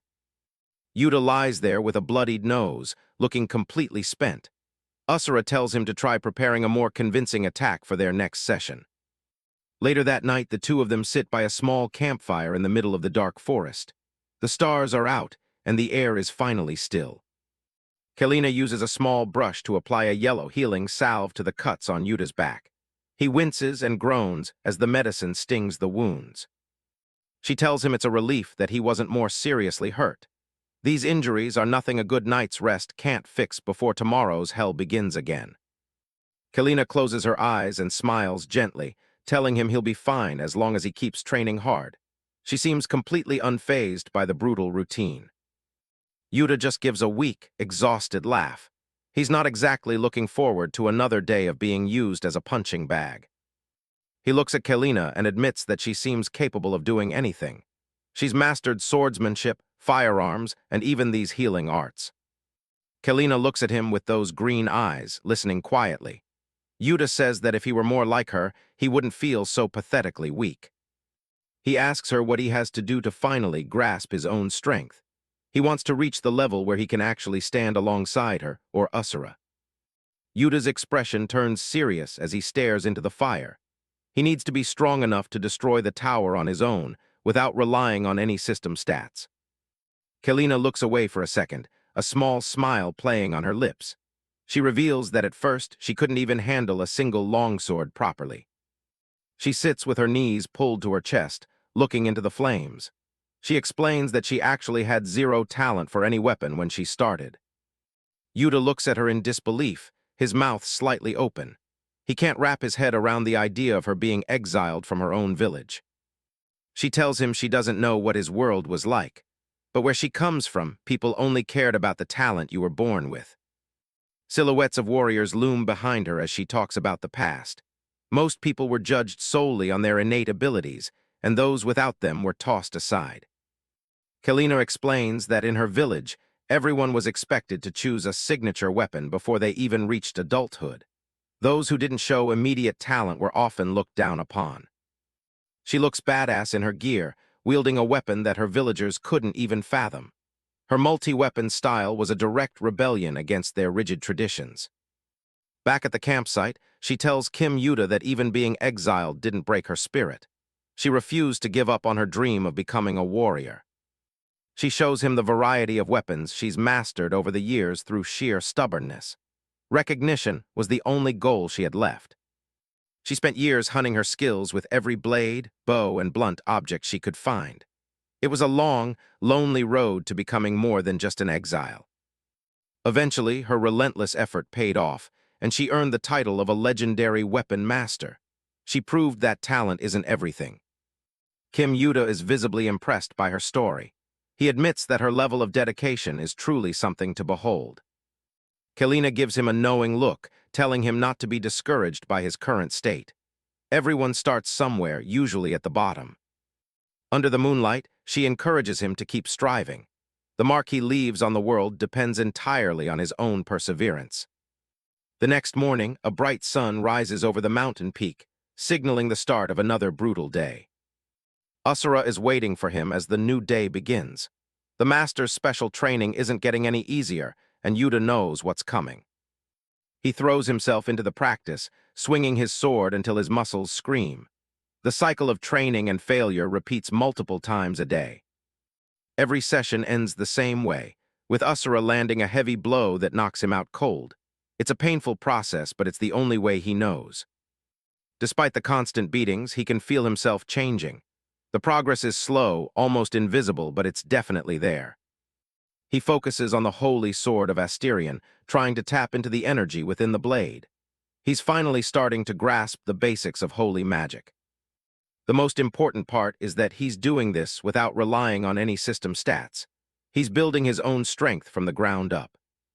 Sometime later, his movements are sharper and more deliberate. He's no longer just swinging blindly at a target he can't hit. He engages Asura once more, the sound of their clash echoing through the mountain air. This time, he doesn't immediately go down. Asura notes the boy's growth with a small smirk. He asks if this is really the limit of what Yuta can do. The master tells him that these trivial attacks won't even scratch him. He demands more intensity, more raw power. Yuta catches his breath, realizing he can finally keep up with some of Asura's basic moves. He's no longer just a spectator in his own fight. The real challenge is finding a way to actually hurt the man. He needs an attack that can bypass that monstrous defense. He grips the hilt of the holy sword, watching the magic flicker along the blade. He's never tried to use a full technique before, but now is the time. He pours all the magic he can gather into the tip of the sword. He concentrates every ounce of his will into a single, piercing point. A golden magic circle manifests around the sword as the energy reaches a fever pitch. The holy sword of Asterion is finally answering his call. He unleashes the holy pole flash in a massive burst of light and power. The explosion rips through the ground, creating a crater where he stands. As the dust settles, Asura stands perfectly still amidst the destruction. He looks completely unfazed by the blast. But as he looks closer, a tiny cut appears on his cheek. He touches the blood with a genuine smile, finding the whole situation quite amusing. He's actually impressed that the brat managed to draw blood. It's the first time anyone has touched him in a long time. Asura tells Yuta that with this level of power, he might actually stand a chance against the towers. He praises the boy's effort, declaring this part of the training over.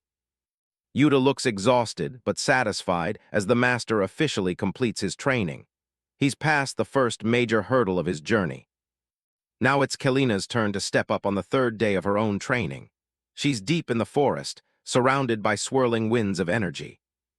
She moves through a series of complex sword forms, her blade cutting through the air with lethal precision. Her eyes are sharp and focused as she pushes her body to the limit. She knows she needs to grow even stronger to keep up. Her strikes are so powerful that the surrounding trees are sliced into segments by the sheer shockwaves. Massive logs tumble to the ground as she continues her relentless assault on the environment. She sheathes her weapon and sighs, feeling that her current level isn't enough. She's reaching a plateau that she can't seem to break. She wants to be strong enough to stand next to Asura, not just behind him. To do that, she has to find a way to surpass her current limits. Heavy footsteps approach as she stands among the ruins of the trees. A familiar voice comments on her decent swordsmanship. Asura walks up with a simple wooden branch resting on his shoulders. He notes that she's already doing better than Yuta was at this stage. But he's quick to point out that cutting trees is just child's play. It's not enough to be called a true expert in his eyes. He grips the flimsy branch, and suddenly it's enveloped in a fierce, flaming aura. He prepares to show her what a real expert can do. Asura swings a simple wooden branch with such force that a massive boulder shatters into countless fragments. The impact sends shockwaves and debris flying through the air. He looks back at Kalina with a calm, focused expression. He tells her that a true expert should be able to perform such a feat even with something as flimsy as a branch. Kalina stands her ground and requests a sparring match, hoping to receive the same intensive training that Kim Yuta underwent. Her eyes are filled with determination, as she explains that she needs to face an opponent much stronger than herself to break through her current limitations. Asura scoffs at her request, calling it foolish. He makes it clear that a mere sparring match isn't what she truly needs at this stage of her development. In a close-up of his stern face, he explains that she shouldn't be relying on external tools or specific techniques. Instead, she needs to cultivate her own inherent physical and spiritual strength. He tosses a spare wooden branch toward her feet, the light thud echoing in the quiet clearing. He challenges her to replicate his feat and break the boulder using only that branch. With a confident smirk, he adds that they will only discuss a sparring match once she has successfully completed this seemingly impossible task. The fourth day of training arrives, and the massive boulder remains untouched in the center of the clearing under the bright morning sun. Kalina puts all of her effort into a heavy swing, the wooden branch whistling through the air as she strikes the stone with everything she has. The branch vibrates violently upon impact, almost spinning out of her hands as the shock travels through her arms. She stands before the unyielding rock, her shoulders slumped and her breath coming in ragged gasps. The branch lies on the grass, proving that brute force alone is not the answer. Sweat pours down her face as she leans forward, struggling to recover from the exhaustion of her repeated, failed attempts. From a safe distance, Kim, Yuta, and Nova watch the scene unfold. Yuta remarks on how Kalina is pushing herself to the absolute limit without taking a single moment to rest. He voices his concern to the small, fairy-like guide, worrying that she might actually collapse from overworking if she continues at this pace. He watches her with a troubled expression, thinking that even special training requires some level of rest to be effective. Lucy, referred to as Nova, looks at him and points out a fundamental difference in their situations. Unlike Yuta and Asura, Kalina is the only one in their group who still operates within the stat system. An image of Kalina swinging her branch appears, overlaid with the restrictive aura of the system. Nova explains that as long as her stats are fixed, she will always hit a wall that hard work alone cannot surpass. Yuta's eyes widen as he realizes the gravity of her situation. He understands now that the system's power is actually acting as a seal on Kalina's potential growth. He sits on the grass and asks Nova if the solution is simply for Asura to break her status window, just as he did for Yuta. He looks toward the training area, thinking that if the status window is the problem, then removing it should be the logical next step. Nova places a hand on her chin, her expression turning serious. She warns him that breaking a status window recklessly is an incredibly dangerous gamble. She explains that for a player, the status window is directly tethered to their very life force. If the window is destroyed, their life force could plummet to zero instantly. Yuta is visibly shaken by this revelation. The thought of Kalina losing her life because of a training error fills him with dread. He gestures toward himself and Nova, questioning the logic behind her warning.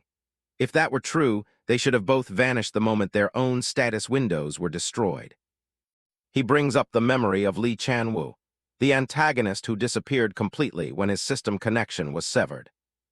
Nova floats in the air, admitting that she doesn't have a perfect explanation for why they survived while others did not. She emphasizes that the most important takeaway is that simply breaking the status window isn't the correct path for Kalina to reach the next level. In a close-up, she states that Asura is likely already aware of these risks and the limitations of such an approach. As Kalina continues her grueling practice in the background, Nova says that the key to overcoming her limits is a truth that Kalina must discover on her own. By the fifth day of training, the toll on Kalina's body is evident. She stands in the clearing, her breathing heavy and labored as she stares at the rock. She delivers another strike, her body twisting with the effort, but the boulder remains as solid and unmoving as ever. She swings again and again, a faint pink energy flickering around the tip of the branch as she attempts to force a result. The ground around the boulder is littered with broken twigs and shattered branches, a testament to the thousands of times she has tried and failed. She pauses to catch her breath, her face flushed and glistening with sweat. She mutters to herself, wondering how it's even physically possible to break a boulder with such a weak tool. She looks at the rock from behind, her long blonde hair damp against her cloak. Despite her tireless effort, she hasn't been able to leave even a single scratch on the stone's surface. She stands tall and takes a deep breath, trying to clear her mind and analyze the problem from a different angle. She focuses on the memory of Asura's effortless display of power. A look of realization crosses her face as she questions her own assumptions.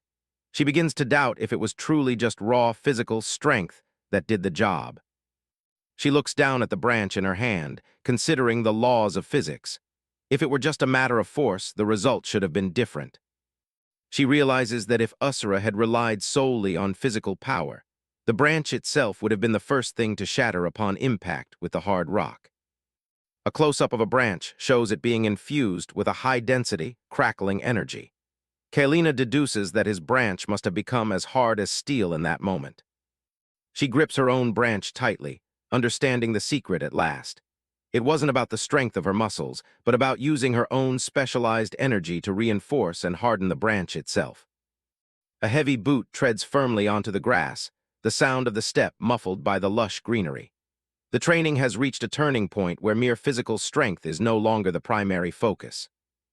Kalina launches herself through the air, diving toward her target with a single-minded intensity. To shatter the massive obstacle before her, she must move beyond conventional limits.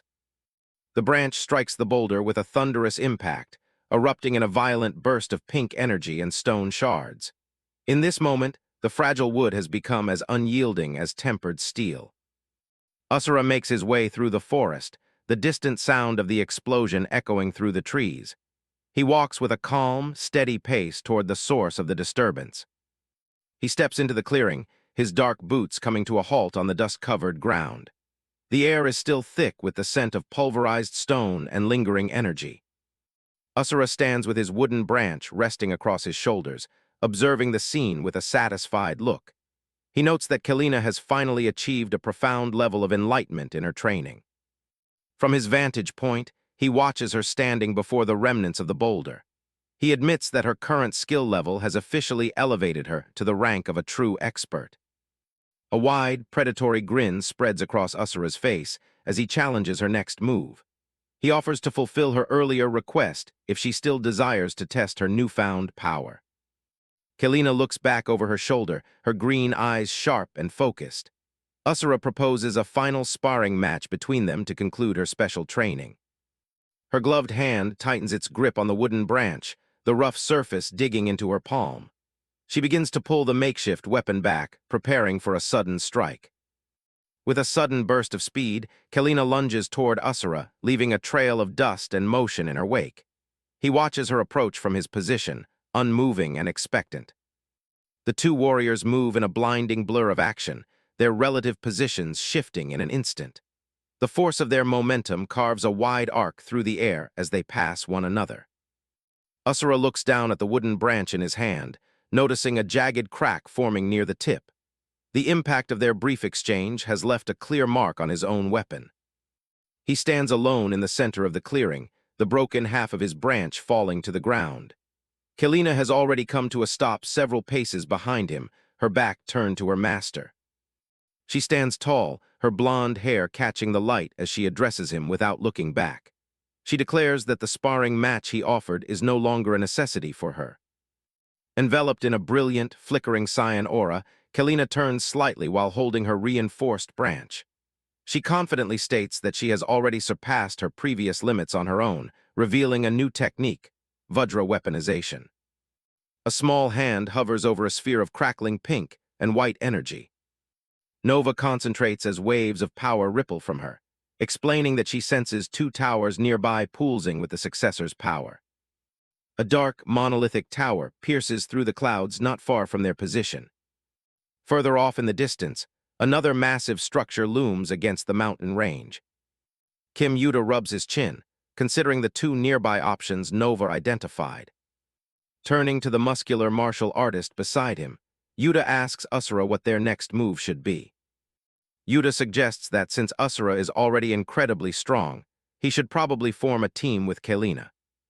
Asura shuts the idea down immediately with a stern look, telling the kid he's coming with him instead.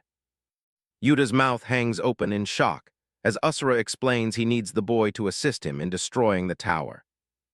Totally blindsided, Yuta asks why he's suddenly acting so out of character and how someone as weak as him could possibly help. Asura looks away, stating that Kalina has already reached a level where she can handle a tower solo. He turns back to Yuta with a dark warning. If the boy doesn't stick by his side, he'll definitely end up dead. Asura tells him to consider this his final training and to pay close attention while at his side. Yuta can only offer a weak, resigned laugh, realizing he doesn't really have a choice in the matter. He turns to the blonde warrior, asking if she's really okay with going off on her own. Kalina gives a small, confident smile and tells him she doesn't mind at all. Gripping a simple wooden branch, Kalina stands enveloped in a swirling aura of blue energy. She starts to walk away, telling Yuta not to worry and to make sure he assists Asura well. Looking back one last time, Kalina declares with fierce determination that she'll smash every successor in that tower to pieces. Yuta watches her go, his expression unreadable as he accepts the new plan. The group stands together in a clearing, as Asura sets a meeting point for after they've secured the successor's power. Kalina walks toward the massive stone entrance of a tower, while Asura tells her she must return alive. Standing before her target, Kalina rests her hand on the hilt of her katana as the wind whips around her. Her green eyes narrow with focus, reflecting her internal resolve. In a memory of their training, Asura watches Kalina and notes that she has finally achieved enlightenment. Kalina looks surprised as she repeats the term energy circulation back to him. Asura clenches a glowing fist, explaining that it's a technique for moving internal energy from the danshin. He describes how that energy flows through the meridians and into the weapon to make it stronger. Kalina listens intently, absorbing the lesson on how to channel her power. Asura stands with his back turned, his ornate robe visible as he mentions the ample energy already flowing through her. Kalina's eyes widen when Asura tells her that mastering this control will let her reach a first-rate realm. He crosses his arms with a confident grin, encouraging her to keep devoting herself to the training. Back in the present, Kalina grips her sword hilt tightly, thinking about reaching the same level of strength as her mentor. A massive vortex of white energy erupts around her as she vows to defeat the successor on her own. A blue digital window appears in the air, confirming the player's system. The interface updates, signaling the start of the transfer to tower number 296. Sunlight spills over a lush valley tucked between towering green mountains. Kim Yuta holds up a bright red apple and takes a satisfying, crunchy bite. With a full mouth and a happy grin, Yuta says the fruit tastes like pure honey. He offers some to Asura, claiming it's better than any fruit they've ever eaten before. Asura doesn't even look at it, telling Yuta to cut it out because he doesn't bother with unnecessary meals. Dejected, a chibi version of Yuta keeps munching on his apple, thinking his mentor is being unnecessarily mean. Yuta walks through the lush greenery, marveling at how the world outside the tower doesn't seem to be under the system's influence. He notes that here, unlike the virtual worlds created inside the towers, they can fully experience sensations like hunger and exhaustion. Asura looks ahead with a calm expression, nodding that what the Demon King said appears to be true. As they walk, Yuta wonders if this world is original, and if so, what happened to the people who used to live here. Nova floats beside Yuta as she considers the fate of the original inhabitants, doubting that Ashua simply wiped them all out. She looks toward Yuta and suggests that perhaps the goddess turned all those people into players as well. Yuta stops in his tracks with a look of surprise, as Nova admits she's suddenly getting a strange feeling. Chibai Nova rests her hand on her chin, speculating that Ashua is using these players as the means to maintain her countless towers. Yuta's expression turns serious, as he admits that it certainly felt that way based on his own experiences. He mentions that he heard something quite similar back when he first encountered Goddess Ashua. In a grim memory, Yuta stands over fallen warriors as he recalls the goddess telling him that all players are just components. He remembers her cold words, "Every player is nothing more than a part needed to form the world, nothing more and nothing less." Back in the present, Nova keeps her eyes closed as Yuta reflects on the fragments of Eshua's memories that are stored inside her. Yuta watches the small girl, realizing that Nova herself is just another piece of the massive system Eshua built. He looks up at the bright sky, wondering if the only reason he survived with a broken stat window was because Nova was by his side. Asura's boots tread through the grass as he stops and asks the kid if they've reached the spot. He stands before a massive, vine-shrouded tower that pulses with two distinct bursts of energy. Nova looks on with a focused expression, confirming that the successor's power is definitely located within that tower. She admits she doesn't know what kind of successor it is, but she can feel a much stronger aura than anything they've encountered before. Asura's face is partially hidden in shadow as he smirks, dismissing the tower and its contents as mere illusions created by the goddess. He begins to power up, energy swirling around him as he declares that nothing in this damn world can stop him. Asura punches directly into the tower's barrier, creating a violent explosion of light and sound. Red system warnings start flashing everywhere, announcing that a critical error has occurred in the tower's logic. A final red box appears, stating that they are being forcibly moved inside the tower following the system breach. A pillar of purple light shoots down into the middle of a traditional Murim city, nestled in a mountain valley. Orthodox martial artists surround a courtyard, chanting for the death of a wicked woman, who they claim defiled the laws of the Jianghu. A man with a goatee points aggressively into the center of the crowd, announcing that he will execute the evil woman in the name of the Orthodox faction. A blue system window dings, welcoming the players to the first floor of the Tower of Heavenly Martial Arts. Another notification pops up, assigning a quest to intervene in the duel to the death and correct the morals of the Jianghu. Yuta and Nova are surrounded by purple digital streaks as the boy wonders what's up with a quest being given right from the start. Yuta looks tense, nodding that even with his system broken, he can tell something is wrong from the very beginning. A martial artist shouts at them from off-panel, demanding to know who the hell they are. Namgung Jinwi stands with his sword at the ready, glaring at the newcomers and demanding to know which sect they belong to. Yuta is completely caught off guard, staring blankly as he tries to process the mention of a duel to the death. Jinwi points his sword at them, calling Yuta a scoundrel and accusing him of hiding an evil woman behind his back. He points toward the wicked woman in red, claiming she invaded their clan's depository to steal a demonic manual sealed for 100 years. Jinwi explains that following the laws of the Jianghu, the Namgung clan is holding her accountable with the sword. A close-up shows Jinwi's boot as he takes a firm stance, stating their clan's duel is fundamentally different from a regular spar. Jinwi channels blue energy into his blade, threatening to execute Yuta alongside the woman if he tries to interfere. He holds his stance firmly, repeating that their clan's duel to the death is a serious matter. Jinwi aims his glowing sword at Yuta, promising to kill him alongside the woman if he dares to step in. Yuta looks completely panicked as he reads the system prompt to restore justice in the Jianghu, while Nova looks on in confusion. Yuta sweats and grits his teeth, shouting, "Shouldn't I at least know the situation before I can restore anything?" Observing the situation before him, Yuta thinks to himself, "I don't know what's going on, but it seems this tower forces every player who enters to take on a specific quest." Yuta looks away toward the system window, nodding. "Otherwise, there's no way such a weird quest would suddenly be given to me and Mr." His gaze sharpens as he concludes, "For now, we should first try stopping this duel to the death thing." He considers the consequences, because if we don't clear the quest, we won't be able to advance to the next floor. A dark boot steps firmly onto the stone tile as Namgung Jinwi speaks. "You are truly arrogant young rising star." Asura glares back with narrow eyes, retorting, "To dare call me a scoundrel? Do you really have a death wish?" Jinwi's face contorts with anger, a vein popping on his forehead as he asks, "What?" Yuta turns back to Asura, shouting in panic, "No, mister. What are we going to do if you make things worse?" Asura's face is cast in heavy shadow as he states his objective. "I don't care about your duel to the death.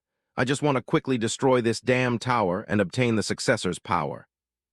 He stands with his back to the viewer, facing the blue-robed martial artist.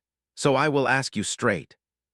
Asura stands tall and muscular, wind whipping his long hair.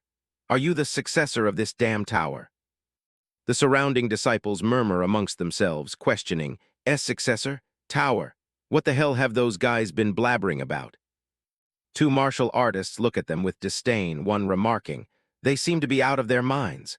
Their clothes are also very strange, too.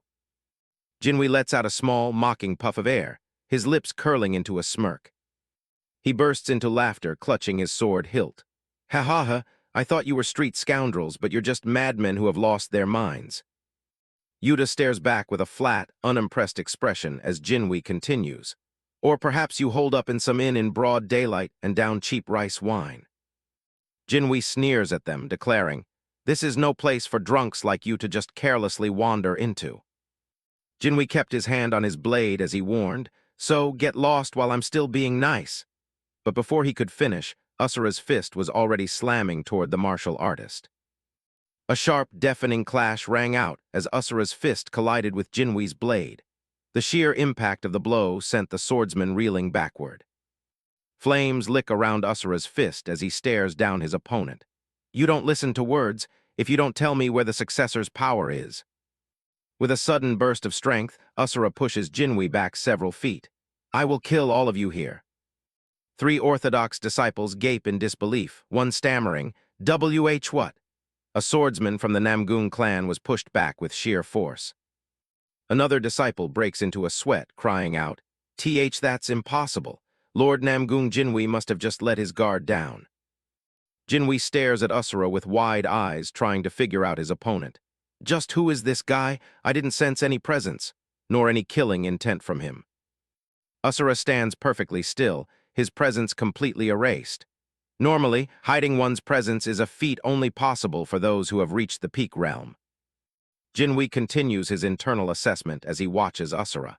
I don't know from which sect this martial artist is, but could it mean that he is no ordinary man either?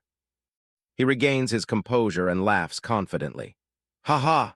Your strength is quite something, you mysterious ruffian, to think you could actually push me, Namgung Jinwei, back with pure force. A dark smile spreads across Jinwei's face. But do you really believe you can defeat me without any martial arts at all? Blue chi begins to swirl around his hand as he reaches for his weapon. Consider it an honor to witness my clan's swordsmanship, you street scoundrels. Jinwei draws his blade in a blur of blue energy, declaring, the sword of the Namgung clan is the greatest sword under the heavens. He leaps into the air, his sword trailing ribbons of blue light. Blue sky righteous sword art. Descending with a powerful overhead strike, he screams, second form, one pure heart. Before the blade can land, Asura delivers a devastating punch straight into Jinwei's face. A massive shockwave ripples through the air at the point of impact, sending debris flying. Smoke and dust billow through the courtyard as the onlookers stand frozen in silence.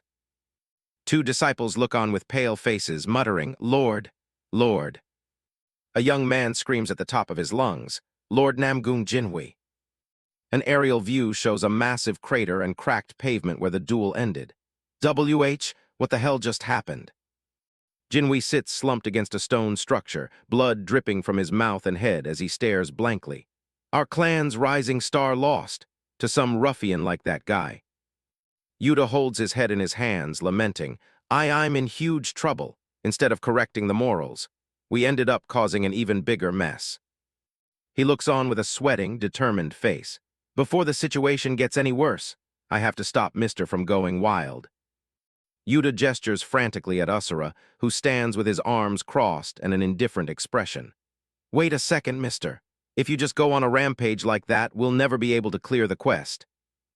Yuta's eyes widen in shock as a red system notification appears before him. So please stop destroying everything in sight, and let's follow the quest indicated by the status window first. The box flatly states, quest failed. Bright pink light erupts from the ground, swirling around the courtyard as two more system windows appear. One reads, You have failed to correct the morals of the Jianghu, and the other states, You're returning to the quest's starting point.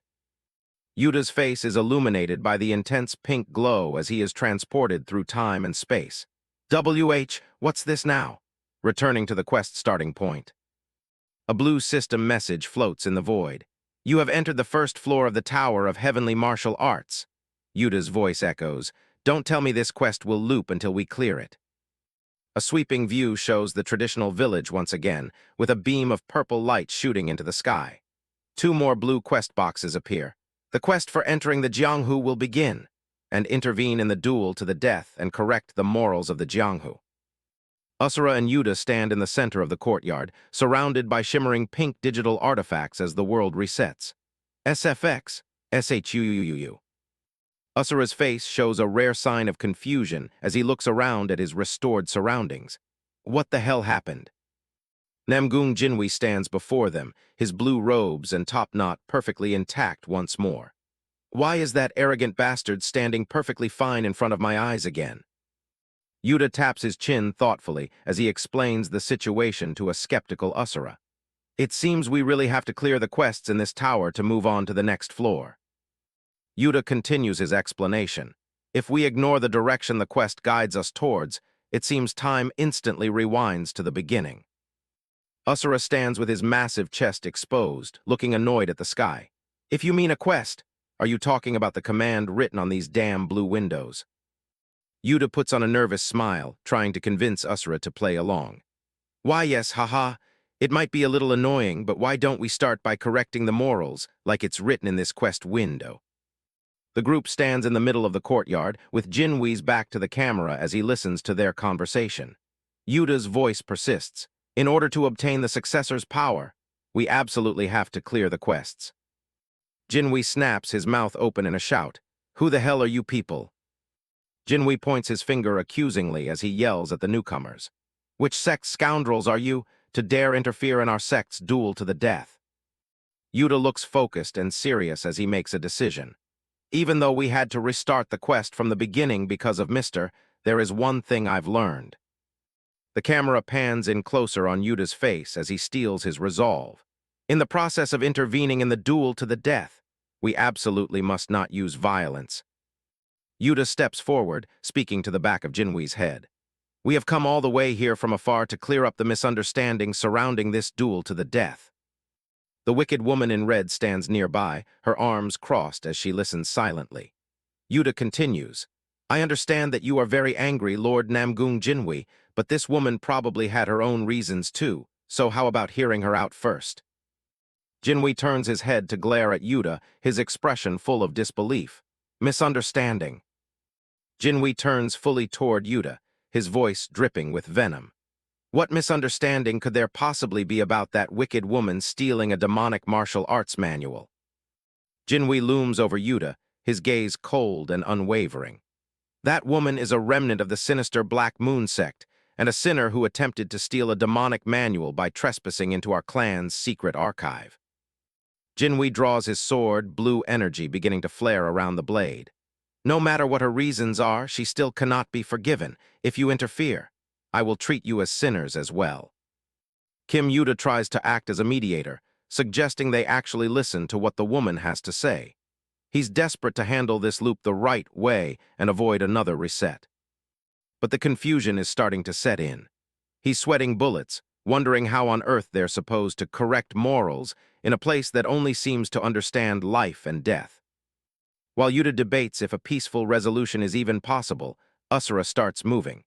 Namgung Jinwi can only stare in shock as the powerhouse closes the distance in a flash. Asura lunges across the courtyard, his sheer speed kicking up a cloud of debris behind him. He isn't drawing a weapon. He's bringing the full weight of his presence to bear on a target Yuta didn't expect. Yuta's jaw drops as he screams out for his mentor to stop. He's terrified that Asura is about to trigger another quest failure and send them right back to the start of the loop. Asura doesn't even slow down, telling the kid he has no intention of following orders from a ridiculous blue window. He's done playing by the system's rules and being a puppet for the tower. He winds up a punch, his fist tightening as he prepares to settle the Jianghu's morals once and for all. This strike isn't aimed at the swordsman, but at the very air in front of him. His fist connects with the holographic status window, shattering it like actual glass. Digital shards fly everywhere as red error messages start popping up to replace the blue interface. The system struggles to catch up, flashing a massive error notification across the screen. Asura looks completely unfazed, deciding he'll fix this world using his own methods instead of a script. A final red alert warns that the player has officially deviated from the quest path. The simulation's logic is dead, and Asura has just forcefully taken control of the narrative. Red error windows flood the air, flickering with digital noise. The system screams that the player has deviated from the quest path. Kim Yuta is practically hyperventilating, terrified that breaking the script is going to erase the entire world. Lucy stays perfectly chill, looking up at him to explain that the quest is still very much active. She gestures to the massive estate, nodding that this entire world was built by the successor. If the quest had truly failed, this whole reality would have vanished into thin air by now. Kim Yuta starts to calm down, realizing that even with a glitchy window, the game is still on. Asura stands in the center of the arena, his presence enough to bring the entire clan to a standstill. He tells them there's still a way to reach the next stage of the mission. The local disciples are losing their minds, confused how a random ruffian is bossing around their top talent. Asura's voice booms across the courtyard, demanding everyone's absolute attention. He admits he understands the grudge against the woman and why they wanted a duel to the death. But he points out that a duel to the death is a serious battle where lives are on the line, not a one-sided slaughter. He glares at the crowd, calling them out for fighting an injured person and spitting on the morals of the Jianghu. The bystanders start whispering, finally noticing the bloodstains on the woman's clothes that they ignored before. Namgung Jinwi snaps, screaming at Asura for daring to lecture him on how a noble clan should act. He yells that she brought this on herself by trying to steal their clan's demonic manual. Execution on the spot is the standard punishment, but he claims he was being generous by giving her an honorable death. Jinwi continues his self-righteous rant, desperate to save face in front of his disciples. Asura just cuts him off, calling the whole explanation a load of crap meant to cover up a murder. He mocks the idea of honor, asking if every rising star in the Namgung clan is a coward like Jinwi. Jinwi grits his teeth, looking like he's about to explode from the sheer insult. A heavy pair of boots step onto the arena floor as a calm voice tells Jinwi to stop. Everyone freezes. The Namgung clan patriarch, a dignified elder with a long brown beard, has arrived. To Jinwi's absolute shock, the patriarch states that the stranger's words are actually correct. The wicked woman, Yonhwa, watches silently as her executioner is reined in by his own leader. The patriarch knows that if rumors spread about them bullying an injured girl, their noble reputation would be ruined. Kim Yuta and Lucy look on as the patriarch officially puts the duel on hold for 15 days. That gives the woman enough time to recover, so the fight can actually be considered fair. Jinwi is sweating now, terrified that Yonhwa will find a way to escape if she's given any window. The patriarch just chuckles, deciding to house her right in the clan's guest quarters to keep an eye on her. He turns to the crowd with a sharp gaze, asking if anyone still has a complaint about the arrangement. Asura gives a slight, smug smirk, satisfied that his point has been made. Since they're all involved now, the patriarch invites the whole group to stay at the guest house as well. He puts on a friendly, welcoming face, telling them to make themselves at home like family. Kim Yuta is completely baffled by the sudden hospitality, forced to offer a weak and awkward thank you. He's left wondering how a death match turned into a formal invitation in less than 5 minutes. The patriarch laughs, suggesting they at least change out of those strange clothes while they stay. Jinwi grits his teeth in the background, clearly not sharing the patriarch's welcoming spirit. He glares at Yonhwa, his mind racing with frustration over the delayed execution. Yonhwa remains stoic, her eyes cold as she stares back at the man who tried to kill her. Petals drift over the massive clan estate, masking the political storm brewing inside the walls. Inside the hall, Martial Hall Master Namgung Biko slams a hand down, shouting that letting a remnant of the unorthodox faction stay in their guest house is a disgrace. The Namgung clan patriarch looks down from his seat, telling his little brother that he's being far too loud. His eyes flash a dangerous red as he asks if Biko has forgotten how to show proper respect to the clan head. Biko's aggressive posture instantly collapses, and he stammers out a quick apology to the patriarch. Namgung Yul, a bald elder, speaks up next, admitting they avoided a dishonorable execution, but warns that housing the Black Moon sect will bring trouble from the martial alliance. He looks sternly at his leader, insisting that mercy should only be shown based on the opponent. Namgung Baekjeom, another hall master, chimes in to suggest that young Jinwi still has lingering feelings for the woman. He speculates that the duel Jinwi arranged was actually a desperate attempt to believe in her until the very last moment. Baekjeom notes that the sword of the clan's most likely heir shouldn't be swayed by a woman from the unorthodox faction. He concludes that they need to execute her immediately before the situation escalates any further. The patriarch turns his gaze to the back of the room, asking Namgung Siala for her thoughts on the matter. As the clan's eldest daughter who grew up alongside Jinwi and the prisoner, he believes she understands the situation better than anyone. Siala speaks calmly, acknowledging that Jinwi feels deeply betrayed by the woman he once trusted. She knows he's suffering because he can't accept that Yonhwa only approached their clan to steal a sealed demonic manual. Siala looks down thoughtfully, then states that she personally doesn't believe Yonhwa is truly a bad person. The patriarch raises an eyebrow, asking for the reasoning behind such a bold claim. Siala clenches her hands slightly, explaining that it's just a feeling she got from the woman's expression. She says the look in Yonhwa's eyes as she gazed at Jinwi wasn't one of malice, but of deep sorrow. Later that night in the guest quarters, Yonhwa sits before a tea set, wondering how she can ever repay the debt she owes. She offers a sincere thanks to the martial artist from a foreign land who stepped in to save her life. Kim Yuta waves his hands dismissively, laughing it off as a simple attempt to bring justice back to the Jianghu. He leans in and asks her what exactly happened, nodding that everyone in the clan is treating her like a common thief. He's eager to clear up the misunderstanding about her stealing the demonic manual before things get worse. Yonhwa stares back with a dead serious expression and admits that she actually did try to steal the manual. Kim Yuta's face goes completely blank as he processes the confession, a single drop of sweat rolling down his cheek. He sits across from her in shock, asking if every single accusation the clan made against her is actually true. Yonhwa doesn't even blink, confirming with cold honesty that everything he heard was the truth. Yuta starts to spiral, wondering if they made a huge mistake and saved someone who really is a wicked woman. He yells at himself, questioning what was the point of risking their necks to save her if she's nothing more than a criminal. Yonhwa looks back at him, her expression unreadable as she prepares to explain her side.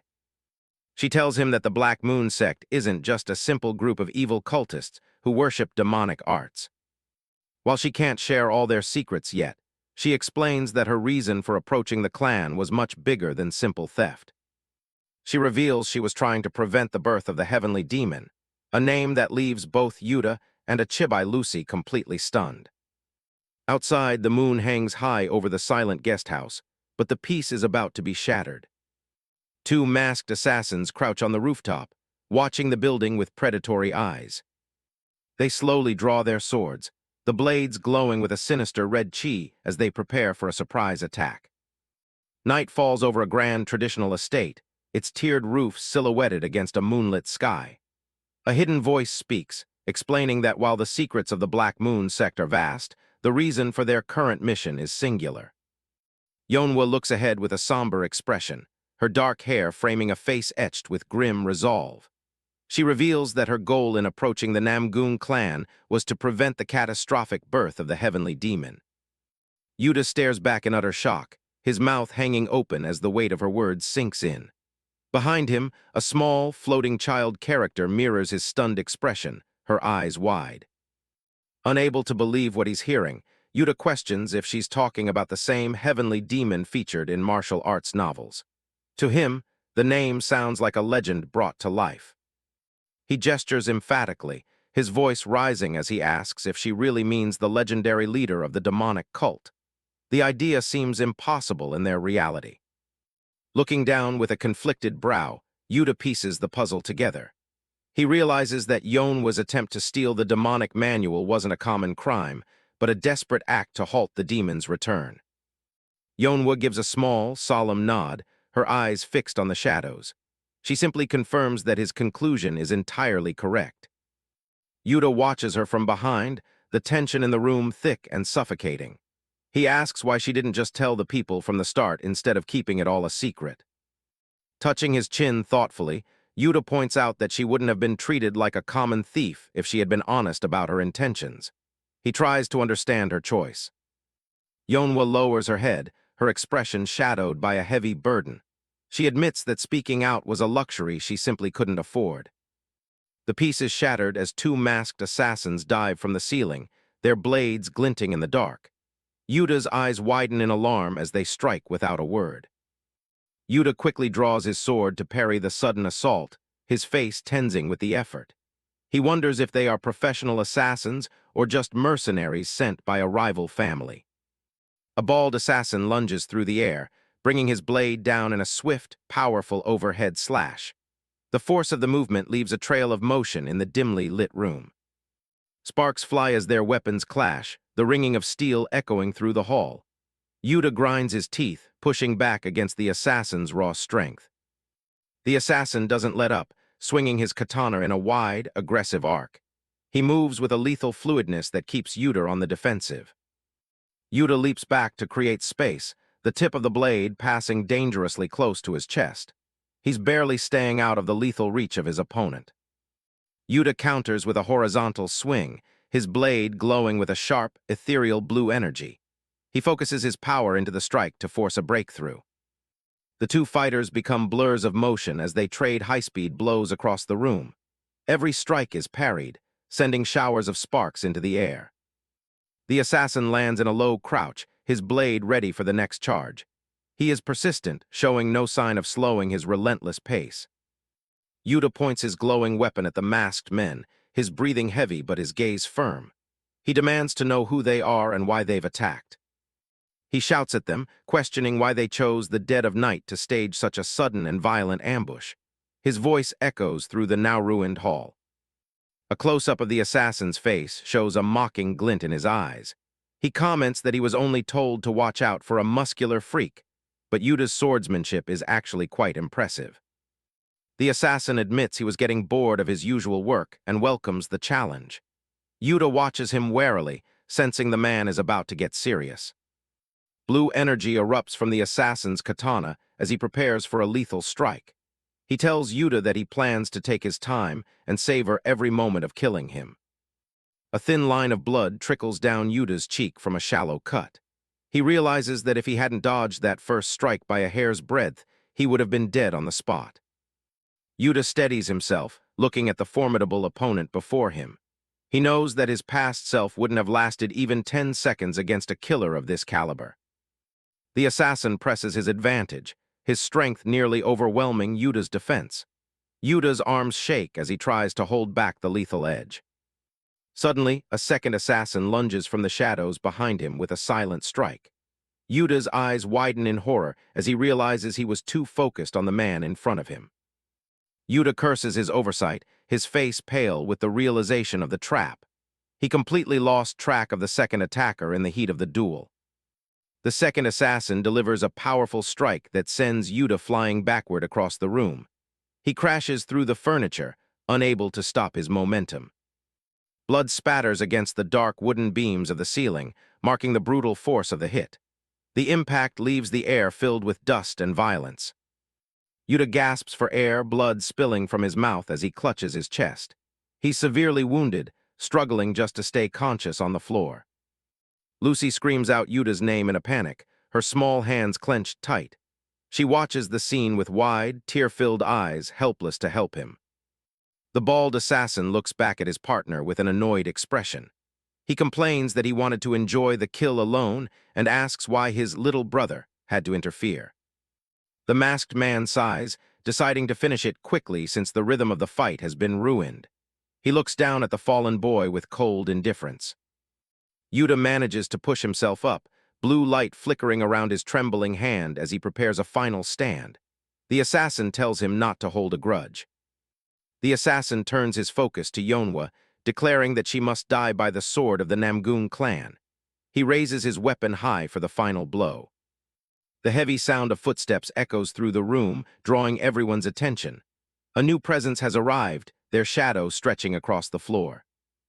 Asura stands at the entrance, his massive frame silhouetted against the light. He looks over the wreckage, commenting that they've turned his lodgings into an unbelievable mess. The bald assassin's eyes bulge in pure shock and fear as he recognizes Asura. He leaps back, his voice trembling as he wonders why this man is still alive and here. Cold sweat pours down the assassin's face as the realization of his failure hits him. According to their plan, this man should have already been eliminated. Asura stands tall, his presence filling the room with an overwhelming pressure. The assassin trembles, realizing that Theo must have taken out their entire elite squad single-handedly. Seeing his companion in danger, the second assassin shouts out for Jangdu, his eyes wide with alarm. He declares that he'll handle the situation himself, lunging forward with desperate speed. In a blur of motion, Asura strikes with lethal precision, blood spraying through the air as he severs the assassin's limb. The masked man is caught completely off guard, unable to even register the attack before the damage is done. The severed arm hits the floor with a dull thud, while the remaining assassin stands frozen in shock. Asura warns him not to cause any more of a commotion in his lodgings, his voice cold and commanding. Asura looms over his opponent, his eyes glowing with a faint, dangerous light. He tells the assassin that with the stench of his blood filling the room, he won't be able to get any sleep. The assassin clutches the stump of his arm, his face contorted in pain and disbelief. He struggles to understand when his limb was taken, the speed of the attack having completely bypassed his senses. From the background, the second assassin watches in pure terror, his silhouette trembling against the dim light. He curses his partner's recklessness, remembering the warnings he gave about facing this freak alone. Realizing the mission is a complete failure, the wounded assassin decides he must report back to Lord Eerie before it's too late. His eyes are wide with the desperate need to escape this nightmare. Asura lets out a short, mocking laugh, a thin smirk appearing on his face.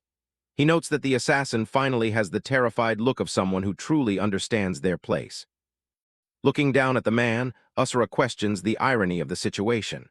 He points out that despite casually taking the lives of others, the assassin still seems desperate to preserve his own. The bald assassin stares back in confusion and fear, his voice trembling as he asks what Theo is talking about. He's completely cornered, both physically and mentally.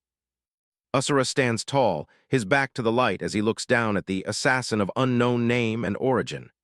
He declares that it's not too late to seek a different path. With a cold, measuring gaze, Asura offers a grim choice. He tells the man that if he drops to his knees and begs for forgiveness, he will spare his pathetic life for now. Otherwise, Asura promises he will immediately carve out the man's innards. The threat is delivered with a terrifyingly calm certainty that leaves no room for doubt. The assassin's grip on his sword tightens, his knuckles white with the strain. He shouts back in defiance, asking how Theo dares to treat an elite assassin of the Red Blood Mountain like a common neighborhood mutt.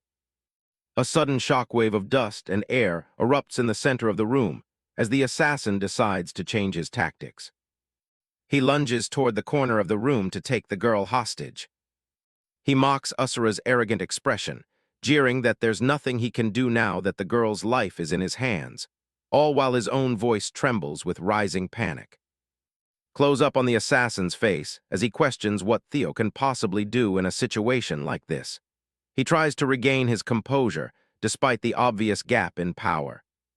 He warns Asura that if he takes a single step forward but before he can finish, his sword arm is severed clean off.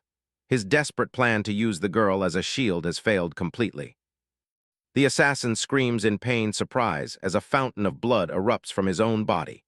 He curses Asura, calling him a crazy bastard as he realizes he's been hit without even seeing the move. Clutching his chest, the assassin looks down in horror at the dark blood staining his clothes. He's completely baffled, unable to understand how he was wounded when his opponent didn't even seem to move.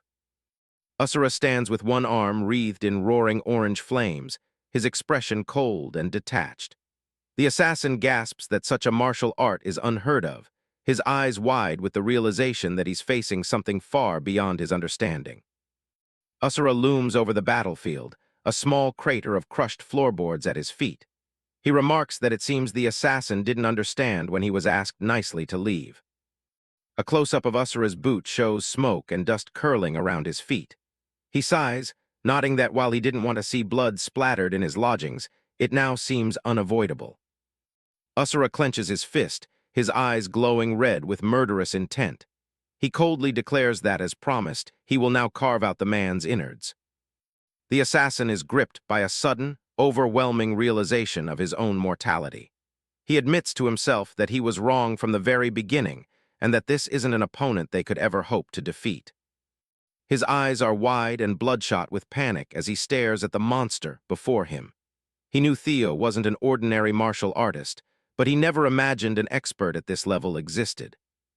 Backed into a corner, the assassin prepares to use his final trump card. He reaches for something hidden in his robes, his breath coming in ragged, steaming gasps. In a split second that no one saw coming, the assassin drops to his knees, obedient as a puppy. This shocking display leaves both Kim Yuta and the girl stunned, their jaws dropped in absolute disbelief. Asura looks on with a sweat-beaded brow and a neutral expression, watching as the once confident assassin breaks down. The man begs for his life, promising to tell Asura whatever he wants to know. The bald assassin is reduced to a blubbering mess, tears streaming down his face as he pleads for mercy. He begs Theo to let him live, his pride completely shattered. The final scene shows a close-up of the assassin's desperate plea, his words captured in a jagged bubble. He has truly fallen to his knees, begging for a mercy he never showed to his own victims.